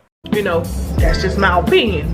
Everybody got an opinion. Everybody got something to say. Everybody. Hello everyone, it's Nathan, and now that we're done with the video, how did you like it? I think a lot of people thought, specifically Barbs, thought that this was gonna be an expose on Cardi, which when creating this video, I didn't think of doing that. I just went about and just wanted to create a timeline of this feud, and I think I was very unbiased this time around. I watched my previous feud breakdowns. Not only was it so bad, I don't know why you guys watch it, it was also really biased. So I wanted to change that this time around. And some people might think I left a lot of things out, especially during 2021 and 2022, but the thing is, I didn't want this to be a 2-hour plus video. I think it's already pushing that mark. Also, I think it's not only very repetitive, like I don't want to detail every single time Cardi goes on about the Barbs. That's gonna be like a 5-hour plus video. But I also think even without those incidents, we can still identify the main problem of this feud and who really was the cause of it. I talked in the beginning of the video about how this feud seemed like destiny, and now you watch the video, tell me I was wrong. You can't, because this feud from the start, it was gonna happen eventually, because every single piece was really leaning towards them having a feud. And with this in mind, let's ask ourselves, can we really blame these women for the feud that happened when the game that they were playing was rigged from the start? Hey, the game, not the player, right? Cardi B was signed to a label to try to get Nicki Minaj out of here. She was friends with Nicki's biggest rivals in the rap game, Remy and Lil Kim. The rap game towards females is extremely tight-knit and competitive, and with the GP and every single one pushing you and comparing you against Nicki Minaj, to quote Thanos, I am inevitable. But I think regardless of whether the game was rigged or not, I think we should still hold them accountable for the feud that they had, because they are still grown as adults. They know what's right from wrong, and they made their own decisions. And I'm just gonna say this, Cardi B is in the wrong for this feud, and I don't care what people say, oh, Nicki Minaj did this, Nicki Minaj did that. Let's first get this straight. Nicki Minaj did not diss Cardi B in 2017. Every diss Nicki did in 2017 that was supposedly towards Cardi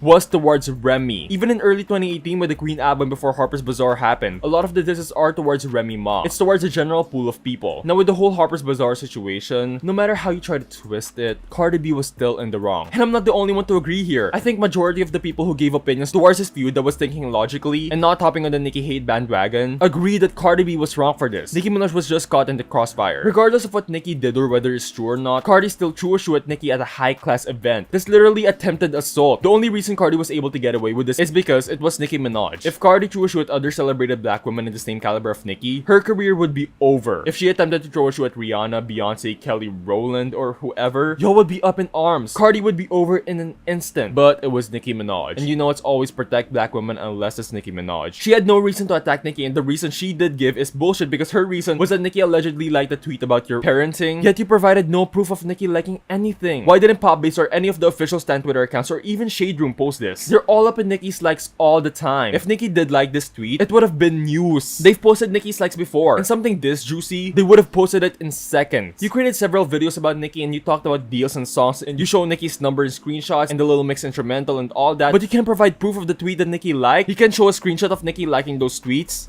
Why? Maybe it was because the fight was premeditated, or that the tweet that Nicki allegedly liked that Cardi saw was fake, and she only realized it was fake after the event. And even if Nicki did like those tweets, which I think she didn't, but if she did like those tweets, that's still not a good enough reason for you to attack someone. And you know what? Let's go through Cardi's shoe of reasoning for attacking Nicki. The tweet that Nicki allegedly liked is about the message Cardi is sending as a mother by welcoming Kodak Black. So Cardi decides to attack an A-list celebrity and throw a shoe at her, yell at her, threaten her at a high-class fashion event in front of multiple cameras and press for all the world to see and make fun of you. What message is that sending? And I'm not trying to say anything about Cardi's parenting, but good parents still make lapse decisions, and this was a lapse decision on Cardi's part. And I didn't know this until researching about this feud. People had a problem with Nicki just standing there when Cardi attacked her? How? The people in Cardi B were saying Nicki was pussy because she stood there. What was Nicki supposed to do? The sad thing about this incident is that Nicki would have been damned either way. If she fought Cardi B with her boobs out, wig ripped, dress ripped, y'all would have been like, Nicki, what the fuck are you doing? You're pushing 40, act like a queen. But when she did act like a queen and let her bodyguards and security, which she hired and paid money for, to do their job, it's a problem? What would you have Nicki do? The funny thing is, you guys want Nicki to act like her superstar counterparts. You want her to act like Rihanna, you want her to act like Beyonce. Nicki Minaj stood and let security handle a woman trying to attack her, then waited days to address it on her radio show for about 20 minutes. Mind you, the show was like an hour long, and Nicki talked about the incident in 20 minutes. She wanted to talk about it and get over it. And her accusing Nicki of stopping her bag. What bag was Nicki trying to stop from you? That is so vague of her. She didn't give any specifics. What bag was Nicki trying to stop? How was Nicki stopping your bags when you just got a #1 hit on the Hot 100 and still getting #1 hits till this day? How is Nicki stopping your bags when in the future you will win a Grammy, something Nicki doesn't have? How is Nicki stopping your bags when Nicki is the one blackballed from the Grammys, radio, streaming services, and getting into playlists? When she was the one in the hate train? How is Nicki stopping your bag when Nicki's bags are the ones being constantly stopped by the entire industry? Which artist had Nicki told not to collaborate with you? She thought since Remy used this narrative, why not give it a try, right? And and it kind of worked. She kind of succeeded in trying to get people to her side. You had so much claims about Nicki, yet the only one you provided receipts for is a diesel deal and the Little Mix song being offered to you. Nicki and her Queen Radio provided several receipts. You did not. At least not anything that was of any importance. I want to get back to Cardi seemingly making it look like she was the hot new artist because she was turning down deals that Nicki Minaj has, no matter how hard Cardi tries. And this is not me being shady, this is just a fact. Cardi will never reach Nicki's level. I can liken both artists to Mariah Carey and Jennifer Lopez, even though I think Mariah said something like Cardi B was a Mariah Carey of rap. We're just gonna forget that. J-Lo, you know, she's great. She's fun to watch in movies, and unlike some of her songs, she has bops. The green dress, I love her gowns, beautiful gowns, amazing gowns. She's entertaining, she's an entertainer. But the thing is, no matter how many hit songs J-Lo gets, how many #1s, how many Grammys, how many movies, how many deals J-Lo gets, she will never be Mariah. Because Mariah has that it factor, the talent. Cardi B should never be in the same conversation as Nicki Minaj because she just doesn't compare. And if you're gonna come here saying, but Cardi has 5 #1s, Nicki has got 5 #nones, you lost. You lost already. Cardi B is an entertainer. She's funny, she makes people laugh, she just entertains people, whether it's through her raps, movies, whatever. Nicki Minaj, above all else, is a rapper. All the other shit is just on the side. Nicki Minaj is a rapper. Cardi B is an entertainer. And I think this is why I respect Lil Kim and Remy Ma more now, even though regardless of their gimmicks back then and the things they said about Nicki Minaj, they handled their feuds like rappers. They rapped. And it's really crazy how people sided with Cardi just because they hated Nicki Minaj. And now let's go back on why you had Nicki's docuseries teaser on your phone. You deleted that tweet for a reason. I saw the video with my own eyes on Twitter. If Nicki did that, she would have been dragged by the mud. And that's another thing. I was writing the script for this video back in August, and originally I was gonna say, you know, Cardi was in the wrong for this feud, but they're living separate lives now. Let them be their own separate thing. They don't bother each other anymore. They just mind their business. Let's leave this feud at that. But then you get caught with Nicki on your phone, and then the people you were following on Instagram and Twitter were very problematic towards Nicki. At this point, you were one of the people who are keeping this feud alive. The fans are always gonna be there. They're gonna fight each other. They're gonna keep the feud running. That's not gonna stop. But you can. The behavior listed above, that's giving obsessive. I don't even know how to respond or what to say because that's just stan behavior at this point. I really have nothing to say here. I just want to add before I say something about this again. Let's talk about your problem with the barbs. You seemingly respond to barbs every single month, and I get you with this one. The amount of barbs I've muted, I don't block people, I just mute them. The amount of barbs that I've muted or unfollowed is a lot. I get you're just a human being and sometimes the barbs get under your nerves, and I think the best recourse for Cardi to do is to ignore the barbs and focus on her music and her fans. I don't know why she's acting like the barbs are the only ones doing this to her when her own fan base is doing the same to Nicki. And you know that. Out of the few hundred people that you follow on Twitter, you seemingly picked some of the most problematic barding on Twitter. A lot of the people you follow don't even talk about you that much. They talk about Nicki all the time. I know you see the tweets your fan makes. Just don't respond to the barbs that are under your comments or whatever, because literally those barbs are not gonna do anything to you unless you let them. You are literally feeding into their need for attention. So just stop feeding them attention. Even if all the barbs disappeared, there are still people that will hate you.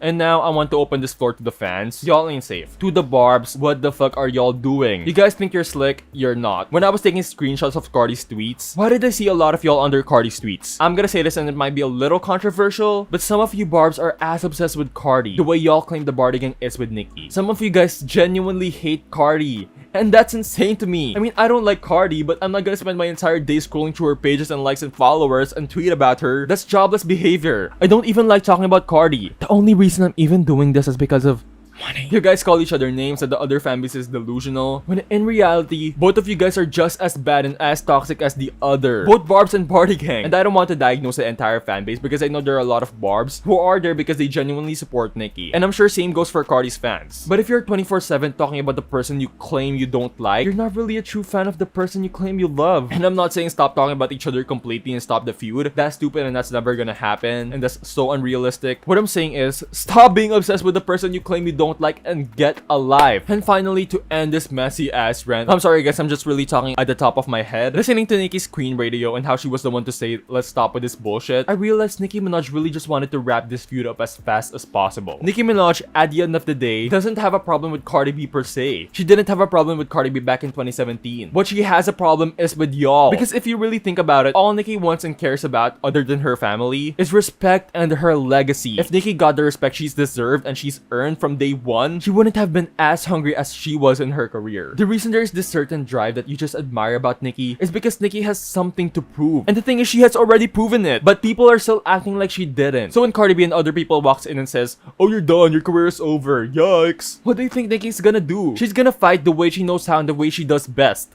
Rap. And there's a reason Cardi didn't fight Nicki through raps, because she knew she was gonna lose. That's why she was fighting fight instead of rapping. And honestly, that's something unique about this feud. Cardi B and Nicki Minaj doesn't match because their expertise are different. As I said, Nicki Minaj is a rapper. Cardi B is an entertainer. Nicki Minaj and Lil Kim, say what you want about Lil Kim, but Lil Kim back in the past especially, she can rap. So Nicki Minaj and Lil Kim, they match. Nicki Minaj and Remy Ma, they also match. Nicki Minaj and Cardi B just doesn't. And that's just my thoughts on the Nicki Cardi feud. Finally, oh my god, I'm done with this feud. Honestly guys, I really don't like talking about Cardi B, and I really was dreading creating this video. That's why it took so long, because I really didn't like talking about Cardi B that much. But anyways, I hope you enjoyed this video. Yeah, more videos are on the way. Let's just hope. And yeah, see you guys next time. Bye. Nicki Minaj. Nicki Minaj. Nicki Minaj. Nicki Minaj. Am I a Nicki fan? Cardi B. Cardi B. Cardi B. Cardi B. That's suspicious. I'm not the type of person that if there's something that you could talk it out, you could talk it out, because it's not always rah rah rah this, rah rah rah that, because we grown. Well, that rah rah never was the icon issue.